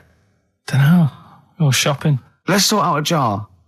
We've got to do the balloons before then as well. You've got to send you up in a balloon. Maybe we can send you up in a balloon and you come straight down into a big jar. Yeah. And they put a giant cork in straight away. yeah, and there's a big chair. I'll tell you what we could do. We could set you adrift like Robinson Crusoe set the ball and see where you end up. If you find me, yeah. Oh, you might go to an uninhabited island or something. People are phoning in about anything space. now, Rick. Yeah. We asked them to phone in about the jar thing. Switchboard lit up. It's crazy. You asked them to phone in about something sensible like Che Guevara or the life of Winston Churchill. There's nothing. That is really a demographic sort of snapshot of our fans, our audience. Ask them about a dead baby without a brain. Oh yeah, and they're reaching with their phones. They don't mind what their bill is that much. We ask them for I don't know, great quotes or something from the great philosophers. Nothing. They're just ask looking them at the where phone. to buy meths cheap. Straight on the phone. Someone just called in and said it's about putting. He went, hello. Karl answers the phones. And I said, hello. He went, hello. He said, yeah, about putting Karl in a big jar. And Karl went, go on. And the bloke went, well, then you could call him Karl Pilkington. And he went, thanks. I love the bothering. I like Karl Pilkington. That's lovely. That's so sweet. He spent 50p to tell you that, and you were worried. You just saw you going up in a balloon and landing in a jar again, didn't you? I always, if ever I've got like a question on anything, the internet's sat there and I can just go online and find out. The internet is good. It's brilliant. But it's not all verified. What do you mean? It's not all verified. It's not all necessarily factually accurate. Anyone can put things onto the internet. It's it's freaks and things that put on things one, right? Here's one that I read in the week, right? Go on. About this woman. Yeah. She was a bit of a punk, and to get her hair done like she wanted it. Super glue. Right? No. She got lard. Apparently, it's a popular thing. You might know. Put lard on your head. Yeah. And you put it in the oven. Oh. Now, apparently, the heat that you get from the oven is different from the sort of heat you get from an hairdryer, right? And she had to do that to get the style that she wanted. But anyway, she comes into money or whatever, treats herself to a microwave, right? It's not true. Carl. Opens the door, jams the things, like the little catch, so the microwave works. She jams it with a screwdriver or a knife or something. Yeah. Puts the microwave on, sticks her head in, boils her brain. Don't be ridiculous. Right? Well, why is that ridiculous? Boils her brain. She boiled her brain. She boiled her brain. And this is what's good about the internet. I went straight from that, and there was a subject about brains. And do you know that Russell Crowe, when he dies, is giving his brain to charity or something, some sort of some people who can do stuff with it. She gave hers to Pot Noodle. Vesta. Yeah. Oh, That's boiling the a sort of skull. Yeah. It's not true. It's not true, Carl. It's the same as the woman who put her poodle in the microwave, isn't it? And all Just urban myths. They're urban myths. But again, where does it start? Someone made it up. Yeah. For a laugh. They're just too convenient urban myths. Everyone said you can tell an urban myth's not true because it's always this happened to a mate of mine, and when you say what happened then, they go, don't know, that was it. Was it? Was that it? Was it? Someone boiled a brain and that was it. There was no more story. Well, were there any dates, locations, times? I think it was in Belgium. There's that one that a bloke, right, was going to get a phone call at 4:00 to find out if his business was, okay, right? And if he didn't get the phone call, he knew he was broke, destitute. So dead on 4:00, the phone didn't ring. So he went up to the roof, his office, and he jumped off to commit suicide. And as he was passing his window, the phone was ringing. Oh no. Carl, it didn't happen. Didn't happen. Think it through. Think it through. Who told that story? Who told that story? As he hit the pavement at 120 miles an hour. He's the only person who could have known that series of incidents.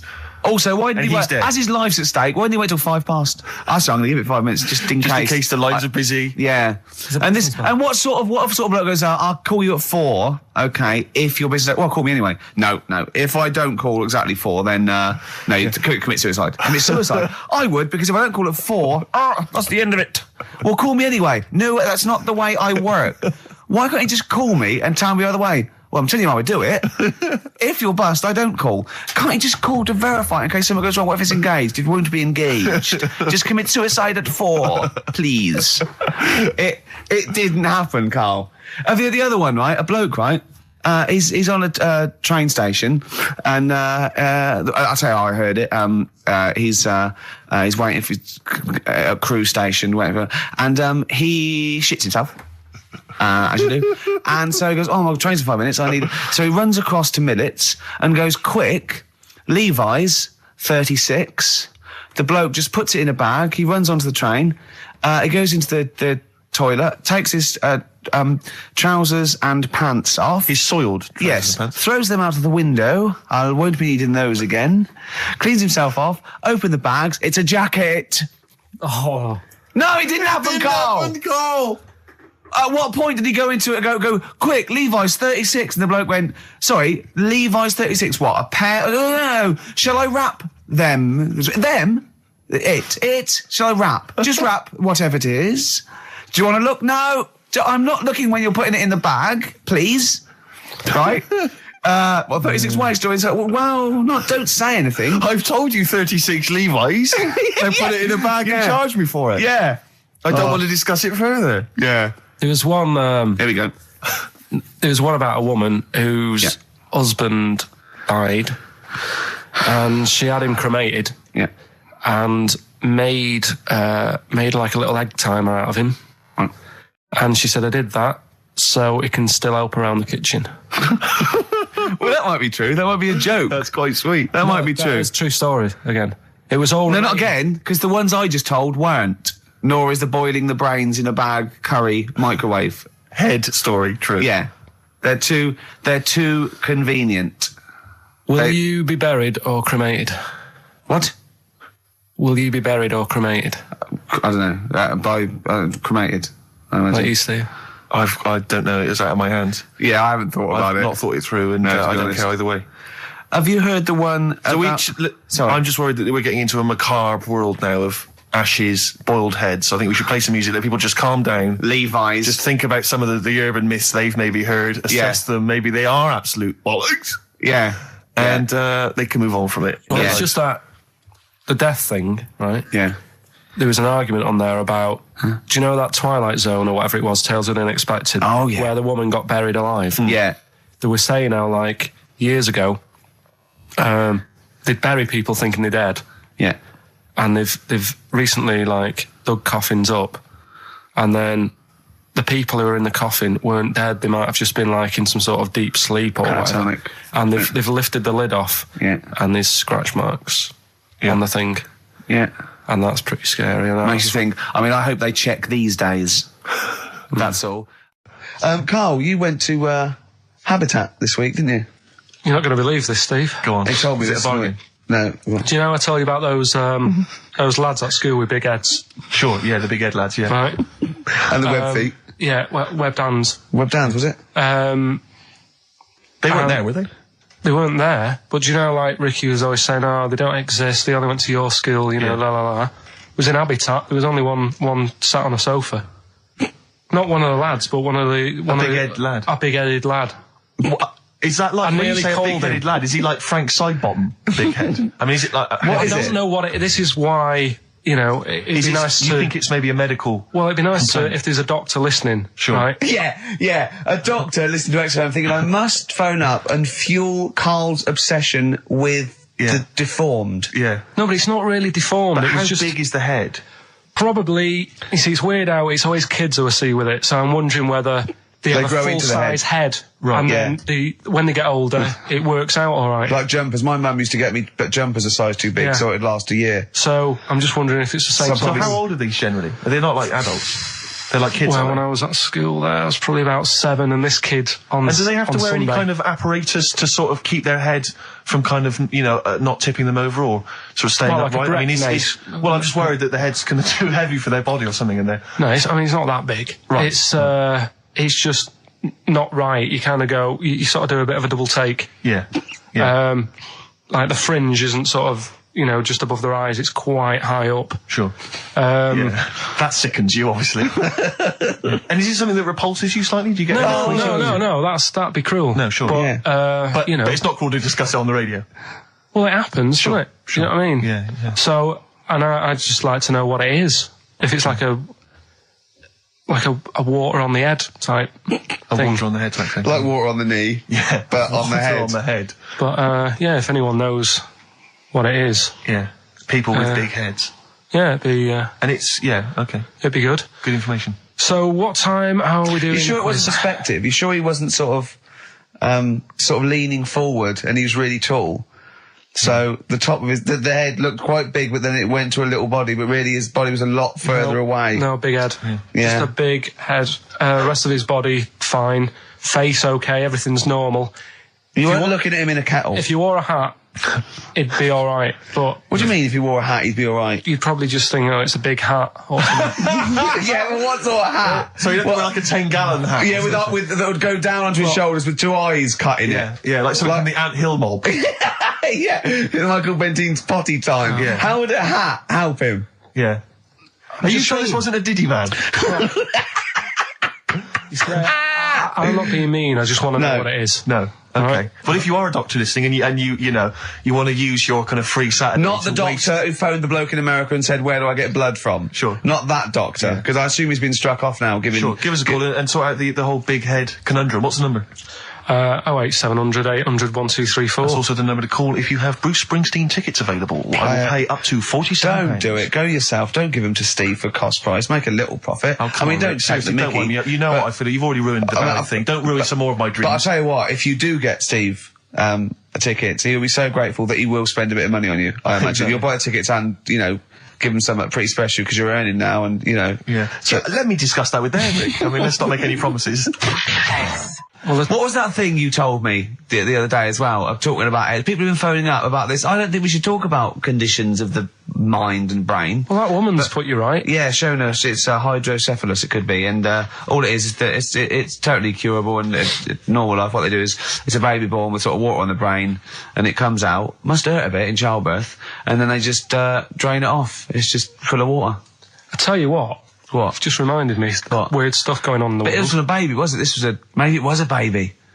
Maybe it was a baby, but it had water on it, everything. Well, listen, right, this was a kid with a big head, as far as I'm concerned. He wasn't a baby. But we know what he's got, everything's sorted. But all the things, right, that are weird in the world, do you know you're Carl. always like, you're going on about there's no ghosts and stuff. Yeah. Right? How do you answer this one? Yeah. Someone here who I work with, right, I'm not going to say the house, it doesn't matter, but they were eating space cake, right? What do you mean by that, Carl? Explain. What's a space cake? For people who... It's some sort of druggy cake, isn't it? Yeah. Right? A dope brownie or whatever, yeah. Right. So something with cannabis in it, is that what you're saying? I think it's something stronger than that, isn't it? I don't know. But anyway, he was having this space cake. And you better give me the name now, Carl, because I've got to report him. No, listen. It's only... No. It really doesn't matter. No. Is he Sturgis? Was it Claire Sturgis? Yeah, she wouldn't bother. She's gone on the hardest. She doesn't bother with those. It doesn't do anything to her now. Straight to the vein, yeah. So listen, right? So he's at a party, right, with his mates, and they're listening to the Star Sailor album, right? Right. And he's sat there, and he's had some of this cake, right? And he's listening to the album, and his mate sat across the way talking to someone else, right? That's weird. The album's on, and he thinks to himself, this track's going on a bit. Yeah. And his mate across the way, who's talking to someone else, heard him say it, and he goes, yeah, isn't it? Yeah. So he goes, oh. Right. And he goes... See, usually at this point, I say, had this bloke taken drugs, but you started the story with this bloke no. had done some drugs. Right, Rick? No, if he was here now, right, he would say, yeah, I know it sounds mental. Yeah. But it happened. And Yeah. it wasn't just a one question. It wasn't just like, oh, this track's a bit long, innit? Yeah, it is. He had a whole conversation. A whole conversation with the guy. And Yeah. Sorry, I just want to clarify. You mean he had the whole conversation telepathically? Yeah. Right. He didn't just shout across the room. And they've recently met up and they've sat there and tried to work out what happened. And it's never happened presumably again. they don't have to talk at all anymore. Yeah. Why did they meet up? Couldn't they just stay in their own homes? Just stay at home. Do they have to have that cake before they start having a conversation? Hold on, wait a minute, lads. Why are we using our lips? Yeah. This is using way too many foot. Oh, take them. There you go. My only question with that is, being skeptics like Ricky and I, whenever we hear a story like that about the paranormal, the first thing we always look for is maybe some other explanation. Yeah. Maybe one vague idea. Lying. Could be lying. Chinese whisper. As I think you pointed out, there are drugs. It's often an issue as well. Madness. Fear. Delusion. Sleep. Yeah. You know, there are so many things you go through. I'm going to go with the drugs before your dead grandmother exactly pops into the equation. I'm going to go with the acid. Right, tell the other story that you totally believe this as a true story, don't you? The fella with the being killed. Right, do you know how the other week we were talking about some fella who had his head cut off, and he said, when my head goes into the basket, I'm going to blink a lot, see how many times I can blink. But if you remember, when Carl first told me that, it was, I think it was Simon or Nick that pointed out. He goes, no, that's not quite right, Carl. Carl told me that he had his head cut off, and when his head was in the basket, it looked up and said, count how many times I blinked. But he believed that as well. So he was happy. He was happy with that. Sure. Do you know what I mean? So yeah, a couple of weeks ago there was a guy, he had his head cut off, and before he had it off, he'd said, I'm going to blink to show that there's life after death. And he did 32 blinks, right? Sure. So, you two were sort of putting that down the other week. We were sceptical of that. So I looked again on the internet at some other website. Yeah. And there's a guy... Sorry, it's the website, just to clarify, the website is the place where you bought that property on the moon, didn't you? Because it was a bargain. Right. So, this guy... Been gazumped. Look, we'll see who's been gazumped when this world ends. I've got somewhere to go, right? And I know you'll be calling me up, saying, "Oh, can I come with you?" Haven't you got like 2 square foot? No, I've got acres. You're gonna have to stand deadly still on the moon in your 2 square foot. I've got about 20 There's no acres. place for Suzanne. It'll just be you. 12 off, love. It's all those people with big heads and web feet that've been buying it all these years. Well, listen, right. Go on. Anyway, play a record. Tell us the story after it. We've been chatting for sorry, Carl. No, there's no record. Play a tune. We'll come back with this. What's this? Another ghost story? Let's play one of my favourite songs of all time, because I'm going on holiday and getting into a lovely serene mood. Sorrento is probably from that. It's Neil Young, After the Gold Rush. Beautiful. Still to come, that competition as well. Look forward to that. Carl's quiz. Yeah. What an amazing track Beautiful that is. tune, yeah. Neil Young, Dynamite. After the Gold Rush. So go on, Carl. Sorry. Go on, Carl. So take us back a few steps, Carl. What's the story? Right, so I did some research. Right. Let's just recap again. There was a guy you read about who had his head chopped off. He was guillotined. Yeah. He had said to the people around him, I am going to blink once I've had my head cut off to so show the brain that life, can still... or the brain can continue to work after death. Okay, so we queried that. So you weren't having any of it? Well, no, possibly for a few seconds till the oxygen stops being fed to the cells because the blood has drained away. But, nothing spectacular. So right, go on. Well, along the similar sort of lines, right? This is quite a few years ago. This fella sort of upset the royal family doing something, right? So they said that this isn't good. Wasn't Ben out under that Jubilee thing, was it? I can't remember what it was. And they said, right, that was terrible. We're gonna cut your head off. You gotta show people that you can't be doing what you've been doing. What was this? The 1970s? What you said a couple of years ago? You mean maybe sort of? Was it the olden days when the phones weren't very good? Ages ago. Yeah. Ages ago, sure. So yeah, fair enough. Yeah. So very philosophical. Yeah, imagine that when you watch News Story. This was literally ages ago. Yeah, exactly. Yeah, Simon Sharma's History of Britain. Yeah. Oh, and even before that, which is yonks before, when it was all mental and different. Sorry, Carl, go on. So he's having his head cut off, and he's resigned to it. It's a day before. He's kind of got it into his head now that I'm not going to have my head much longer. Sure. So he said, let's make use of this. Yeah. He said, I wonder how long the body can stay alive without my head on it, right? So they were like, I don't know. So who were? So the jailers, whoever he was asking. These jailers with one eye. Yeah. Get up, punk. So he said, no, wait a minute. I've got an interesting scientific experiment, jailer. Well, fair enough. What is it? So he said, what I want to do, right? He said, surely it's my last right. I'm gonna be dead tomorrow. Sure. So let's do a test. He didn't draw it out this long, did he? Yeah, he said let's test this out. He said do us a favour. He said it's my last day. What I want you to do is you're gonna cut my head off. Let's put a white line on the floor. Right. And see if because there's no point asking how far he can sort of walk without an head if there isn't a line, because you don't know what to count. Do you know what I mean? If he loses his head and he's running around all over the place, you can't really count. That's not impressive enough. Yeah. So they said, let's make a white line. Sure. Yeah. Who said this? He did or they did? I think they started to join in with him and saying, well, let's make this a... Sure. You get it. Go on. So... they got Norris McWhirr down. The Guinness people. Oh. Yeah.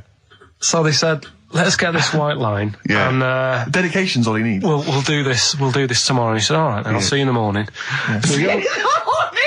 I'll see you in the morning. Night, sleep tight.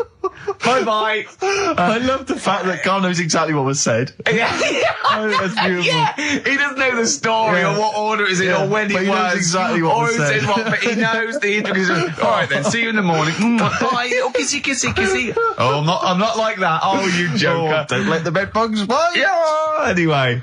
So he gets up. Do you want a paper tomorrow? No, I'm all right. Go on. He gets up and they say, right, today's the day and that. And he said, well, I've got used to the idea. So here's a white line for you. Got used to the idea. Go on. So they go, right, you ready then? And he said, I go on. And they cut his head off. And the body walked 32 steps without a head. Wow. 32 steps. Incredible. And that's the lesson, really. Did it get as far as it walked along the white line, did it? Yeah, it stayed along the white line, did 32 steps, and then started to stumble a bit, and it just fell over. Yeah, but, it was a test that your body can still keep alive for a little bit. Yeah. When you've lost your head. Absolute twaddle. Absolute twaddle. What do you reckon you can do then without an head? How many steps? Nothing. There'd be muscular spasm, right? Yeah. It would twitch a bit. It would, yeah. You could not distinctly take 32 steps. The body... Well, don't...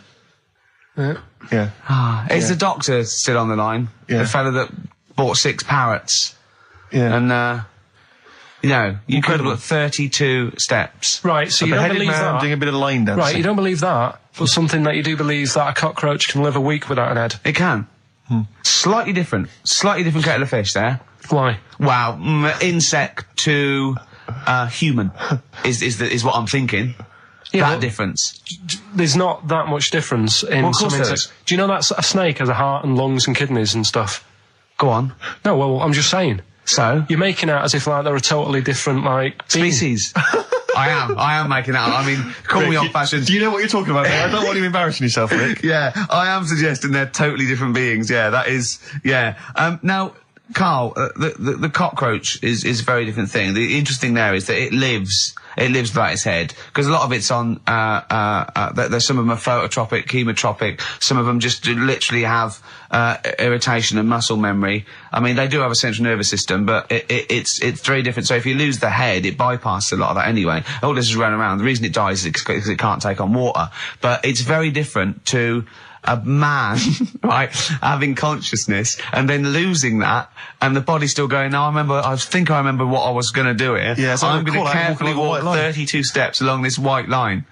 Imagine you just looking down going, oh, missed a bit. Yeah. Maybe the head was in the corner going, left, left, left, oh, he's now, Well, let's just put it out. I mean, if anyone listening has maybe had a relative beheaded, maybe in a horrendous car accident, but they got up, maybe they went for a walk, they had a little chat before they passed on. Karl. Get in touch. Karl, you are my favourite being. You are my favourite species. Now, you, Karl, may not be particularly different genetically from a cockroach. You are. Why can cockroaches do that? Why whoever made them went? Let's play a record. Do you know what? When I told him this fact, I send him little facts on text messages just to inflame his, interest. I just sent him a cockroach can live 9 days without its head. He texted back, "What's the point of that?" Yeah. What's the point of They're that? not doing experiments. These cockroaches. It's a boring last week to have. And he went, and on top of all that, you're thirsty. So it's the worst week of your life, isn't it? That week without your head. Play a record. Karl. Competition time next. Look at his little face. Look at his little face. You've not heard Karl's competition. We can do without an head. Right, okay, educating Ricky. What have we got? Airy Chinese kid, go on. Right, yeah. This is the, I didn't want to do this. Really? You didn't want to do it? Well, I wanted to give you 3, and I gave you one. It was like the alien man gets a beard or whatever. Yeah, which was total rubbish, so this one should be better, maybe. Hairy Chinese kid. Right, well, we've talked about hairy people in the past. True enough. Aren't we? Yeah. The little kids who grew up in woods and hung around with wolves and that. Yeah, again, you're confusing it. Yeah, they're not, there were some people that were born very hirsute. They were not the people who were brought up with wolves. Yeah. You just put that together in your Homer Simpson type mind. Right, well, this is like a sort of close to that sort of story. But the weird thing is, right, Chinese people aren't that hairy as a nation. No, seriously, that's a well-known fact. They don't have that much body hair and stuff. Okay. So this little kid who was born over there, he was like covered in stuff. Was he? And it was only his nose that wasn't hairy. The rest of his body was caked in hair, right? And his hair sort of. What sort of hair was it? Was thick, thick hair. No, what I mean is, was it sort of like a pony's mane? So he just looked like an Ewok. You know what I mean? Just like hanging down, sort of straight, dark hair. In the picture, it looked like it grows from his eyebrow. It grows from his eyebrows quite thick. And then it just goes all the way over his head. You don't think it was just really long eyebrows that he'd done a comb over? No, it was all over his body. It had a picture of like his back and that. Yeah. And had he styled it? Had he styled it at all? Did he have it in a quiff or? No, it was just hanging everywhere. all over him. Yeah. And they were like, this is a bit weird happening in China, where we're not normally that airy. That was the scientist speaking there. And the local press and that were getting him down, calling him monkey boy and all this. Oh. And thinking Chinese press. But the doctor, they're cruel, aren't they? The like those game shows. That's Japanese, isn't it? Yeah. That's what. Yeah. And the doctor said, I was talking through all that time while we were just like talking to each other then. Because I turned round and I still saw he was talking. So anyway, the local press came in to see the hairy boy, the monkey boy. And they were like being tight, taking the mickey out of him. And the doctor said, showing him nuts. Said he's only airy. Said he's a healthy young kid. The only faults he's got is he's got a little bit of eczema and a boil. And he said everybody should just treat him the same. And I think he grew up a healthy kid. So that's the end of the story. That's not a story. Why? But I've got nothing. I don't know what to say to that. So someone in China was born slightly hairier than the rest, and he was normal apart from eczema and a boil. That to me isn't a story. But if it is, I've got a million. I mean, it's sort of like bloke from Manchester went a bit bolder than the rest, got a job on radio. He was normal. I mean, that's not a story, is it? So that's educating Ricky, will we? Brilliant. Do that next week? That is brilliant. No, I think that was good. I did. I mean, I enjoyed that. I learned something from that. I mean, I want to get. I mean, this is all from one book, is it? Yeah. That's an interesting book. With the, I don't want to dwell on it, but with the hairy Chinese kid, what did they say about that? What was the, I mean, was it once there was born a kid who was slightly more hairy than everyone else? But yeah, it's all right. He only had a boil. Oh, how did they word it? How did this capture your imagination? It was a picture that grabbed me first of all. Sure. And it was like, God, what's up with him? And that's when I read it. Did you see the boil and the eczema or just the hair? No, you see, because his face is like, just under his eyes is sort of nice and smooth, and his nose is sticking out, and that's not hairy. But the rest of him, it looked like he had the sort of a balaclava on or something. And then I read on, and it's like, this is a hairy kid in China. Yeah. So. Yeah. Okay, good. Anything else in there? Because, I mean, I like that. No, we'll do more of that next week. How is that alongside, hanging bacon, alien abduction, a hairy Chinese kid, and a little interesting fact about the derivation of a phrase? What do you mean? He didn't understand a word of that. I knew the word derivation was going to cause problems. I thought derivation shouldn't have come out.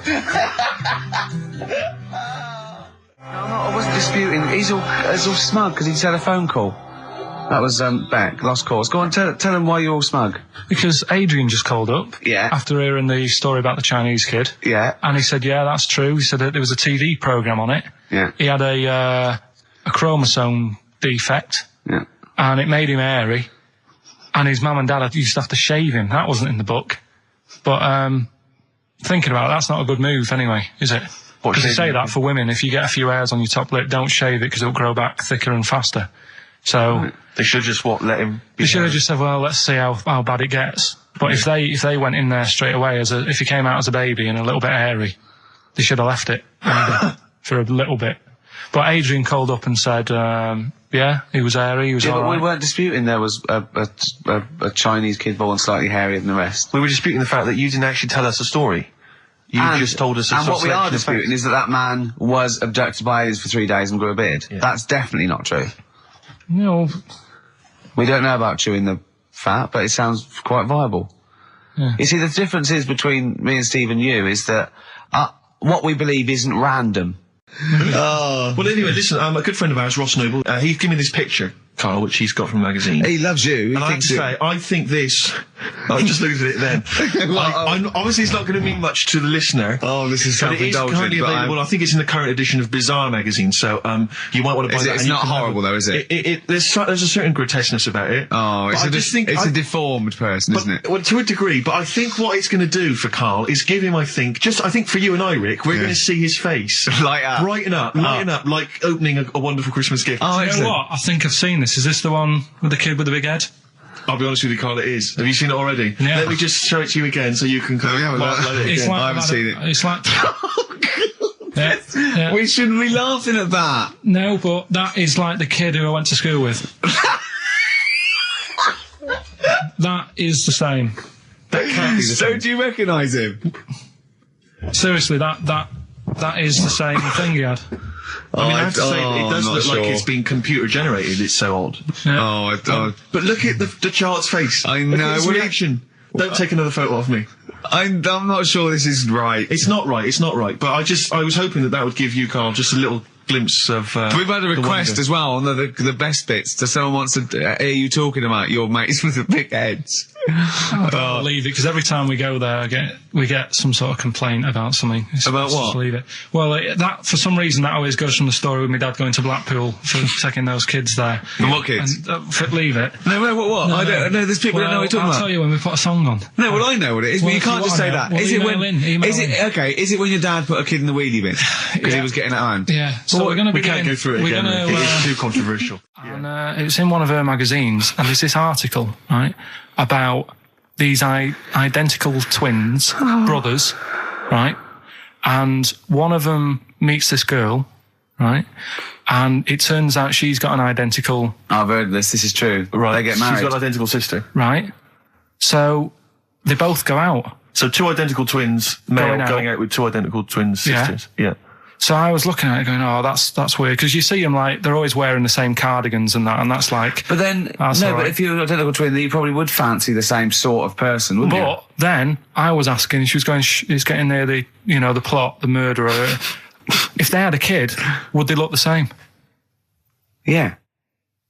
Would not necessarily, because it depends on what genes are passed over. Even though they've got the same exact sets of genes, that you don't pass on all the genes, do you? It's 50-50, but you don't pass on exactly the same genes in each sperm, let alone with an identical twin. Yeah, but even though you don't do that, like my brother and sister don't look like me, but you know they were related. Because they share 50% of your father's genes. Gobbledygook. Yeah. No, you share 50% of your father's genes and 50% of your mother's, but not the same 50% on two occasions. I think you completely I've lost him already. When you brought in the word genes, I thought you was thinking, what no, was they wouldn't necessarily. They wouldn't necessarily, no. They could do by Did sheer Suzanne chance. look at you like Oliver Hardy looks at Stan Laurel when he's just like nailed his hand to a wall or something? She went, ask Ricky tomorrow. And then turned up John Nettles. And then turned it up. Yeah. Oh, that is brilliant. I think there's I heard a story once where two sets of Siamese twins married. What if you fancied the one on the left? Yeah. What if one of them was having an affair behind the other one's back? That'd be difficult to conduct, wouldn't it? You better show off. He's waking up. What are you doing? What are you doing? What are you doing down there? What are you doing down there? Nothing. There's no one down here. Well, I think there is, because I can see her sister here. No. What's she doing? No, She's covering for her. What are you covering for him for? He's your husband. Is my wife down there? I read something about some Siamese twins. Go on. And one of them was saying, we get on each other's nerves and that. The other one was going, we don't. I didn't know this. I've never liked you. I've never liked you. One of them was going, I hate doing the washing up, but I'll let her do it. And the person doing the interview said, well, why don't you help out? Just dry up and get the job done quicker. And she was like, no, I can't stand it. I prefer just to hang around there and wait for the other girl to do the washing up on her own rather than help and get the job done. Sure. Just selfish. Well, there was one set of Siamese twins. One had a job and the other one didn't. That's ludicrous. Yeah. The other one was unemployed. The other one had a job. She had to go to work. She had to get up at 6 o'clock on her day I'm off. supporting you, literally. Yeah. Then they get done off the social for sort of... Yeah, because the other one was signing on. Are you living together? We're not. Like, that got a load of attention in the press, but the Trisha programme got nothing. Okay. Which, I know, Steve called me up in the week, right? Like 10 o'clock in the morning, I was at work, and he goes, She thinks so at 10 o'clock. She preparing this show. Most people go to work about 8, 9. Are you watching Trisha and that? I said, no, what is it? He goes, oh, you'll be loving it, right? Freaks. Was it, Help Me, My Mum's a Freak? Siamese twins. Right. So I couldn't watch it, but he said, it might be on again, because they repeat stuff on ITV2. Right. So I had my dinner late, Right, instead of having it at like 1 o'clock like I normally do, I had it at like 2:30. Yeah. Sat in the office, put the telly on, ITV2. These Siamese twins. Did it blow your mind? It was amazing. You know, we talk about a lot of things on the show quite a lot. The Airy Kids crop up a lot. I was waiting. It's been 10 minutes and you haven't mentioned the Airy Kid. Right, and last week we were talking about Siamese twins, weren't we? So it was weird that this programme was on, but it was amazing. I mean, what I think you can't refer to them as Siamese twins. I think they're known as conjoined twins. Why? I think Siamese is maybe considered derogatory or as an old antiquated phrase. Yeah, I think it's because the first famous ones were actually from Siam. Right. And that doesn't exist anymore. No, it's conjoined, Carl. Yeah. Get the phrase right. But you'd think that if that's happened to you, that wouldn't be that sort of offensive. The names that you must get called. Right. You think that's the least of your Siamese worries? twins, I'd say, well, that's, yeah. Now, were you stunned by where they were connected? Just live with it, we'd say. Because they were connected, of course, at the forehead. Oh, sort of, which was quite extraordinary. God. What if one had bad breath? That wasn't a question that Trisha asked. Annoyingly, because I know that much of the audience was thinking that. There's a few things that didn't crop up. What questions would you have asked of them? Because what things did you feel weren't mentioned? I'd love to just watch Carl watching amazing things. Exactly. Do you know what I mean? It's like early learning thing. Mouth slightly open. Yeah, mouth open, dribble, looking round to see if anyone else has seen it. You know, I hate that. Like when a cat sees a bird land on the balcony. Exactly. It can't believe it's luck. I'd probably say, how do you buy her like a birthday present? A surprise gift, yeah. Because everything's ruined. Sure. Right? I'd probably ask. Yeah. Well, did you not think it was interesting that one of them had a boyfriend? Well, that was a bit weird, wasn't it? Uh-huh. But what was the other thing that I was thinking when I was watching it? I was thinking if one got into crime and that was sent to prison, right? What would happen? How would you handle that? It's brilliant. It is brilliant. If a chimp could talk. And what was the other one? The other thing was what did he talk about? Because it's not as if you can say, oh, guess what I did today? Do you know what I mean? Yeah.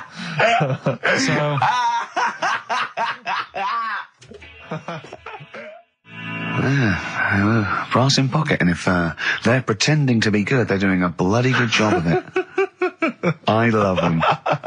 That's Ricky Gervais on XFM 104.9 with me, Steve Merchant and Karl Pilkington. Karl is still buzzing about these conjoined twins.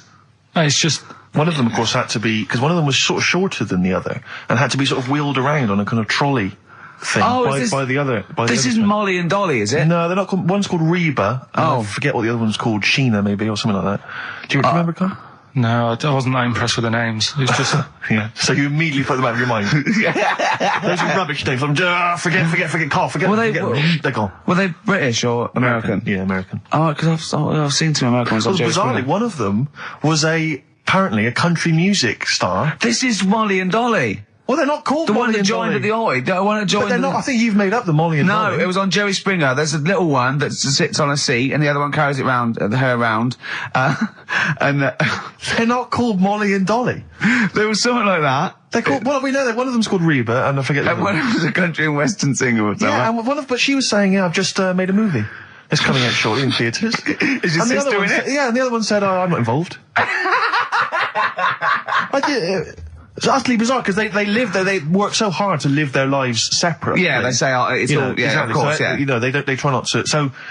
So she's talking about her music career, and the other one's sort of not taking any kind of credit for it, which is nice. It's weird though because when she was singing as well, the other one just stands there. She doesn't join in. She doesn't sort of dance. Offer backing vocals. Do you know what I mean? Make a group out of it. Yeah, a duo. Yeah, well, but it seems like we're sort of being horrible, but we're not. No, we're not. I mean, we're laughing at Carl's amazement at this phenomenon. Sorry, I just got to say we're not.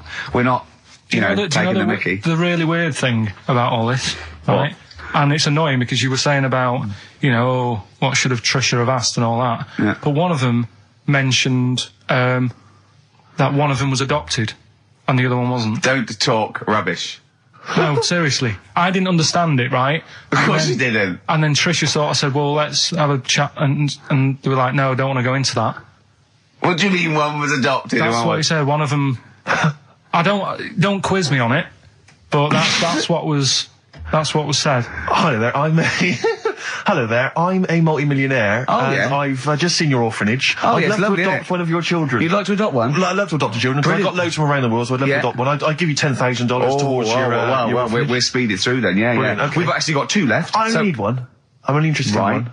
Yeah, I don't need any more. Don't need any more. They're sisters. I know it would be tragedy to break them up, but I really only need one. Now, break it up. There's the rub, you see. Sure, I just need the one. It's $10,000 now. You can have that. I'll sign it now, but I don't want to discuss it further. I'll bring her around. Brilliant. Okay. Ding dong. Hi, yeah, brilliant. You brought my kid round. Yeah, there she is there. That's a joy. Yeah. Okay. Just standing next to a bush. Yeah, do you want to, can you bring her out to me? There's nothing behind the bush, so you just want... I just want to be able to walk 360 degrees round her. Do you want her or not? Yes, I can't believe it. What's that little trolley? She's talented. Oh, dear. You're talking nonsense, Carl. Well, whatever. Steve, you're out of the room there. Mm-hmm. Carl took a phone call from someone. Okay. He's found a cellmate. Right. Not a soulmate. I think one day they will be cellmates. Yes. Because he's just like, he loves everything Carl loves. And he was telling Carl stuff, and Carl's face was lighting up. Yeah. He's told him of 2 Russian kids in the circus. They're covered in hair, and their mum tells them off because they're covered in fleas. Carl said, see, that annoys me again, innit? They do something else. And the bloke went, yeah, they should just make money out of being hairy.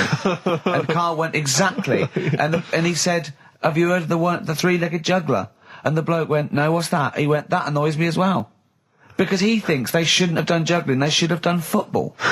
Do you know what I mean, though, Steve? What do you mean a 3-legged juggler? What are you talking about? He's a famous 3-legged juggler. Oh, he's mega famous.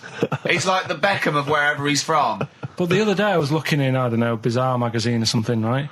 And there was this fella who, he had no arms. So you saw a picture of him, his job was fixing watches, did it with his feet. Go on. Well, it's just, why pick the most hardest job to do when you haven't got any hands? Crush grapes. Or... Do you know what I mean? That annoys me. Oh, crush grapes! Imagine him being told that, and he comes into the careers advisory where I go, now, what do you want to do, Hargreaves? Make watches? Right, take a look at your arms. Crush grapes, mate. Sorry? You're a grape crusher. Next. Brilliant. Brilliant. I would love you to be a career advisory in some sort of clinic. It'd be brilliant. I like the fact that it annoys you. Here's a man, he's got no arms, he has learned to fix watches with his feet. Yeah. An incredible talent, incredible skill, he's utilising that brilliantly. That's annoying to you. You are angered by it. Right, I'm only being honest. Now, you be honest, right? Your watch is broke. Who would you go to? You're in a rush. You need it fixing in a rush. Now, you need some fresh wine.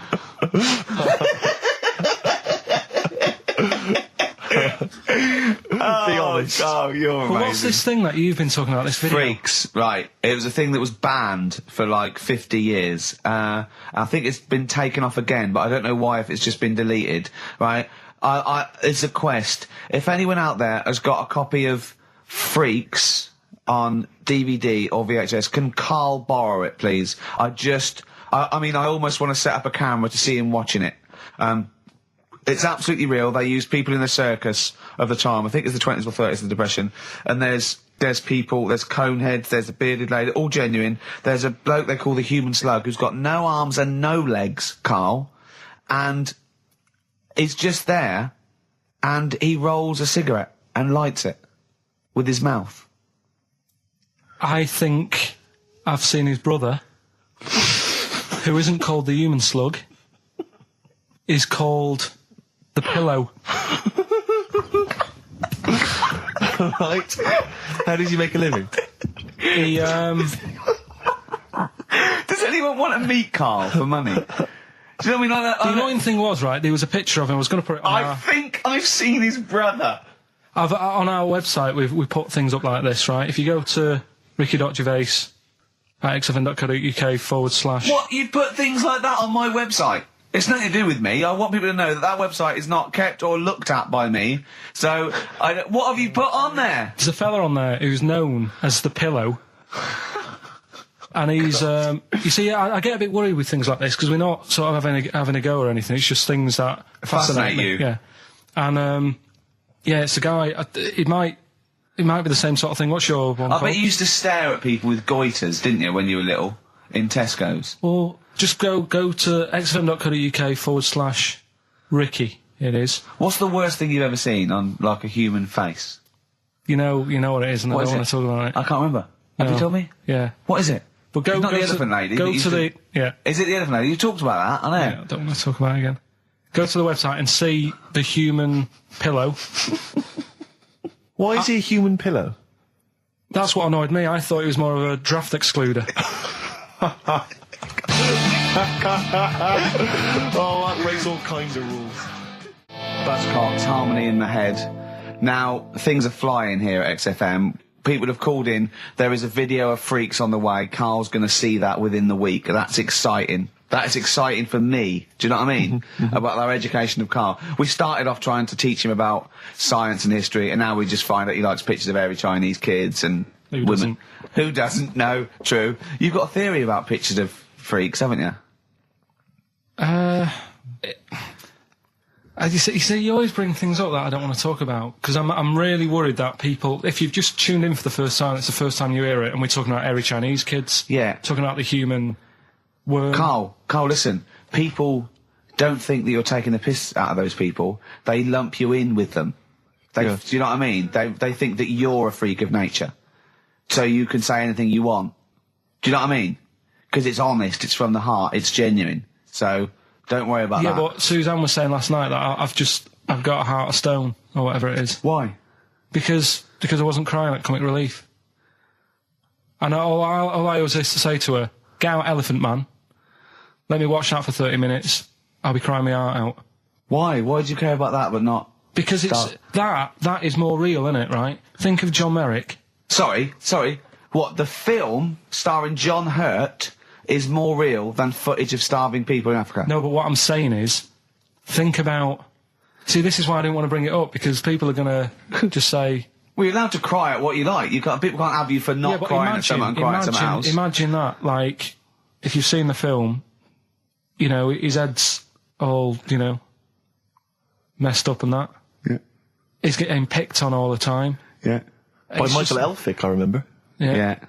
It's just really, really sad. Whereas, you know, we're trying to help out. But you give him a bun and he forgets it. Do you know what I mean, though? He never forgets, Rick.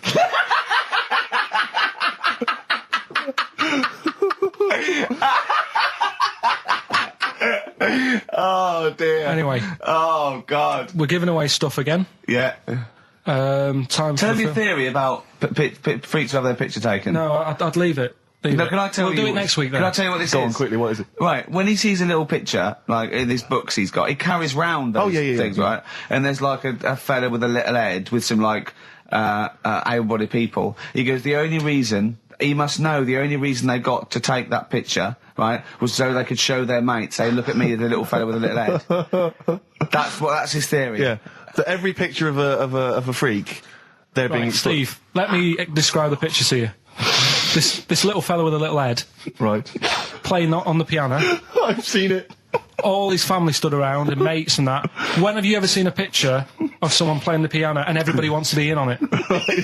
Doesn't happen. Maybe it was one of those kind of Christmas cards they sent out to everyone. It wasn't. You could see one of them was like in a rush to go away. He was probably planned to go out, and he was like, but they were taking a picture. It's, I'll be in it then before I go out. And it was all... He's out of order. Yeah. If you say... do you know the one I do know the one you mean, yeah. What about the one in the... when you went down to Cornwall? In that little pub. We'll talk about that next week. What, you want to get on, do you? Yeah, right. Right. Now, we got people to send in a little thing for you last week, didn't we? The film Freaks. You got a few sent in. You watched it, did you? Yeah. Now, I should just point out that the film Freaks, for those that don't know, was a movie that was released, I think, it was originally made in about 1932, something like that, and then it was delayed. It was banned for many years, because it did, in actual fact, feature, for want of a better phrase, real-life freaks. Yeah. Bearded ladies being one of the more kind of familiar ones. There's a guy without arms and legs. There's all sorts. And it was actually it's quite a tender film, isn't it? And actually portrays them as a kind of dysfunctional family. It's not exploitative in that sense, but what do you make of it, Carl? Well, you were watching it for the freaks, weren't you? Yeah. I mean, I wish... It does take a while to get onto it. What do you mean? Well, straight away I was disappointed, right? Because at the start, like, you put it in, it's like, oh, brilliant. Here we go, you know, I said to Suzanne, we'll watch this, we'll have a good night. Yeah, have a romantic night. That's it, a birthday. You've got your gloves, now we're going to watch some freaks. So, put it on, and it starts off, and it's like, you know, the following film, you think, oh, it's like following films rated 15, which means, you know, might contain scenes of violence, bad language and sex. Yeah. Mention nothing about pinheads. Right. So I thought they missed a trick there. Yeah. Right? So I thought, well, let's go and watch it. And what exactly is a pinhead? Oh, if you've seen it, you'd know. Okay. Right, so not the best thing in it either. So imagine that. Okay, so you're watching it. So sat there, I think, right, something comes on, and the little fella's on there, the little fella we were talking about, the Pillow Man. Right. Is it the best thing in it?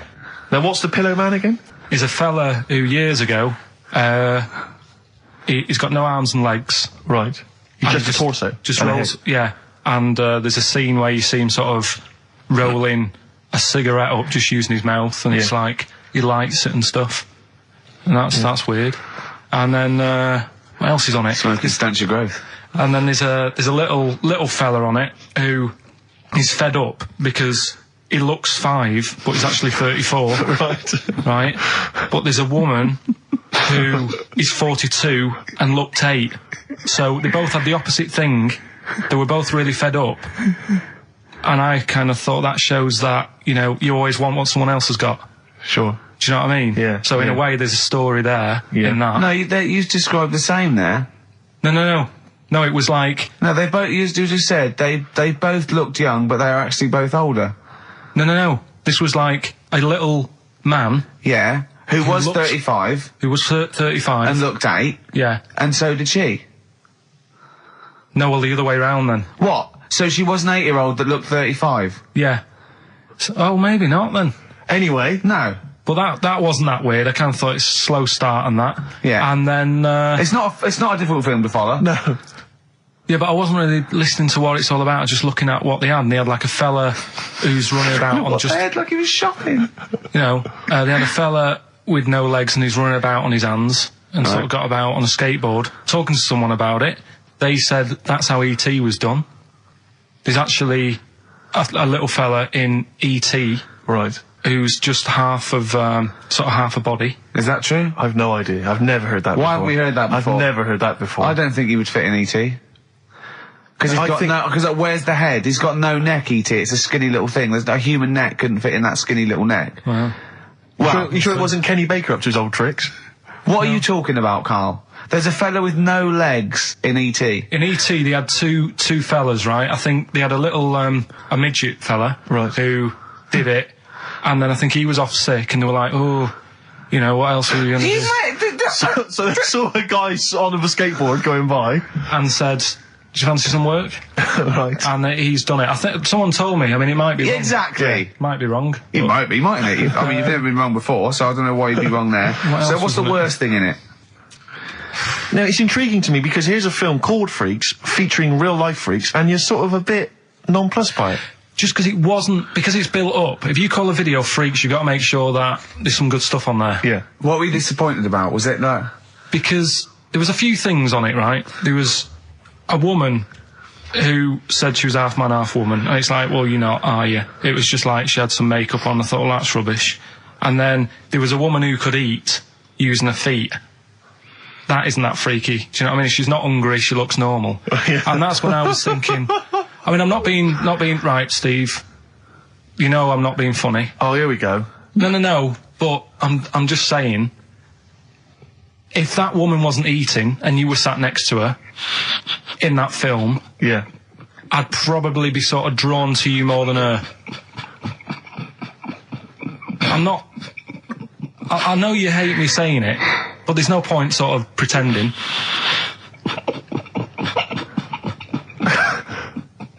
Do you know what I mean? Oi, Muttley, what are you sniggering about? That face. Well, you mean there were things in it that were less... What are you saying? I'm just saying... Play a record. Seriously, I'll slap you. I'm going to slap you live on air. Yeah, but you always get... Right, I'm slapping you live on air, I swear to God. Alright, play a song then. He's playing a song. I'll play the song. Keep the finger up. No. Keep the finger up.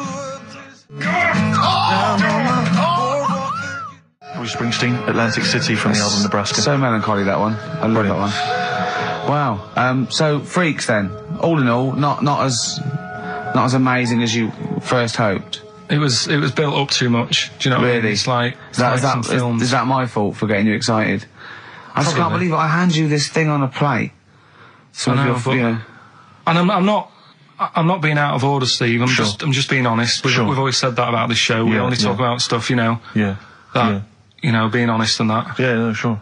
And I've always said the first time I saw you. Sure, no, you've always been honest, You know and I've always been honest with you. I've always said that you've got the intelligence and insight of a gnat. Yeah, but if I keep quiet, people don't know that. Sure. All right, incredibly they do, Carl, because you look stupid as well. Well, you know. Yeah. No, but Carl was being nice then. You don't. I'm just saying you're a good bloke, and now I've got to know you. Sure. Yeah. The first time was weird when I saw you. Yeah. No, leave it. Don't just try to interrupt. Just let it go. No, I'm just saying the first time it was weird and that, and then weeks go by. Sure. And the weird thing is, I kind of thought maybe he's not that odd looking. Yeah. And then you went to LA for 3 weeks. Sure. And when you came back, it was like the first time again. Right. Okay. No, I'm just. Okay. Wait. No. Stop it now. Yeah. Everyone, stop it now. No, but I just think I'm a little bit more consistent because I've always thought you were an idiot. I don't want this. Don't argue. He was just okay. No, I just you know what I mean. My opinion has never changed. I've always thought you're an idiot. No. It's just all nice. Let's look. Peace. Shut up, fatso. Peace, not war. He's just such a stirrer, isn't he? No, he loves it. I don't think I didn't see you whispering behind the microphone about what to say to Carl. Look what I've just drawn, Carl, subconsciously. Yeah. Let's see. I drew a picture of him. It's not going to be on the website. It's not been on the website. No, it's going to be. I drew a little cartoon of him. No, not yours. I drew one of Carl. Right, okay. What are we talking about? That was a the freaks thing is over and done with. It was all right if you want to get it out on video. Sure. You know, it's probably worth a look. Yeah. There's a couple of things on there that get you thinking more. You know, it's like how their life is and stuff. Do you know what I mean? How it's affected, and like the little pillow man, or the fella who's got half of his body missing. Yeah. You know, it's stuff like that you think, oh. But what's the one that was disappointing? You said it was a half man, half woman.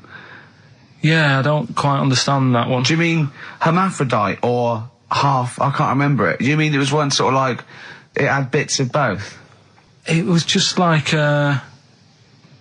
half a face done in makeup and long hair, then on the other side it had it shaved. I love the idea that you go to this circus and there's people in there that have been sort of persecuted all their life, and they think, well, maybe I can make some money, and then you boo them because they're not freakish enough.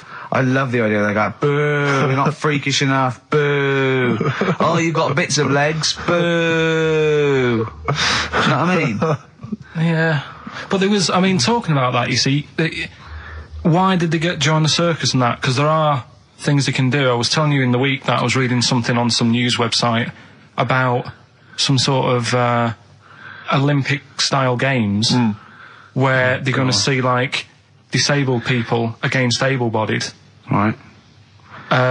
Let's be careful here, shall we? No, I'm just saying, though. Okay. Do you know what I mean? So there is other things. It doesn't mean just because you haven't got legs you can't do other stuff. Yeah. And in this race, there's, like, disabled people who are beating able-bodied people. Yeah. What? Would you go and see that? I don't know. But, it depends. What do you mean? They're beating them? At what? He didn't state what the little races were and that. Little races. He can't help himself. No, little races. Oh, look, there's the disabled with their little races. Yeah, having another little race. Oh, dear. Would you go? Would you go and watch that? Do you remember when Jimmy thought that Paralympics stood for Paraplegic Olympics? The Paralympics? Yeah, it means parallel Olympics. Yeah. He thought it meant paraplegic Olympics. That would be a good site, wouldn't it? Mainly blow football. He had a kid last week. Did he? Yeah. Who did? Badly drawn boy. Oh, right, okay. Badly drawn little boy, he's going to call it. Isn't he? Brilliant, Rick. Yeah. Well done. It's a sort of satire. I'd like to see that as a headline in a Stand and tabloid. deliver, oi, oi, money, all your life. Oh. Now, going on. Oh, Carl, can we don't explain why panic. that's funny? Don't panic, Carl. I'm a professional. Don't worry. What's your concern, Carl? What's your concern? Nothing. Tell us. No. You can say. I can't. You can. This is so unprofessional. It's what? What have we done? What, talking about wool? Right. Come on, Carl, what's the problem? What's the problem? You say. great, and he's so scared. Come on, Carl, tell us. I don't know all the ins and outs, so I don't want to get into it. What? The thing. No, well, you can't. People are perplexed now. What's the thing, Carl? What's the thing? What are you worried about? Say. Is it an email that's been received by the head of XFM? You've got the email open. You can talk about. You can say what it. Okay, let me just without. I don't understand it. Please know that under a ruling at the Old Bailey, any reference to Adam Ant's state of mental illness in any news report will constitute a breach of the ruling and therefore lead to serious action from his lawyers. That's right, and that's true. Subject we can't talk about that. You can play his records and sing his classic songs. Sing songs. Yeah, it's best just to leave it, isn't it? Yeah, well, that's what Carl was a little bit worried. There's no way I was going to mention that or influence anything, and I totally agree with the law, so don't panic, Carl. That should have never been sent to you. Why? Because it's like, accidents happen. Go on then. When things like that happen, right, you've been told not to mention it. Yeah. And you're like a little kid. Yeah. And once things are in your head, yeah, it's difficult not to mention it. But I'd say if you didn't know about Churchill, you've learnt a bit today. I was also, can people call in to all these fellas taking cocaine? I think I'm right. It's 08 700 800 1234. Yeah. Give us a call, XFM 104.9. Did Winston Churchill and various other dignitaries take coke during the war? During the war, staying up for the war effort, the emergency summits and meetings. I think it was. I think it's been documented. I could be wrong, and let me tell you now, it's not happening today. Wow, Pete, you're on there. He's there, isn't he, to save me for Nancy. XFM 104.9. I'm Ricky Gervais, with me, Steve Merchant and Karl Pilkington. I'm getting excited now because we've had loads of calls and emails, not only backing me up, but going a little bit further. Apparently, Johnny Mango called in again. He's become our sort of official researcher on this show. There is evidence that Queen Victoria in Balmoral, with a young house guest, Winston Churchill, used to consume cocaine-filled lozenges. Mm-hmm. So there you go. Also, MDMA was a precursor of sort of ecstasy, a derivative, and that was big in the day, giving soldiers, a little pick-me-up. So it's not so mad, is it? It sort of makes sense because he was into his speeches and that, and they say that coke gives you sort of... the balls to stand up and say, like... Not that that's a good thing. And no, it's not. No. Definitely not. No. Right? But apparently it makes you confident, doesn't it? So you can stand up and say, we're going to fight them on the beaches. Yeah. And all that. And sound like you mean it. It's exactly, yeah. When he was sort of like, a little bit pissed up with his cigar on, coked off his tits, he wanted to fight. He didn't care where it was. He'd fight on a beach. He didn't care. He didn't care if he got sand in his new trainers. Exactly. He was boozed up. Yeah.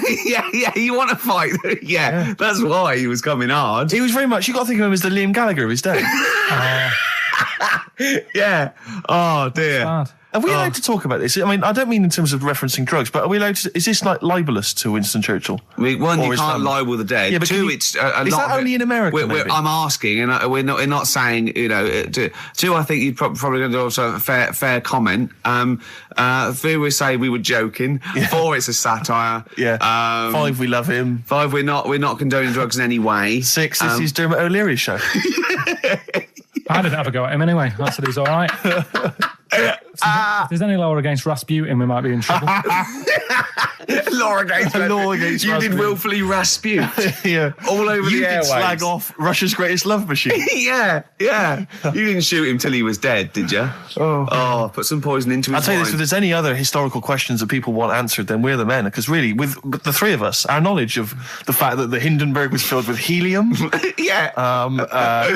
kind of coke habits and various drug habits of Britain's most famous political leader, we've got the answers to all of it. No order, here to stay. Sadly, we're not here to stay, Steve. We've only got about 10 more minutes. That's true enough. Yeah?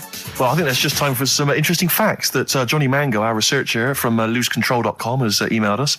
A few familiar ones, favourite ones of yours, I think. Go on. Any ones I don't know, though? I think you know this one, don't you? A pig's orgasm lasts for 30 minutes. I know.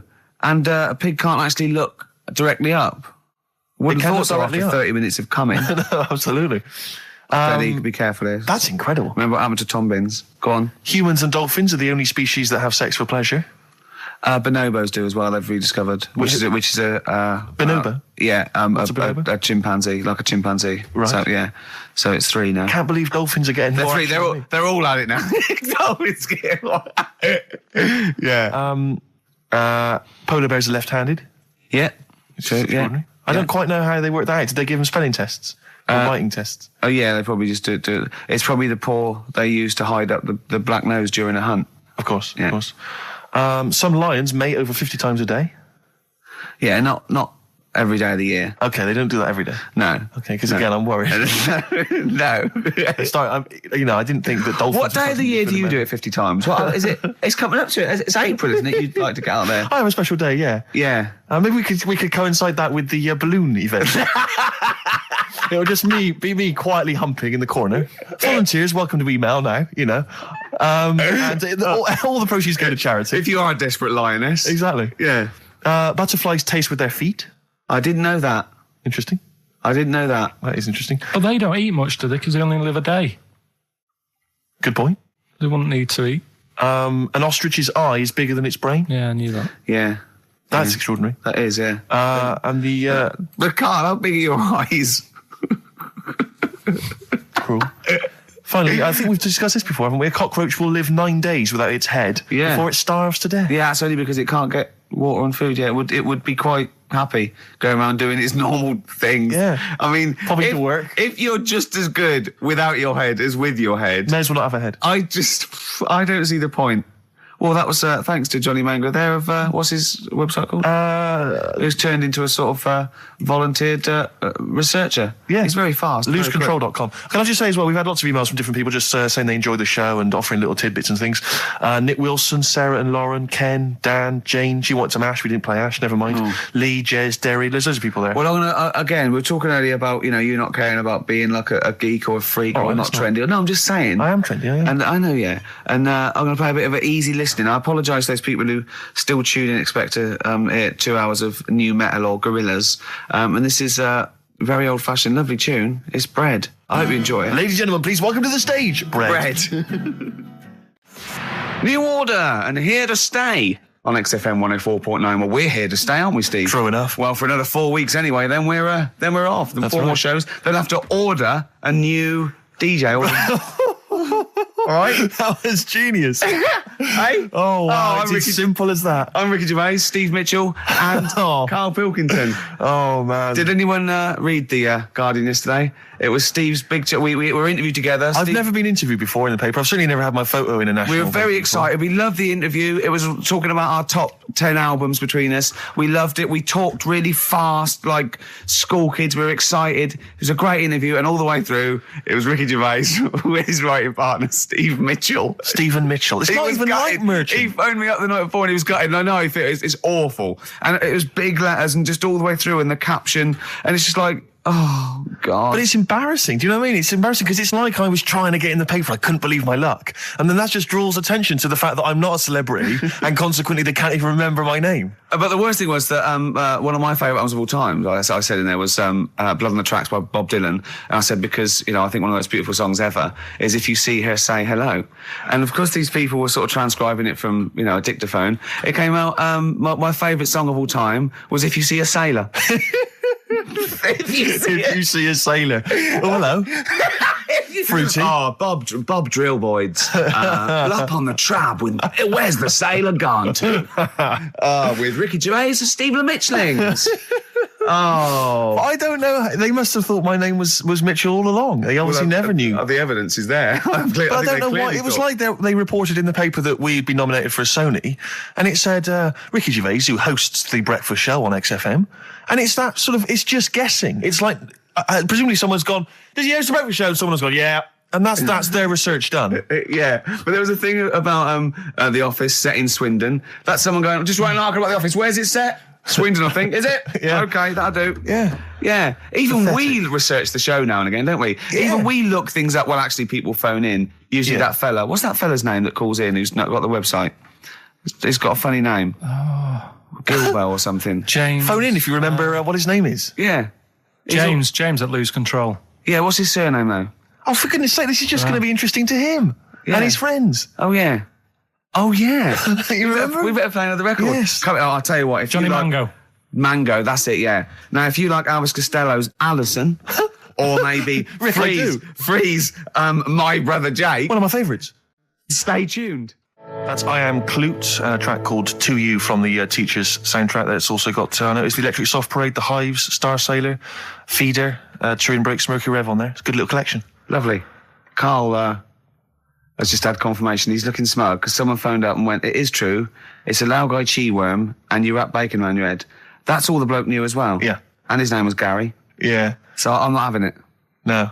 And he said, see, that's why the Robin thing isn't so weird. He said, but when you said he tried it with cheese, he said I was having none of it. He's got standards. Strokes, hard to explain. Like Carl, really? Yes, yes. So, Carl, concentrate. Yeah, go on. So, we'll leave the worm with the bacon wrapped around the head, shall we? Well, if you're ever caught in the jungle... Yeah, always carry some... Bit of Danish. Good advice. Lovely. The Flaming Lips and Race for the Prize. Just playing that, Rick, for everyone who emails us in. We get a lot of emails every week, but obviously don't really respond to them because we're very lazy people. But we obviously appreciate it. And I play that particularly for Claire, who's emailed in saying her friend Sarah Prosser would like some Beatles. We're not going to play the Beatles this week, but Sarah apparently loves us more than words can express. More than Carl could express. Absolutely. I'm going to stop you there. You don't want an advert. Vines there, Steve. On XFM 104.9, I'm Ricky Gervais with me, Steve Merchant and Karl Pilkington. Carl's getting very excited, as we all are, about his new... Should we let him do a little taster for us? Well, I'm very excited about it. I mean... So the gist of it, what is it? What is it exactly? Right. Is it a game show or is it a competition? It's just, I just thought it's something that, you can play and also people at home can take part in it. Now, would they phone in about this or they can just play at home while they're listening? They can just play at home. Okay. You mean we haven't got any prizes? No, there isn't. No, I think we could get him to phone in, maybe. Well, I don't know. Let's hear the game idea first. Yeah. Right, it's music related. Okay, good. And what I do is I sort of tell a little story. Okay. And that story makes up a song title. All right. Well, it sounds ambitious. So, is it a cryptic clue? Could be. Say like this, right? Oh, dearie me. Oh, dearie me. Say like this. Right. This woman, right, she's pregnant. You know the answer to this one, so don't be saying anything. This is just aimed at Steve. Okay. Right. This woman has a baby. Yeah. She's pregnant, has a baby. And the doctor's there in the hospital going, oh, yeah, you've got a lovely little baby here. You told me that this is... Oh, this guy. Got a lovely little baby. It's just coming out now. You'll be able to see it in a minute. And it's like covered in gunk and stuff. Yeah. And he's going, yeah, it's nearly here. It's coming out. I see its little head and that. And he gets hold of it and it's full of all this gunk, right? The baby's full of gunk? Yeah, like the... Covered in gunk or full of gunk? Covered in it. Right. And he goes, here you go. Get hold of your baby. And he drops it. Right. What song's that? There's so much irrelevance there, Steve. I can't tell you. It's not a cryptic clue. It's not a cryptic clue. Because only... I mean, the gist of it is relevant. That isn't the best one. That's just... Right. I mean, there is just... There's things there that you were dwelling on and thinking of pun. Don't. Just go for gut instinct. What was it? What was that? Right, I just need to try and get the basics of this. There's a woman, she's pregnant, she has a baby. Yeah. The baby's covered in gunk. Yeah. Right. And because of the gunk, the doctor drops the baby. Yeah. And that's all I need to know. Yeah, that is all you need to know. Yeah. The pregnancy is largely irrelevant. Okay, what are the key elements? It's the birth and the doctor dropping it that are the irrelevant. The relevant birth thing. And the dropping of the baby. Yeah. I've absolutely no idea. I can't even begin to guess. Think about what's happened here. Oh, Carl, she's had a baby. The doctor's trying to deliver it. He's saying it's a nice little baby you've got here. This is all irrelevant. This is all irrelevant. Right, let me tell you this. So just to be fair to Steve, so he can get into your mind. Right, this is not a traditional cryptic clue, logical problem. This is Carl. What song am I thinking of? Right, that is Underworld, Born Slippy.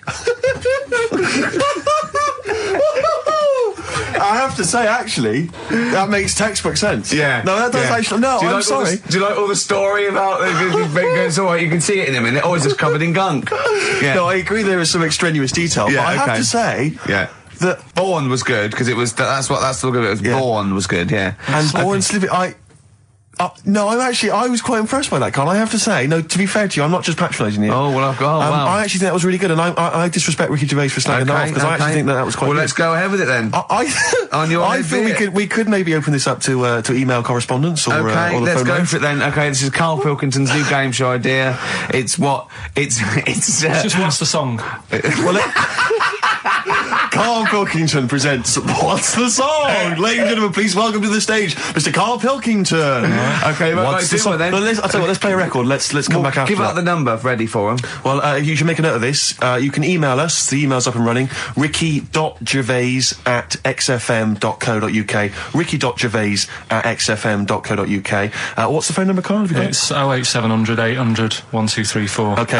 08700 800 1234. Make a note of that, and we'll have a game of what song is Carl thinking of after this next track. What do you want to play? What have you got lined up there? Continuing again, I've got old fogies who were good once, and I won't hear a thing said against the new kids out there. It's not all new metal, is it? True enough. This is Cat Stevens, a little known album, Mona Bone Jack On, and this one's called Trouble. It's a lovely song.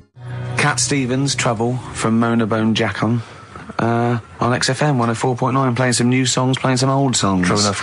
Playing some old games, some chit-chat, some tears, some laughter, and Karl Pilkington with his brand new show, What's the Song? What song am I thinking of? No, I mean... You're nervous about this, aren't you, Rick? I am. You're worried. Well, because I've heard some of these clues before, and they're ramblings, sometimes they're close to ramblings of a fool. Right? And it really is like those what am I thinking? Yeah. I don't know though, I actually was genuinely impressed by Born Sleepy. I have to give him the benefit That's one of the better ones. Because that was short, sweet, and it worked. Some of these, you say they're not going to be quite as pissy. Some of them are like Emily Bronte novels. Now listen, we're just going to go for it then. You do it, and we just get people to call up, because I want to see the general public's confusion trying to work out a why don't you give us your next clue, and then we'll play a track, and then we'll hopefully have people on the line after the track to try and answer it, and you can recap briefly. So give us your clue now for what song am I thinking of? Right, this one, it's about a woman. And she's just normal, nothing wrong with her, or so she thinks, right? But there's the twist. Is this like the Tales of the Unexpected? And she's got she's got her mates and she's having a normal life, having a good time and that. And then this thing happens, right? And she starts to stink. And she can't have a bath, right? And she really wants to have a bath. She's dead sweaty and stuff. She's going about her daily stuff. She can do everything else normal. She can eat, she can talk, everything. But for some reason, she can't have a bath. Is there a coal mining husband in the bath? Yeah. Is this Born Stinky? She can't have a bath. So a woman can't have a bath? Yeah. Or a shower. She can't. Okay, leave it there, Rick. Don't try and guess. It's not for us to guess. The general public can phone up and ask questions, so I just go for it. I'm not sure they can they? I think so. Otherwise, we don't want just people just phoning up and I'll tell you it. what about this? Why don't they can ask one question? Yeah. They can ask one question of Carl, then they have to make a guess. Okay. 08700 800 1234. Have we got someone on the line now? We'll just go. Let's do it. Let's go for one. Let's go for one. This is edgy radio. This is letting Karl stuff. live. Go on. Hello, XFM. Hello, I'm ringing about what's the song? Absolutely. What do you think? Well, I'm going for Dirty Diana. Dirty Diana. See, that works. That's a great guess. It does. Yeah, but it doesn't work because why can't she have a bath? Okay, so the answer is in there. I was going to ask you. Well, that's your one question. That'd be the answer. That would be the answer, I'm afraid. What was your name? Shelley. Shelley, thanks very much. Shelley, I should tell you that, that you should never take this personally, because no one can really get into the mind of Karl, so don't beat yourself up about this. I don't expect anyone to get these clues. No. So well done. That is a fine guess. Thank you. Thank you. Okay. Anyone else there? Let's hello, XFM. Who's that on the line? It's Chris. Hello, Chris. A question for Karl? Before you give us your guess? I haven't thought of a really good question or anything yet. You just want to go for the guess? No, what I thought was, I'm sure Simon Mayo used to do this when he did the breakfast show on Radio 1 years ago. No, he didn't. So you've just pinched this idea, Karl? If you're going to rip someone off, Karl, do not rip off Simon Mayo. I haven't ripped this off. I thought this was a new idea. I was going to do it with sound effects instead, but that's... he used to do that, and he used to get his team to play other characters. You idiot. Well, no, hang on. Not you, Chris. I'm saying you idiot to Karl. Yeah, but nothing's new anyway, is it? So I'm not getting annoyed about it. True. What do you think the answer is? Is it Cornflake Girl by Tori Amos? Good answer. She couldn't have a bath because she'd go all Go floppy and then go down the plug hole. Good answer. She'd go all soggy. Yeah. So is it Cornflake Girl? No, it's not, but that's a great answer. It could have been. All right. Okay. You're already seeing the error of this, aren't you? I think this is great radio. I'm really hooked on this. I'm genuinely excited. This is really like that. Those so-called lateral thinkers. A man got into a field and dies. Why? Yeah. He ran out of air. No, not the one I'm thinking he was of. Shot. Well, no, that was a good answer. Well, couldn't, like Simon Mayo sue you or something for doing it? Will you stop? Don't mention that. Yeah. Listen, I think if you're going to steal ideas from someone, it should be a brain box like Mayo. I mean, he's the man. The only example of one I can ever remember here in his show, because I was quite young then, was some people were pretending to like tap someone's phone or something, and then they got caught, and the answer was just bugging by whistle because they were genius. That was absolute genius. That's absolute genius. See, Carl, that's the sort of standard you've got to come up against. Thanks very much, Chris. The phone lines are hot. Hello, XFM. Hi, is it Candy Perfume Girl? Is it what? Candy Perfume Girl. Candy Perfume Girl? Yeah. Candy Perfume Girl. Is it? Well, who's that by? Madonna. No, it's... That sounds like an obscure album track. No, it's one of her songs. Just think about it. She stinks and everything. She's a normal life. I didn't say she was a sweet or anything. But for some reason she can't have a bath or a shower. Is this a big song? Just to give him a clue. It's a bigger song than Candy Sweet Girl. Thank you very much indeed for your guess. It really is right. Thank you. Cheers. Sorry. Okay, one more, then we go to a record. Come on. Okay. Go on. Hello, XFM.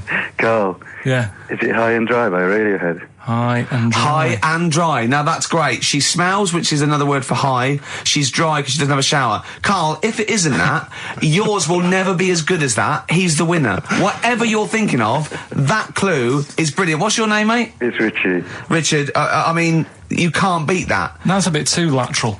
Don't be stupid. It's perfect. He's made yours into a clever clue. He's made high, she smells, dry, she never gets in the bath or shower. It's not that, is it, Carl? No, it's You not. don't even get that, do you? Not really. Have you ever heard of the word high being used to mean sort of smelly? No. No. Oh, what? That was where you went wrong there, mate.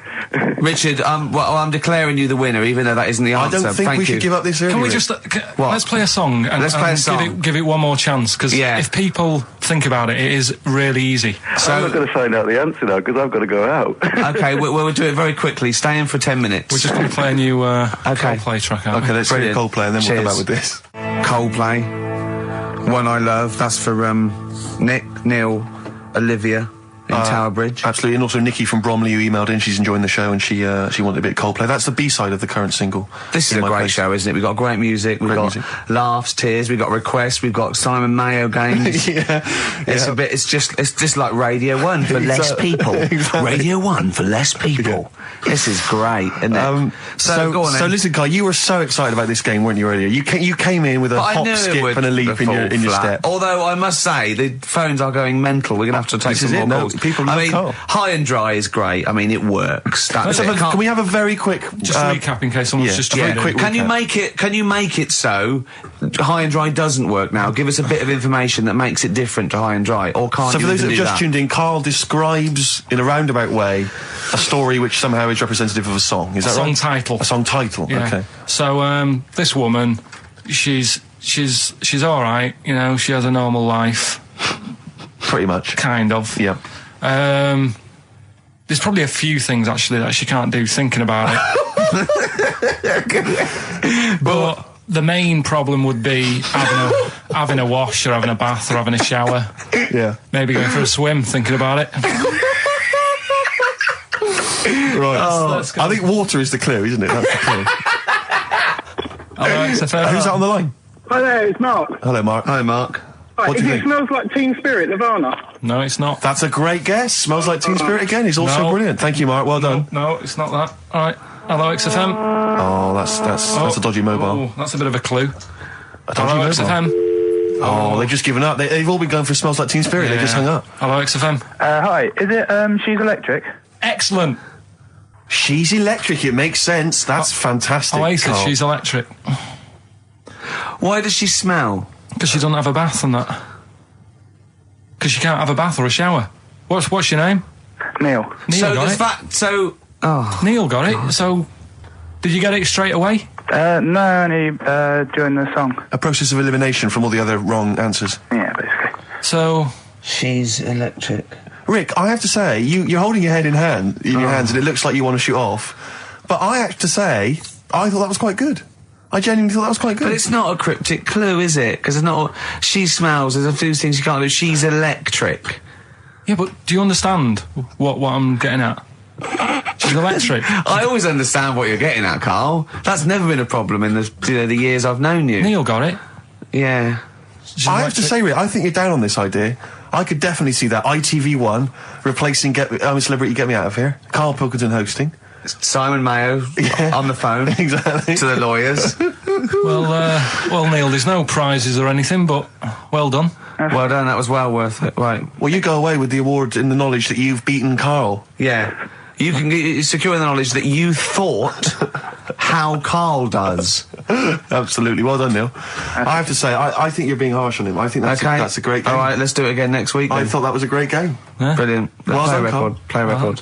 What do you want to play? Oh, I tell you, we've been playing some oldies, Rick, and I've enjoyed them all. But I think I've been in love with this song for many, many years. And when I saw it, reminded of it in Con Air, the film Con Air. Remember, they stick it on in Con Air, and it's just dynamite. Lynyrd Skynyrd. I love this. Sweet Home Alabama. Oh, turn this up. Crank it up. Turn it up. Sweet Home Alabama. Lynyrd Skynyrd. Yeah? Strange and Beautiful, Aqualung, or as Carl says, Aqualung, on XFM 104.9. Well, it seems that Carl's clue, did go down quite well. Some other people got it. The game show as a whole has been well received. Well, I have to say the email. We've had loads of emails, Rick. Yeah. We've had let me just count 2. Yeah. And one of them was aimed at Simon Mayo. Came to us by mistake. They thought they were listening to Mayo. Yeah. And the other is saying Carl, they love the game show. Radio 1 with less people. Yeah. Wow. And so, despite the fact it was a stolen idea, I think we can do it again next week. Just next week, let's rustle up some prizes as well. You're just like your little magpie, aren't you? Thieving shiny ideas from Mayo's nest. Absolutely. Electronic, getting away with it. Nice to hear that again, Rick. Yeah, lovely. Level that. Someone's just... You've had a bit of result, haven't you? Well, no, there's a guy who's phoned out who said he might be able to sort me out with the Springsteen ticket, so deeply excited about that. But, people don't get for complacent. He might not be able to... Steve demands a lot of hard work. Well, he might not be able to sort it out. He's going to make some calls, but if he can't, then, keep calling or emailing ricky.gervais. You'll be taking me, won't you? Because after that rant about me not taking you. Well, you're welcome to go. I mean, if you told me that before, I probably could have blagged some using your name. If you let me do that, I could have phoned out the promoter. I'm calling on behalf of Ricky Gervais, BAFTA winner. Dear. He'd have probably sorted me right out. But yeah, no, I mean, we joking aside, it is quite serious. And as I say, I don't want to pay through the nose for him. I'm willing to go up to sort of £47. You're not going to believe this, Steve. Go on. He told me this morning. No. Do you know I told you about those lads at school with big heads? Sure, yeah, the big head lads, yeah. Right. And the web feet. Yeah, webbed hands. Webbed hands, was it? They weren't there, were they? They weren't there, but do you know, like Ricky was always saying, they don't exist, they only went to your school, la la la. It was in Habitat, there was only one sat on a sofa. Not one of the lads, but one of the... A big-headed lad. What? Is that like, when you say a big-headed lad, is he like Frank Sidebottom, big head? I mean, is it like... I don't know what this is why, it'd be nice to... You think it's maybe a medical... Well, it'd be nice if there's a doctor listening, sure. Right? Yeah, a doctor listening to XFM thinking, I must phone up and fuel Carl's obsession with the deformed. Yeah. No, but it's not really deformed. But how big is the head? Probably, you see, it's weird how it's always kids who I see with it, so I'm wondering whether...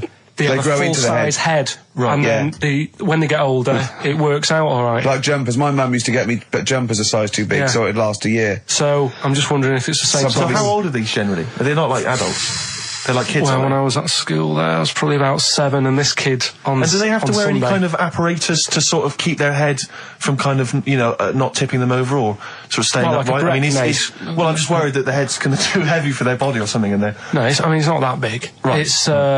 It's just not right. You kind of go. You sort of do a bit of a double take. Yeah.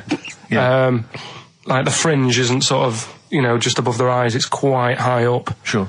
That sickens you, obviously. And is it something that repulses you slightly? Do you get No, that'd be cruel. No, sure. But, but, you know. But it's not cool to discuss it on the radio. Well, it happens, doesn't it? Sure. You know what I mean? Yeah. So, and I'd just like to know what it is. If it's like a water on the head type thing. Water on the head type thing. Like water on the knee. Yeah. But on the head. On the head. But, if anyone knows what it is. Yeah. People with big heads. Yeah, it'd be... and it's... Yeah, okay. It'd be good. Good information. So, what time... How are we doing? You sure it wasn't perspective? You sure he wasn't sort of leaning forward and he was really tall? So the top of the head looked quite big, but then it went to a little body, but really his body was a lot further away. No, big head. Yeah. Just a big head. Rest of his body, fine. Face, okay, everything's normal. You weren't looking at him in a kettle? If you wore a hat, it'd be alright, but... What do you mean, if you wore a hat, he'd be alright? You'd probably just think, oh, it's a big hat. Yeah, but what sort of hat? So you'd have to wear like a 10-gallon hat? Yeah, that would go down onto his shoulders with two eyes cut in it. Yeah, like something from the Ant Hill mob. Yeah, Michael Bentine's potty time. Yeah. How would a hat help him? Yeah. Are you sure this wasn't a Diddy man? I'm not being mean, I just want to know what it is. No. Okay. Right. But if you are a doctor listening and you want to use your kind of free Saturday... Not the doctor who phoned the bloke in America and said, where do I get blood from? Sure. Not that doctor, because I assume he's been struck off now. Sure, give us a call and sort out the whole big head conundrum. What's the number? 08700 800 1234. That's also the number to call if you have Bruce Springsteen tickets available. I will pay up to £47. Don't do it. Go yourself. Don't give them to Steve for cost price. Make a little profit. Oh, I mean, don't take the mickey. Don't worry, you know what I feel. You've already ruined the bad thing. Don't ruin some more of my dreams. But I'll tell you what, if you do get Steve a ticket, he'll be so grateful that he will spend a bit of money on you, I imagine. Exactly. You'll buy tickets and, give him something pretty special because you're earning now and, Yeah. So, let me discuss that with them, Rick. I mean, let's not make any promises. So? Yeah, you're in the middle of a phone call there, aren't you? Is that poor bloke still on the line? Probably not, no, he's gone. Oh, is he? Yeah, you're in the middle of something. White stripes there. Yeah, dead leaves and the dirty ground. Steve, what are you doing? Sorry, mate, I'm just sort of preoccupied with other stuff. I've got the whole Springsteen thing I'm worried about. I've got that playing on my mind. I've never seen Steve so worried. Like, usually he sits there with his head... Rick, I've made promises to people that I can't keep. I've promised about 3 different people I'm getting them tickets. So, well, it serves you right. Some calls, Rick, that's all. I can't believe it. I cannot believe it. Are we doing the game in this hour or what? Oh, we could do. Should we do that? Your game? Well, what was that thing you told me the other day as well? I'm talking about it. People have been phoning up about this. I don't think we should talk about conditions of the mind and brain. Well, that woman's put you right. Yeah, shown us it's hydrocephalus. It could be, and all it is that it's totally curable and normal life. What they do is it's a baby born with sort of water on the brain, and it comes out. Must hurt a bit in childbirth, and then they just drain it off. It's just full of water. M&M, bit late there, weren't you, Carl? Put your little headphones on. Cleaning out my closet. What are you doing? I've got to stuff her face with toilet paper. Oh. Do the competition. Yeah. Do you know, when we were writing the TV show, I was filming it just for our own amusement, just to sort of, I suppose more as a document, really, so that if there was ever, a court of law that needed evidence of Ricky Gervais's, I don't know what it is, really, sickness, annoyance. He did this for about 2 hours. You see what he's doing now? He's stuffing his face with toilet roll. Yeah. And pushing the lips out so I can just show them teeth. Yeah. You know, that actually makes me want to be sick. I know. Actually, he gag a little bit. Yeah. It's horrible. Good. Well, while Ricky does that, Carl, it's time for your quiz. See, this is what you do if this is on telly. Right. An example. You have to be quiet, or you've got to take that toilet paper out of your mouth. I'm really serious because it's really annoying. Okay. You going to be quiet? Yeah. Right. An example of the game, just in case people didn't hear the launch of it last week. It's a song title. I tell a little story. And that song and that little story is a song, innit? Yeah. Right, so, say, for example... what did we do last week? What did we do last week? The woman who... Oh, yeah, a woman who really wants to, have a bath because she stinks. Yeah. But she can't because if she had a bath or a shower or a wash or whatever, she'd end up killing herself. Yes. No, you didn't say that. You didn't say she'd end up killing herself. Well, anyway, as an example, that would be one of the stories. Yeah, she's electric. The answer there is she's electric. Yeah, she couldn't have a shower because she would have ended up killing herself. Yeah. Right? So this week's then, and don't say it if you know it, because the idea is that people can... right? There's this bloke, and he he buys a new house, right? And he's well happy with it. His girlfriend moves in with him and stuff, and she says, right, you know, let's clean it up a bit. Yeah. And, you know, straight away it'll be worth more money. Good idea. So he says, right, you do the kitchen and I'll do upstairs and that. She's stripping the kitchen down and he goes upstairs and he's in the bedroom and notices little hole to the attic. Oh, right, brilliant. Right. So he goes, oh, I wonder how much room's up there. You know, I've never weighed it up. So he goes up there and it's all, like, dusty and a mess. And he goes, this could make a good bedroom, this. So he starts cleaning it all out, puts all the rubbish, like, bins the rubbish straight away, and there's little boxes with bits in that don't belong to him. So I wonder what's in here, right? So he opens one of the boxes. It's like a little lamp. Oh, right. He goes, this might be worth a few quid, right? And he rubs it. Magic lamp. And all the room goes all sparkly and stuff. He goes, oh, what's going on? And then this fella appears, right? In a nice sort of pair of 501s. Right. And he says, what do you want? I know it already. So all the first bit is irrelevant. Yeah, but it's about building the story, isn't it? So don't say anything. You think you know it. Steve, do you know it? I don't. So I just quickly recap the end there. I almost missed the end. There you go. He's in the attic, right? His missus is still downstairs. She's not up there. Okay. Right? He's on his own. And he cleans this lamp, right? Yeah. And this fella appears out of all this smoke and he's wearing a nice pair of 501s and he's wearing a shirt. And there you go. What's the song? What song are you thinking of? The lines are going mental. Because it's so easy. Let's play a record, Carl. We'll come back and we'll find out if anyone's got that right. That's a great one, Carl. Really. Right. Did you just come up with that? Literally in the last 10 minutes. Genius. This is genius. Definitely. I mean, if those calls aren't from major TV companies, I don't know. Dynamite stuff. A lot of them are. What's his name's lawyer? Simon Mayer. Simon Mayer. That's my favourite thing I've done for years. Yeah, not bad, not bad. That's great. Back to form there. So, okay, line. The lines are going mental just because it's easy. Go on then. So I first one to get it. The first one to get it, but... Well, it's not that, though, Rick. I mean, Carl has just decided to revise the actual rules of the competition. Yeah. So that, we've decided, is very easy. So that's now a qualifier. And so then they have to answer one live. Exactly. So whoever gets that one right can play for big money. Is it a quick one as well? Because some people will lose the will to live. Yeah. Just cut to the chase. And because they've got to qualify now, we're throwing an Office DVD that aren't ready yet. You'll sign that, won't you? Yeah. Yeah. No. That increases value by 42 pence. Right, go on. We'll just go live, yeah? Hello, XFM.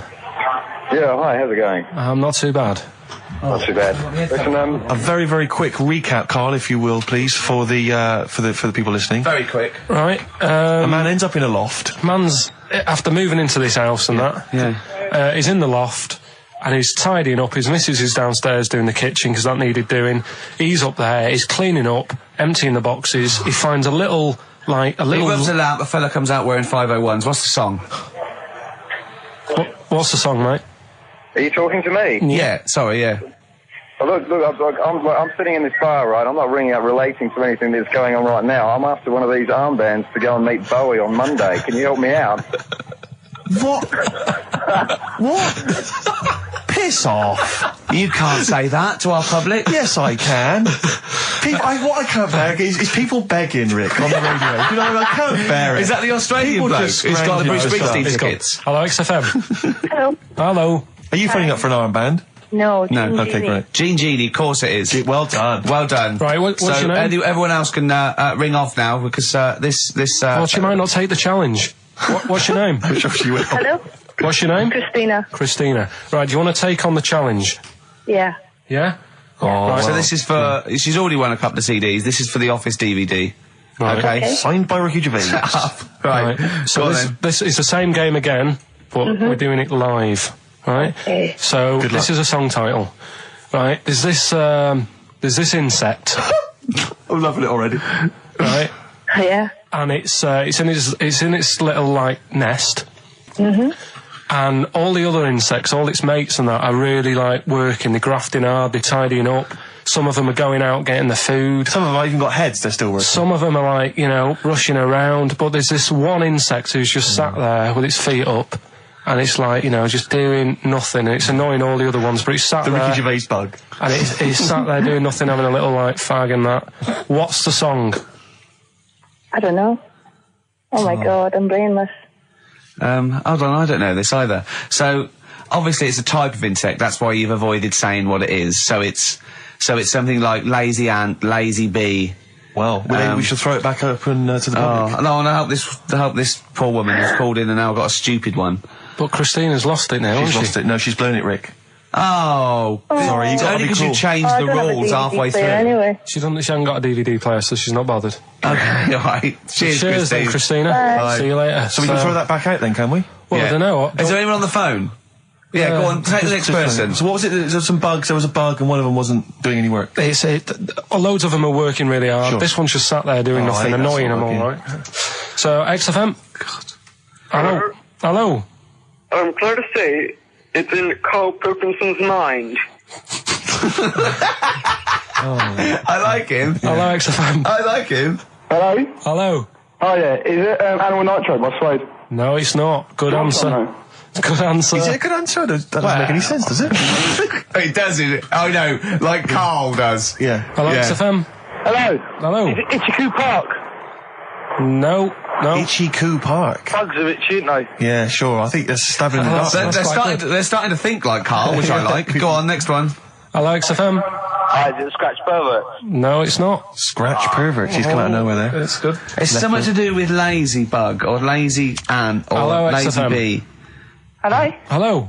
Hi, is it Beetlebum? Excellent. Beetlebum, of course. Beetlebum by Blur. Sat around doing nothing. It's right, Bum. Oh, okay. So I don't win anything now? Well done. No, you don't. Yes, she does. She wins the Office DVD. Take her name and address. Signed by Ricky Gervais. She doesn't, because she didn't do the qualifier. She knew it was Jean Genie. Oh, Carl, let someone win some. It's painful enough listening to you for 10 minutes. Lads, can we give just away calm down some for a moment? things? Lads, can we just come down for a moment? Once again, I just draw you to my point at the top of the show. When you were pissing about outside in the office, we could have been working through this. Yeah. We could have been figuring out the rules. What's her name? We could have had maybe some music, some jingles. Who's that? What's your name again? Can we do this off air? Let's play a record. Yeah, no, he's not going to give her an address out. We're rubbish. This is so rubbish. We are really rubbish. What's your name? D. Right, okay, well, play a record and we'll get you addressed, D, and we'll send you some stuff. Thank you. What I mean, you should come in an hour early. We should sort this stuff out. This is what I've been saying all along. I've been saying we should come in, do a bit of preparation. Things to do. Simon Mayo used to come in early. That was why he didn't have to sleep and eat breakfast.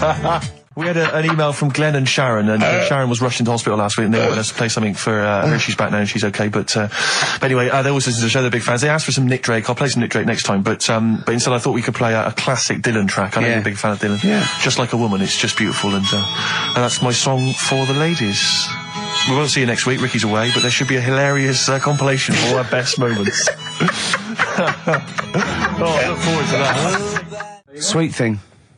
David Bowie. Beautiful. Amazing, off Diamond Dogs. Absolutely. We went to see him in the week, didn't we? We did indeed, yeah. This little very exclusive tiny gig. little gig, 100 people. Amazing. Yeah. Yeah, lovely to see him.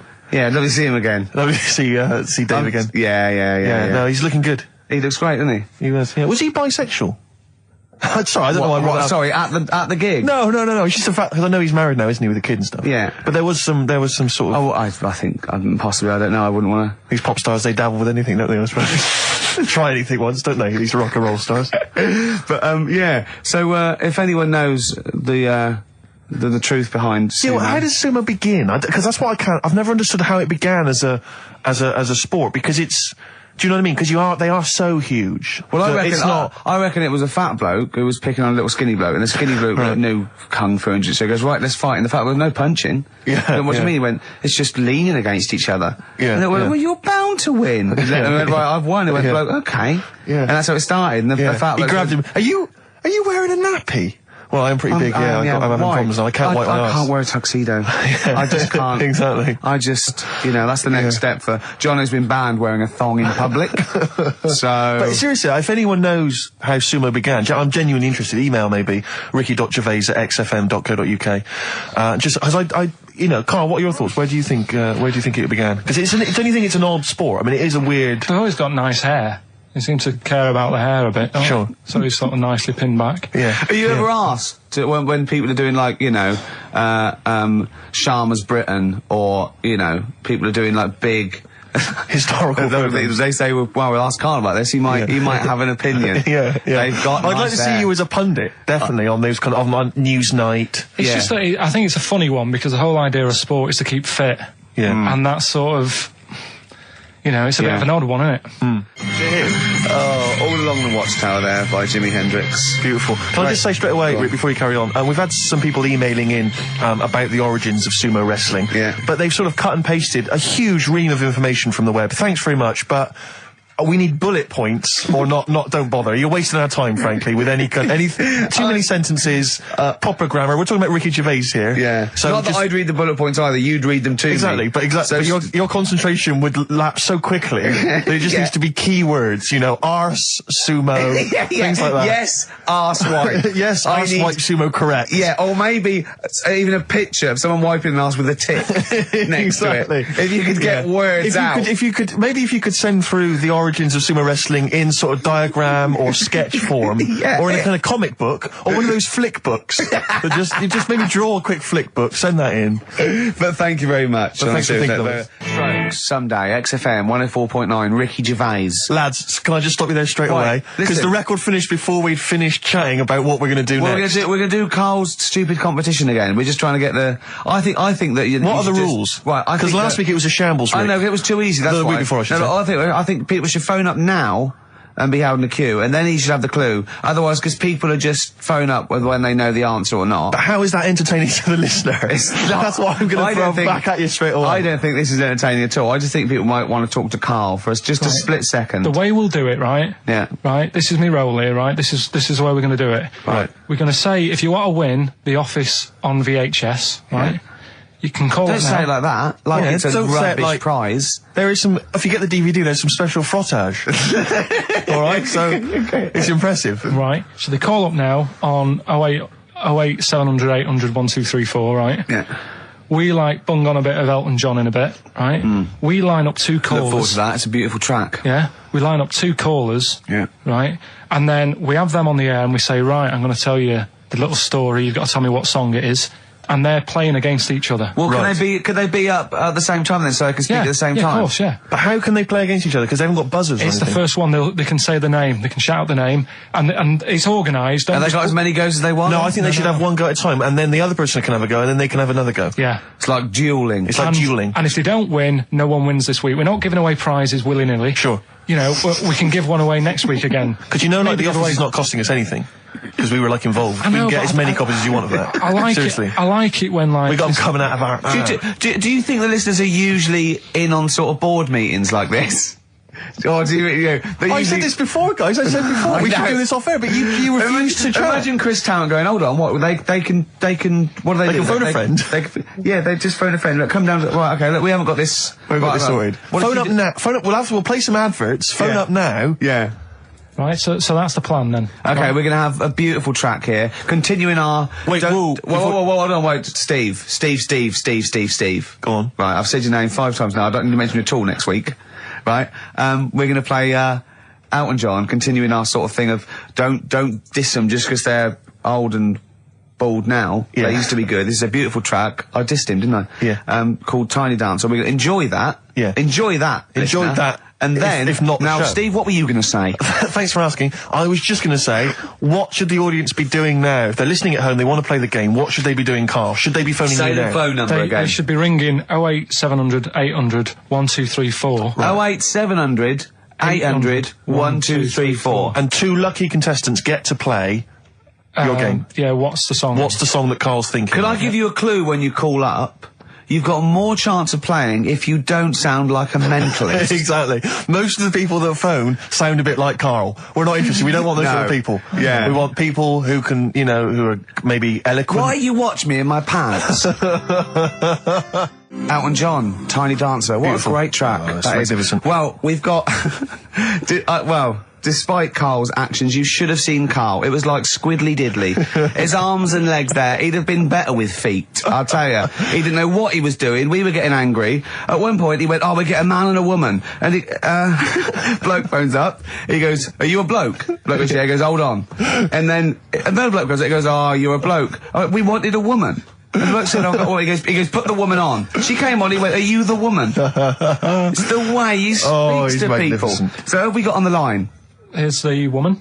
It's the woman. Hello. Hello. Hello. Hi, what's your name? Sarah. Sarah, okay, right, Steve, you want to be rooting for this? Well, I think we should. It seems to me because you may need some help because obviously Carl's mind is a viper's nest. Yeah. It's a jungle in there. Yeah. So you know, if you want to call anyone at any point, maybe you've got some questions you want to just consult or confer, then I'll be on your side. You're like her phone a friend. Exactly, I'm the phone a friend. I'm the ask the audience. Who's the bloke? Here's the bloke. It's Owen. Owen, okay, I'll be helping you out should you need any help or clues as insight into Carl's mind. I must tell you though, we don't know what Carl's going to come up with now either. No, we keep it real like this. I should just say for people who've not heard the show before, this is where Carl now will tell us a cryptic story.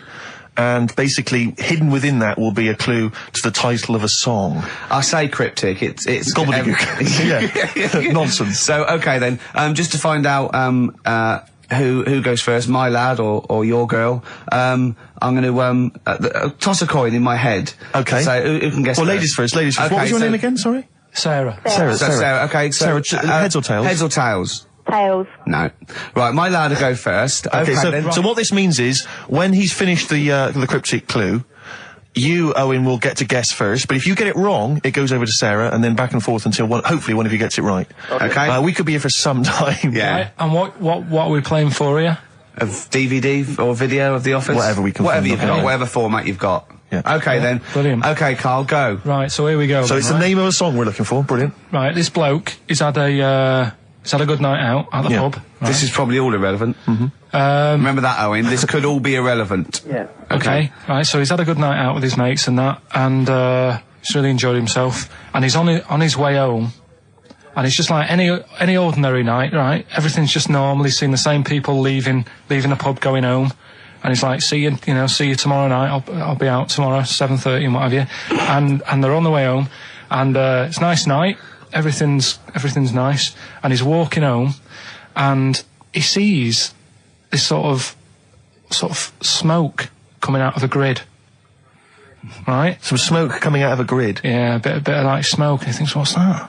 Right? And this is what's weird, because it's like any other normal night, but this time smoke coming out of the grid, and he goes over to it, and he can hear some moaning. Right? It's like, ooh. So he thinks this isn't right. So he stands over the grid, and he's looking down, and he can't see anything. So he lifts the grid up, right? Do you mean a grill? No, a grid. You know, like a grid in the street. What? Yeah, he Not needs really. a grill. A grill. Okay. Okay. And he lifts it off, and he's looking in, and like more smoke's coming out, and he can hear the moaning getting louder, and then this little demon pops his head out. Oh. Right? Bloody demons. And he goes, are you alright? Yeah. And the little demon goes, oh, I'm hurting. And he goes, what do you mean you're hurting? He said, oh, it's dead hot down there, you know. And it's weird, because he works it out that it's, like, come from hell. Right? Yes. And he's going, oh, I'm all hot and burning, and all his skin's sort of really red raw because of all the flames in hell and stuff. So he goes, oh, he said, I tell you what, I'll take you to the doctors. And the little demon's like, what, you'll do that for me? And he goes, yeah, I'll do that. And he takes him to the doctors. What's the song? That was Ricky Gervais on XFM. It's 3 o'clock now. We're going over to Natasha. Thanks very much. See you next week. Bye. That was quite a long story. Ooh. Is Owen and Sarah still there? Yeah. Have you dozed off? You're still with us? Okay, Owen. Any clues? No, not yet. I haven't got a clue. I have no idea. Can I think out loud with Owen, do you think? No, I think Owen needs to at least have a guess before Go on, have a guess, Owen. Smoke on the water. No. Well, it's not, is it? So, okay. Sarah, what do you think?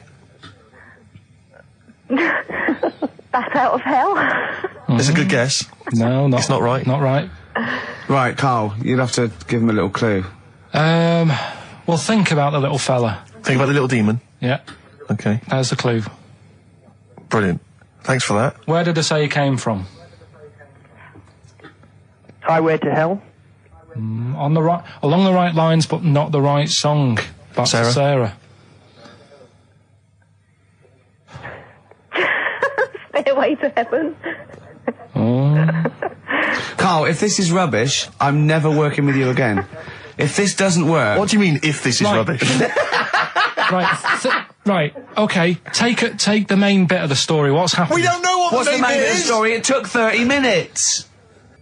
The grid There's the grid. We got the grid, the smoke. What's he done? How did the story end? He went to the doctor. He went to the doctor. He went to the doctor. Who did he set to the doctor? It's a little demon fella. Why did he do that? Sarah, come on. That's a big clue. Right, Sarah, come on, let's think about this. Why would he take a little burnt demon to... Was he burnt? He was burnt, wasn't he? He's from hell. Yeah. All the flames and that, and all his skin was really raw, and he was moaning in pain.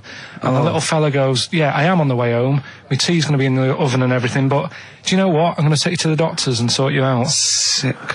Doctors. Oh, God. Is there anyone you got there in the house who could maybe help you? Like a sort of 8-year-old child? Yeah. An alien. Yeah. I've got a 3-month-old baby. Oh. He probably talks more sense. Yeah. Not than you.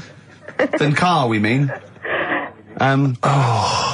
Right, I'll tell you what, let's play a record. But let's all have a chat. These poor people have got lives. Sure. We haven't. No, but I know, Karl, there's so many things I could be doing instead of this, Rick. I know, but Karl. We'll play some ads, right? They can't stay on the line. They've got 3 minutes. They're playing for a video here.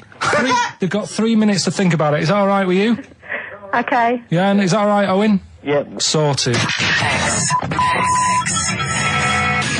Right. Please try and guess this, because Karl's threatening to roll it over to next week. Oh? I know. I don't want to live a week trying to think of a little burnt devil in a grid, as he calls it.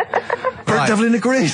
Devil in a grid by excess. Smoky devil. Oh, God. Burnt devil grid. Sarah, any... Grid? What's a grid? He means a grill. He means the little thing in the smoke. Burn. Smoke on the water. Barbecue to doctor. Burnt. Doctor. Owen, any ideas? Devil Without a Cause by Kid Rock. No. What we're going to do is the word devil, right? Yeah. So devil's a key word here. And you're thinking about what's the bloke done? He's took him to the doctors. Isn't he? Why did he do that? Why didn't he just say, oh yeah, it looks terrible, but I've got to get off home? He's a good Samaritan. Right. He's a good guy. He's a good guy. Saviour. Devil for later. We're really running out of time. I've got it. Have you really? Sarah, Yeah. I tell you this, love, you have got something to entertain yourself with in about 3 weeks' time when we get the DVDs and videos through. Cool. Ladies and gentlemen, I give you Sympathy for the Devil. Well done! Sympathy for the Devil. Karl, oh, man alive. It's rubbish. That's not a cryptic clue. It's not rubbish. Sympathy for the devil. You said he wasn't a devil. You said he was a demon. Right. Yeah, but Right. Okay. Sympathy for. What's all that rubbish about him being burnt and taken to the hospital? Sorry, Rick, but I'm noting a little whiff of jealousy there. He's so rubbish. No, I'm sorry, but Sarah is happy. It's not allowed to try and make people Her guess. baby is happy. Sarah, her husband, or maybe partner, maybe they're not married, maybe they're living in sin. He's also happy. Yeah. They're happy. That household is happy. Owen, devastated. Static. Yeah. Owen. Do you want it on DVD or video? DVD, please. DVD. Sarah, Okay. thank you very much indeed for playing. Owen, Cheers, Sarah. commiserations. Sorry, Owen. Yeah. Triumphant. Another You're triumph. so rubbish, Karl. You are so rubbish. There you got it right. Oh didn't it? dear. Rubbish. Well done, Steve. Jealous. I love it. I Rubbish. thought it was a great one. It's Aqualung, XFM 104.9. You've been listening to Ricky Gervais. Well, with Steve Wish and Well, Karl just Pilkington. let's get on. We're not doing that. No, we're not doing it again. It's rubbish. It's not cryptic. It's what am I thinking? There's not a cryptic clue. That But wasn't simply Steve put. got it right. Yeah, but with all Is the clues, of Sarah's like, happy? he said his devil in the title. He went, yeah, and he went, he's feeling sorry for it. Well, that's sympathy. It's not a cryptic clue. We're not doing it again. It's rubbish. You brought the whole tone down. We started off with taking the mickey out of fat people. We went on to Gluttony Records and people being killed by joss sticks. It was going really well. Yeah, and it you was bring the chirpy, whole it was tone upbeat. down with a stupid competition giveaway. That took me ages to make that video. Yeah. Right. Sorry, Karl, but I agree with Rick. It's not happening. See you next week. Do you want to come up with a new one for next week? Could do. Come up with different competitions? Listen to Simon Mayo in the week and see if you got any ideas. Yeah.